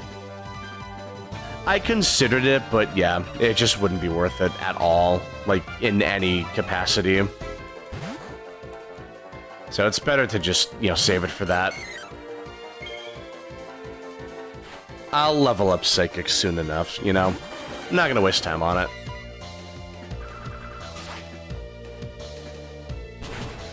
Like, level 29, that's a level from, like, the original Gold Silver Crystal in Kanto. In fact, most of the Pokemon I fought were at least level 30-something. Yeah, this guy had actual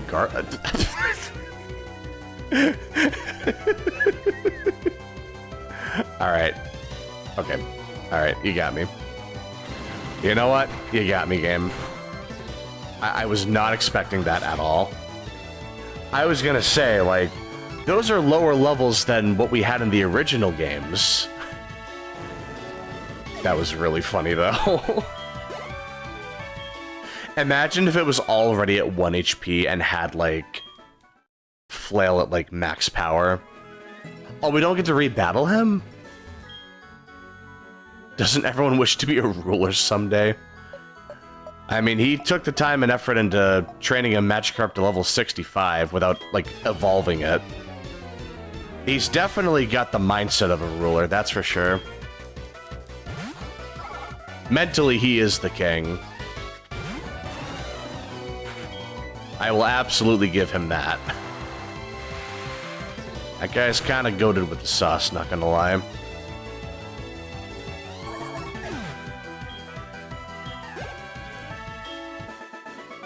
Alright, let's see. We're getting pretty close to, we gotta be getting close to Suicune by now. I think that would be a good place to leave it, honestly.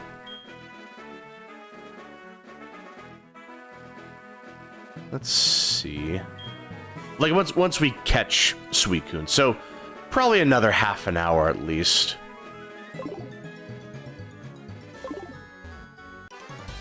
I put a lot of trainers in here, too.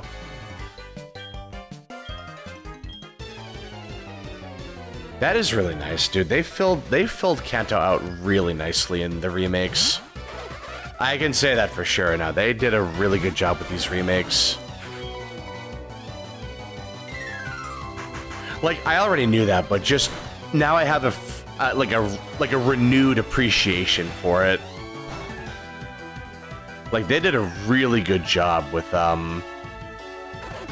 you know, remaking this game. It's funny, because it's like, the original Gold Silver Crystal hasn't aged super well.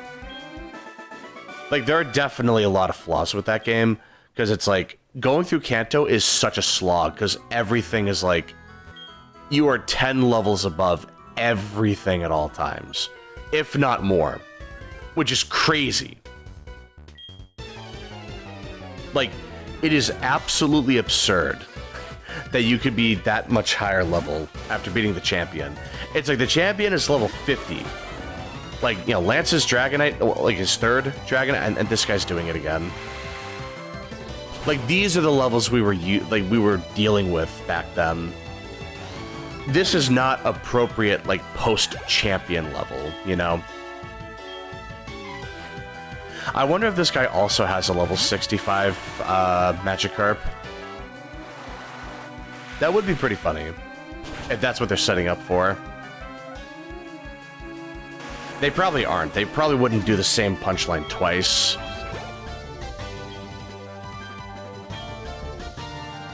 Oh, Golem, let's see. Yeah, but like these were the levels we were dealing with back in the day. We went from level 50 Dragonite to level 30-something Golem. And that was the entirety of Kanto. It wasn't until you got close to Pallet Town that, like, you know, you even had a chance at fighting someone like past the mid-30s. Other than gym leaders, of course. The gym leaders were appropriately leveled. Most of the time. Some of them were still comically weak, but... I mean, honestly... Like, the fact that you can fight most of the gym leaders here in whatever order you want, like, it kind of makes sense that they would kind of mishmash the levels. Like, yeah, some of them are going to be in their mid-40s, some of them in their mid-50s, like... It kind of made it, like, a little sense, if you think about it like that.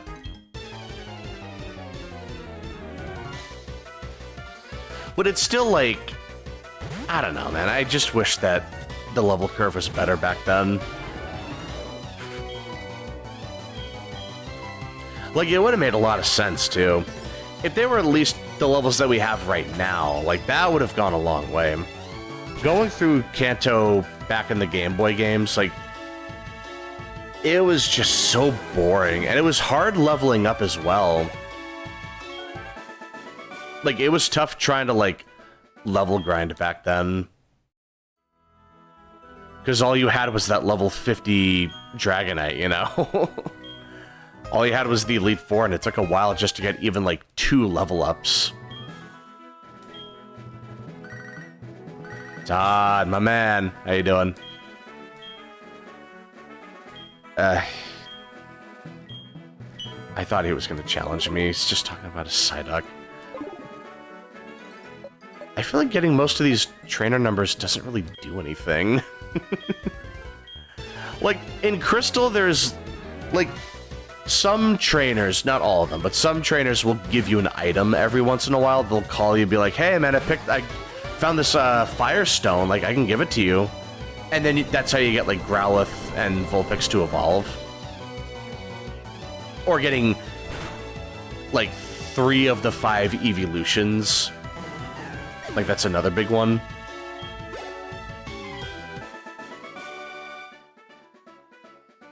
But yeah, it's like... It's, there was, like, an actual use for them. But I feel like nowadays, they just don't give you that much. It's kind of just, you know, you fight you refight them for the fun of it. Which, I mean, that's fine. Like, there's nothing wrong with that, but, like... I would have liked something, you know, on top of that, you know? Like, just putting a little something in there, like, just, you know, money and also maybe an item.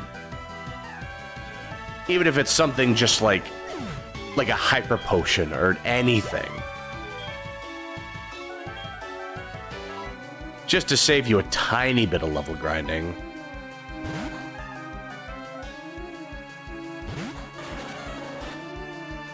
Like, that would have been nice.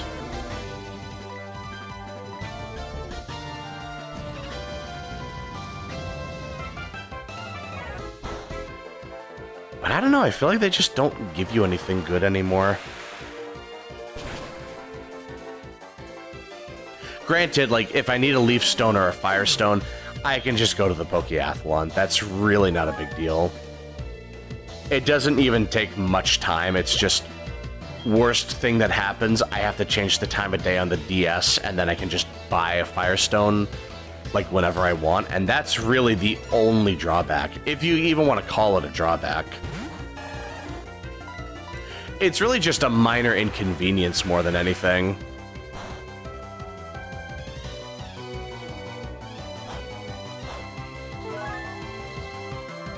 But yeah, it's like... I don't know, and maybe I might be overthinking it. I don't know, I don't know why I get on these weird tangents at, like, late at night. You know what I think it is? I think it's just because I'm trying to go in this with, like, a review mindset, because I want to, like, review these games. So I guess I'm just thinking about it more critically, is the thing.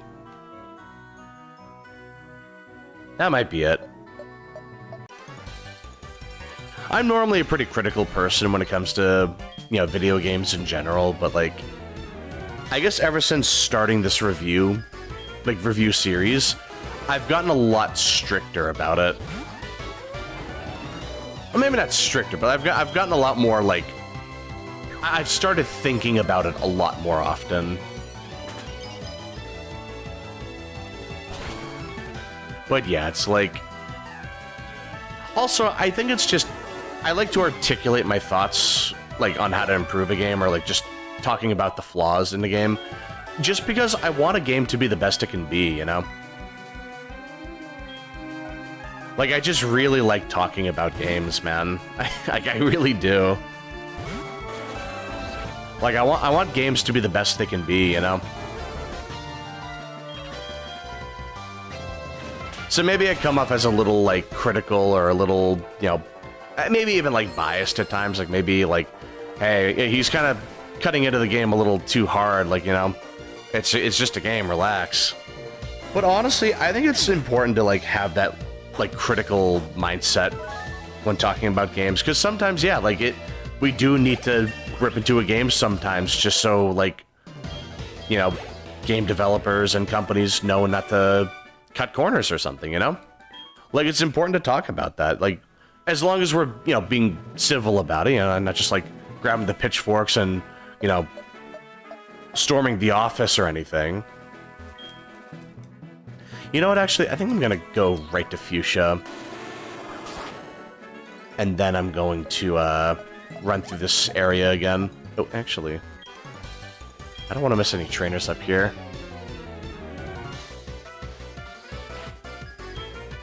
But yeah, like, I just think it's important to have that mentality, like, it's okay to be critical of something that you like, you know? Because, I want it to be the best it can be. Like, the next game should take these lessons to heart so that we can get the best possible product for the next game. You know, it's like, I think people get too worked up about, you know, like they have to defend their game like their life depends on it. Like, they can't acknowledge any flaws with it. It has to be a perfect 10 out of 10 game. Any less, like a 9.9 is an insult, you know, like that kind of thing. People just get worked up over it. And it's like, I get it. Like, no one likes hearing their favorite game get crapped on. Like, I get it, man. Like, it kills me inside every time I hear people complain about Sonic Adventure or something. Or every time someone rips into Dark Souls 2. Because it's like, I like those games. I love those games. But at the same time, it's important to rip into them for certain things. Because it's like, yeah, they really... Like, we can't let that happen again. You know, man? Like, we're not okay with it. We just gotta let them know. Just, you know, be respectful about it. Like, that's the important thing. Just being, like, respectful about expressing our thoughts on games, you know? And I think that's part of why some people don't like hearing complaints, because when people do voice their complaints, it's usually in a very negative way. Like, oh, this is so stupid. Like, the developers were such idiots for putting this in. And then you wonder why they don't want to listen to us, you know? Because people can be pretty harsh on the internet, you know? It's like communication is an important thing, you know? Like, even if you're right, it's, you gotta express it in a certain way, otherwise people just aren't gonna listen, even if you're right, you know? Hey, my RNG sucks. Yeah, I'll be ready in, like, I want to say, like, half an hour at least. I think that, like, I'll be ready in, like, half an hour, maybe. Yeah, I think that's another big thing, too, is just people get a really big ego. Like, I've never heard him say it, but I think Mike Tyson said something along the lines of, like, people got too comfortable talking shit on the internet without getting their face punched in, or something like that. Like, something to that effect, you know? It's like, people just get so comfortable with that. So they just think they can say things however they want, and then it's like... you know, like, people just get very rude about the way they say things, and then it's like... Well, yeah, then obviously people don't want to, like... people don't want to hear it because it's like you're being rude about it. So it's like it makes a lot of sense when you think about it that way. But yeah, it just stinks, man. Because sometimes people make a good point, but it's the way they say it that it just rubs people the wrong way. I had to reinstall the entire game. Oh, that sucks, man. But you didn't, like, lose your save this time, right? That would be tragic. Oh, man. Oh, no. Oh, that sucks to hear. Nothing worked. Oh, that sucks.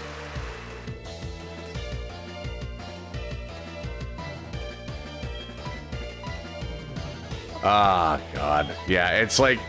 losing a save in a Monster Hunter game is the worst thing to happen. It would have been a travesty. God, I would have gone feral if that happened. My God, I'd be frothing at the mouth. Like, I would have been fuming. Oh my God, I would have been mad. Would have been super baby mad, for sure.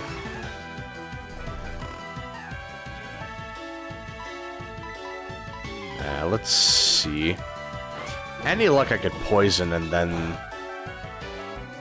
Or just get a crit. Hey, you know, hey, that works. I'll take it. You know what? That works for me. Alright, perfect. Well, I guess I can get your numbers. Are they even old enough to have a phone? You know, I didn't even think about that.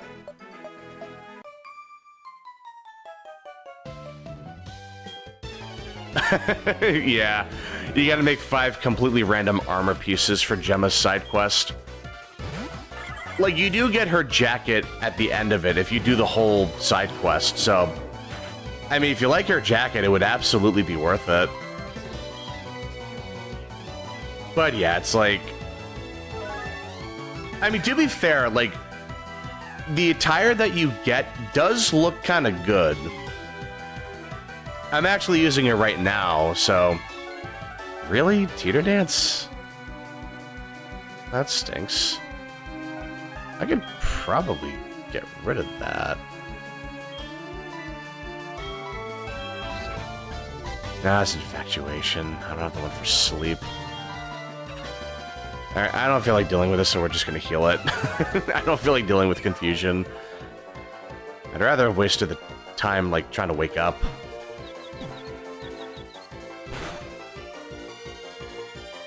Okay, thank God. Did not actually have to deal with, confusion.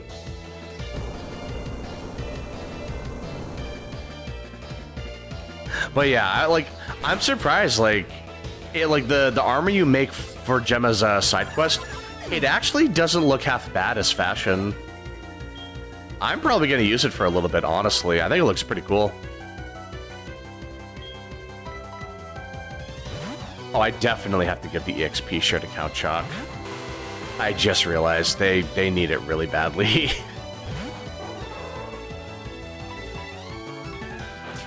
Yeah, let's see. Doesn't really matter. Okay, maybe it does matter, actually. In the event that I can't knock them out next turn... I don't mind playing with the confusion right now. It's just an Illumise. Yeah, like, I have 4 times resist Bug Buzz. They have next to no special attack. I did more damage hitting myself than they did hitting me with an actual attack. Like, I don't even care about that, honestly. Like, see, that's totally fine. That's not gonna kill. Yeah. Okay, thank God. I at least got that out of the way. Alright, and a level up. Haze. No, I do not want that. It's very situational, but it does have its uses. Joey, hey, how's that Rattata doing? Oh. Yeah, Spinnerak's not for you. You're more of a Rattata kind of guy. Ooh, pee-pee up. Nice. Okay, you know what? Actually, hold on. Because I am... Oh, I do have to go back. Okay. That's a shame. I guess that was a one-way at some point. Well, that's fine. At the least, I can just go over here and heal. And then I can try that again.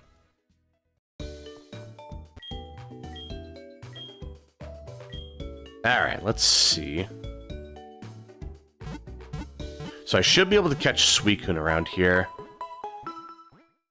I might actually skip some of the trainers around here just to get to Suicune. That'll probably be the last thing I do before ending the stream.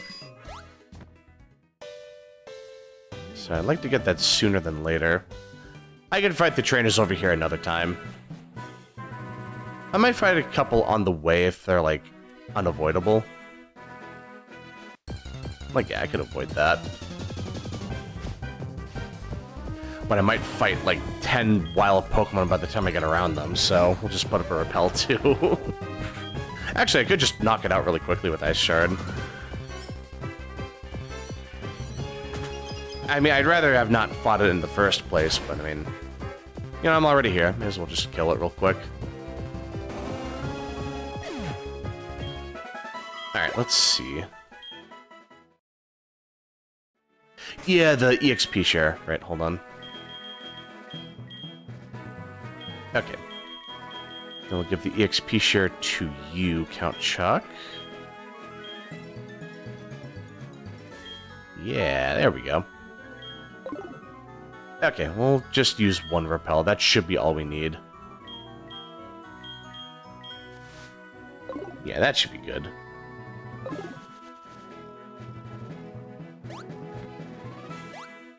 Ooh.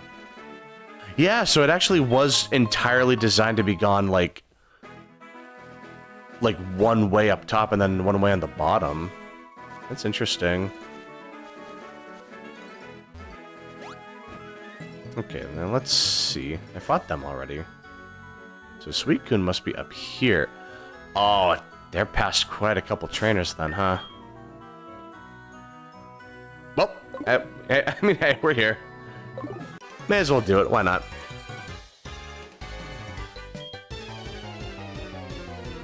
But yeah, let's see. So Suicune should be in Route 14. Wait, 14? Aren't we in 15? Uh-oh. It's okay, we're like one route off, that's fine.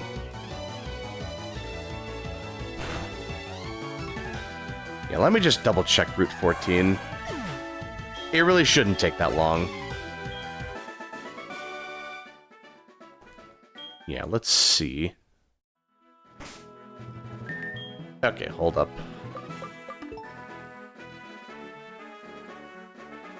No, it should be in Route 14. It should be in here. This is Route 14. So it should be right up ahead, actually.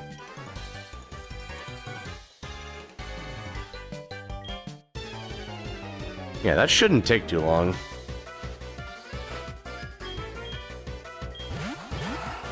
Oh, Sand Slash. Okay, thank God. That's easy. We'll just Avalanche that. Poison Fang this. Any luck, that'll just one-shot. Well, the poison kicked in. Okay, that's fine. Oh... You absolute deviant rat. How dare you? That is so unfortunate.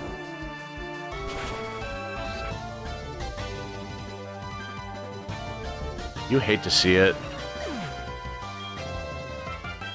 Alright, let's see.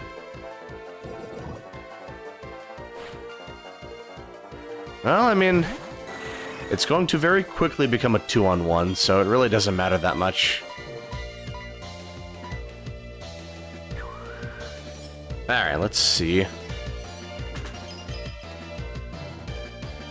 That Golbat should be dead. Yep, okay. There we go. Well, Count Chalk is getting a lot of EXP. That's good. They're gonna need all the EXP they can get.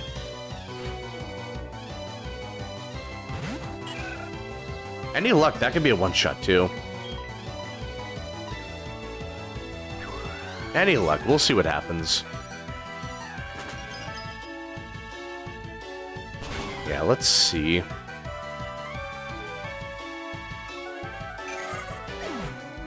Alright, what are we working with? Almost a level up. We gotta be close by now.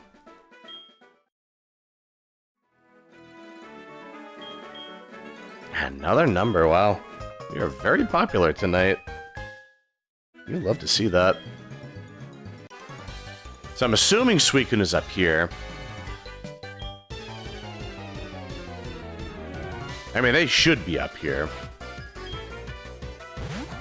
Oh, thank God, it's just a weak Badoo. A bunch of weak Pokemon, you love to see that. And it's like a single weak Pokemon, too.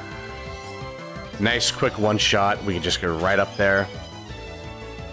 You know, see what the deal is, and we're good. There we go. Alright, nice. And what else? Suicune? You're not Suicune. Are you? Did they just put on a human suit? Chancy, huh? Yeah, let's see. There it is. That's why I didn't see it before. It was just hanging out off screen.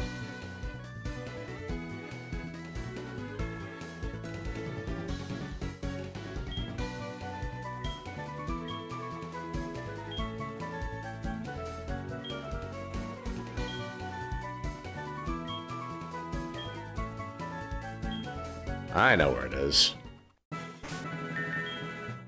In fact, I know exactly where it is. Because I looked it up. I could not remember. I would not be able to remember this off the top of my head. Even though it was pretty obvious when I was there. But I guarantee you I would have forgotten it the moment I left that place. I know where it is right now, but it's like if I didn't look it up beforehand, I would not have known. I would not for the life of me have known. Alright, let's see. So let me give Speedy the leftovers. Yeah. That's gonna be a pretty good item. So let's see. Do I have timer balls? Let me I do not. Okay.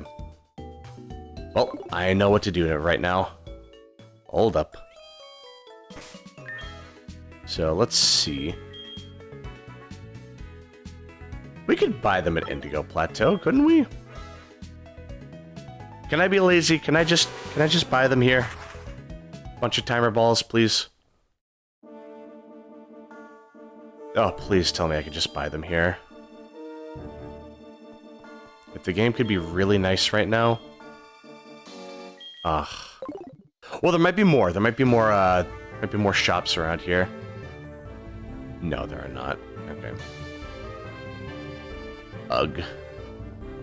Pain. Now, where the heck do I buy timer balls?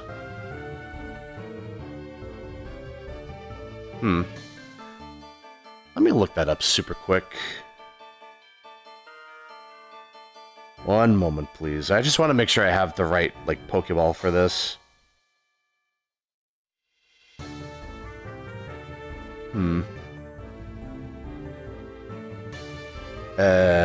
on. Pokemon Heart Gold Timer Ball. Not Tomer Ball. Timer Ball. My fat thumbs.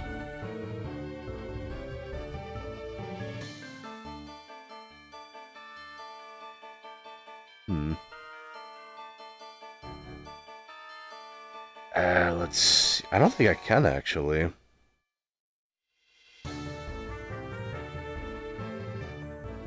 Oh, shoot. I don't think I can. Okay. So we're just gonna have to raw dog it. We'll just deal with the Dusk Balls. I got plenty of those, though. Oh. Okay. We'll make it work. It's not the end of the world. Yeah, like, you know what? We're fine. We're fine. We're totally fine. I'm just worried over nothing. Yeah, let's see. Any luck, we should be able to get a bunch of them. Like, eventually. I think the thing is, we have to do the Goldenrod lottery, and we can potentially get a Timer Ball that way. Alright, let's see. I'm going to save here just in case if they force me to fight it the moment I walk up there. You know, just to play it safe.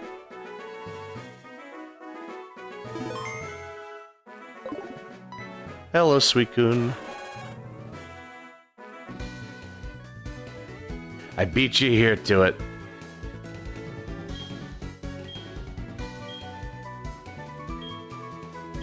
Oh, sure, yeah.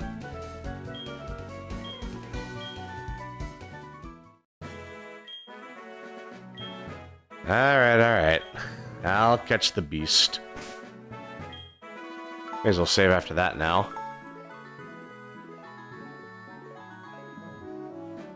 But yeah, we're totally set. I am all ready to catch this thing. Alright, big boy.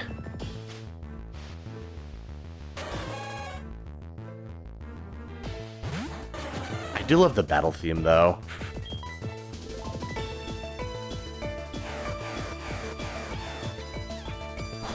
What's cool is that each, like, Suicune, Raikou, and Entei, they each have a unique version of this theme.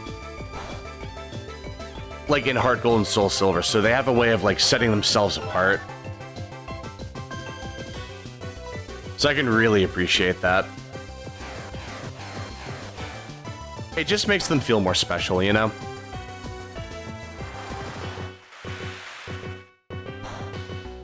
Let's see. But yeah, that leftovers. It doesn't seem like it's doing that much, but it is so nice just not having to worry about that. Like, that little bit of healing every turn, that goes such a long way, man. Like, honestly, it really does.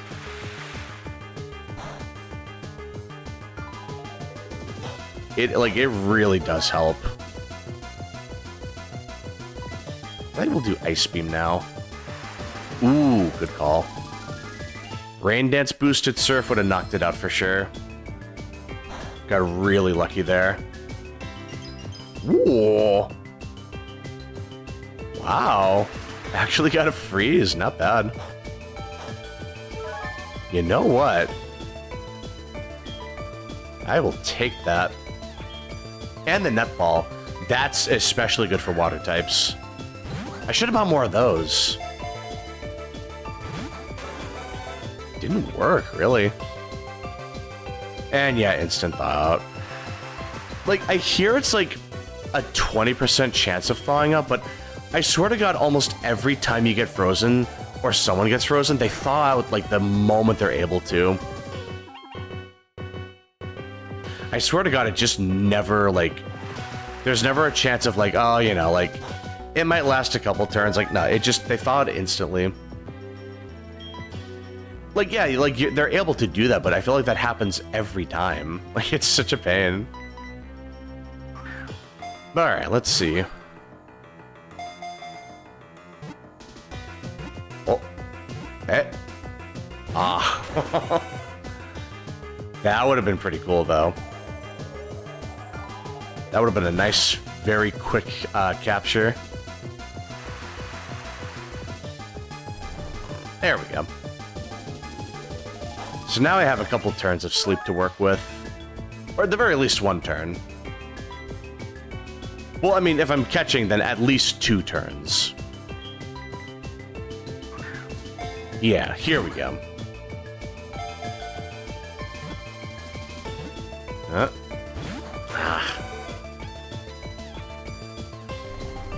Okay, so even if it wakes up this turn, it's still asleep until I throw the Pokeball. So, I mean, effectively we get 2 turns of trying to catch it in its sleep.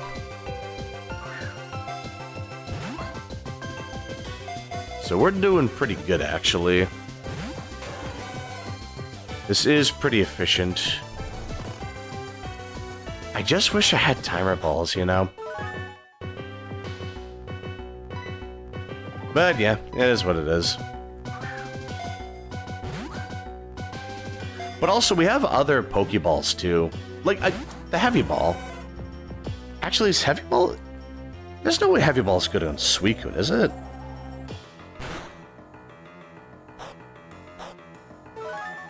There is no way. Oh, no, let me yawn again.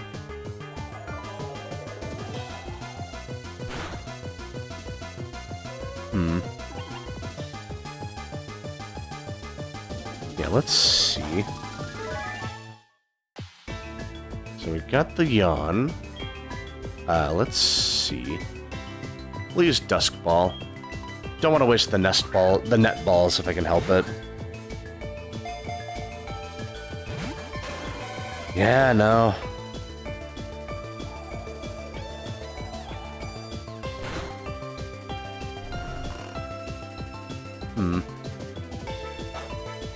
Okay, so we put it to sleep again. That's good. Yeah, let's see. We got 2 more net balls.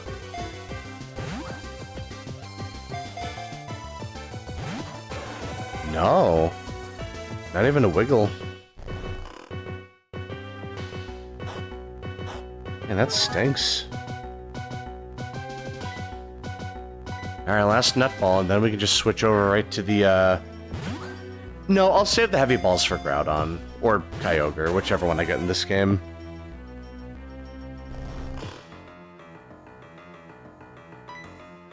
Let's see. Oh. Well, I'll just stick to the Dusk Ball.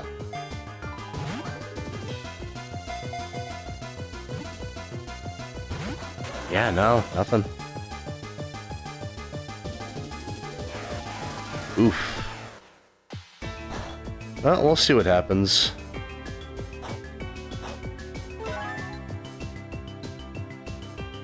Yeah, these fights usually take a pretty long time. No, I put it to sleep. What am I doing?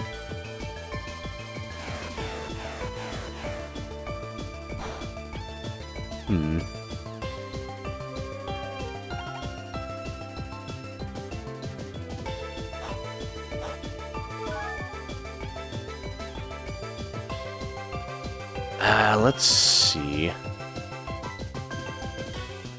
I mean, it's still my best ball. There's no reason not to chuck it, you know?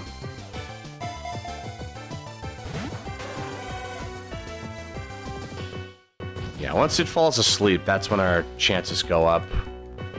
It's double the odds, so that's when we're looking pretty good.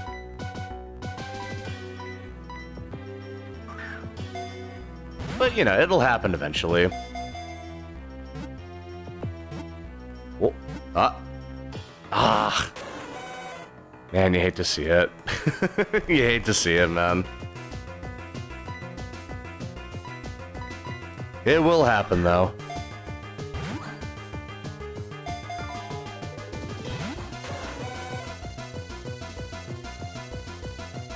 Alright, let's see. already awake again, man. Man, not a very deep sleeper. You know, actually, using the, funny enough, using the ethers here would actually be a good idea just to get around, pressure. I only have so many uses, man, you know? It runs out so quickly. We should be able to get it soon, though. Suicune isn't, like, a particularly difficult Pokemon to catch. Not like a particularly tough catch.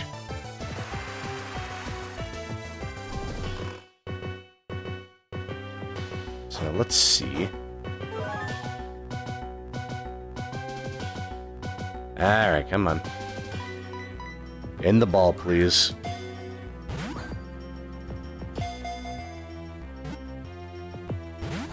Damn, he does not want to go in the ball. Yeah, this might take a little longer than I thought, actually.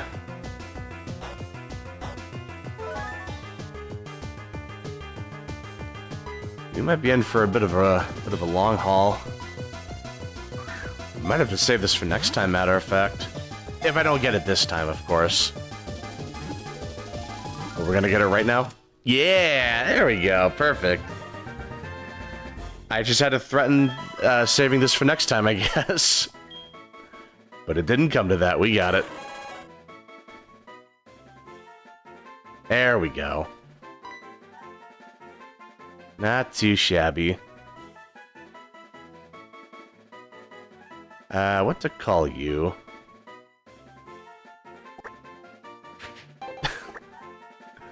I'll just call it Sui. Why not? We'll just call it, yeah, just keep it simple. It really was intense, alright, just putting it to sleep over and over.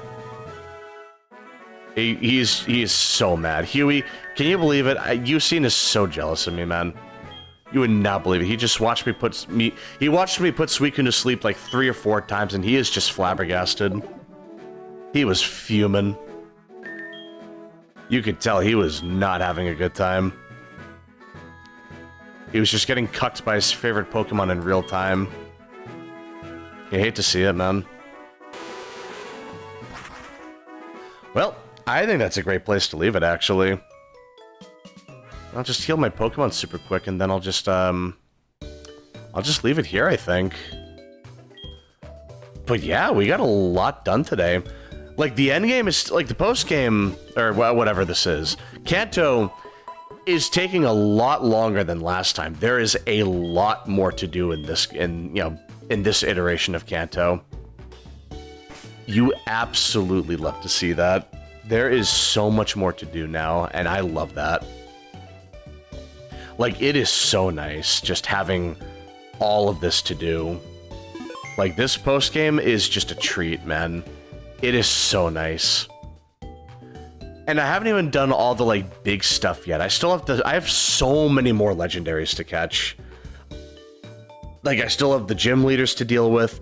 I have the rematch with the Elite Four. There's a side thing, like a side story with Silver. I'm sorry, like a side story with Silver. And then, that joke got old real fast, didn't it? Anyway, then there's Red, of course, and then the Battle Frontier. And then there's, like, possible, like, other stuff I can do at the Pokemon Safari or something. Like, just getting some other Pokemon, like Gibble. Which would be huge for, like, absolutely massive for the Battle Frontier.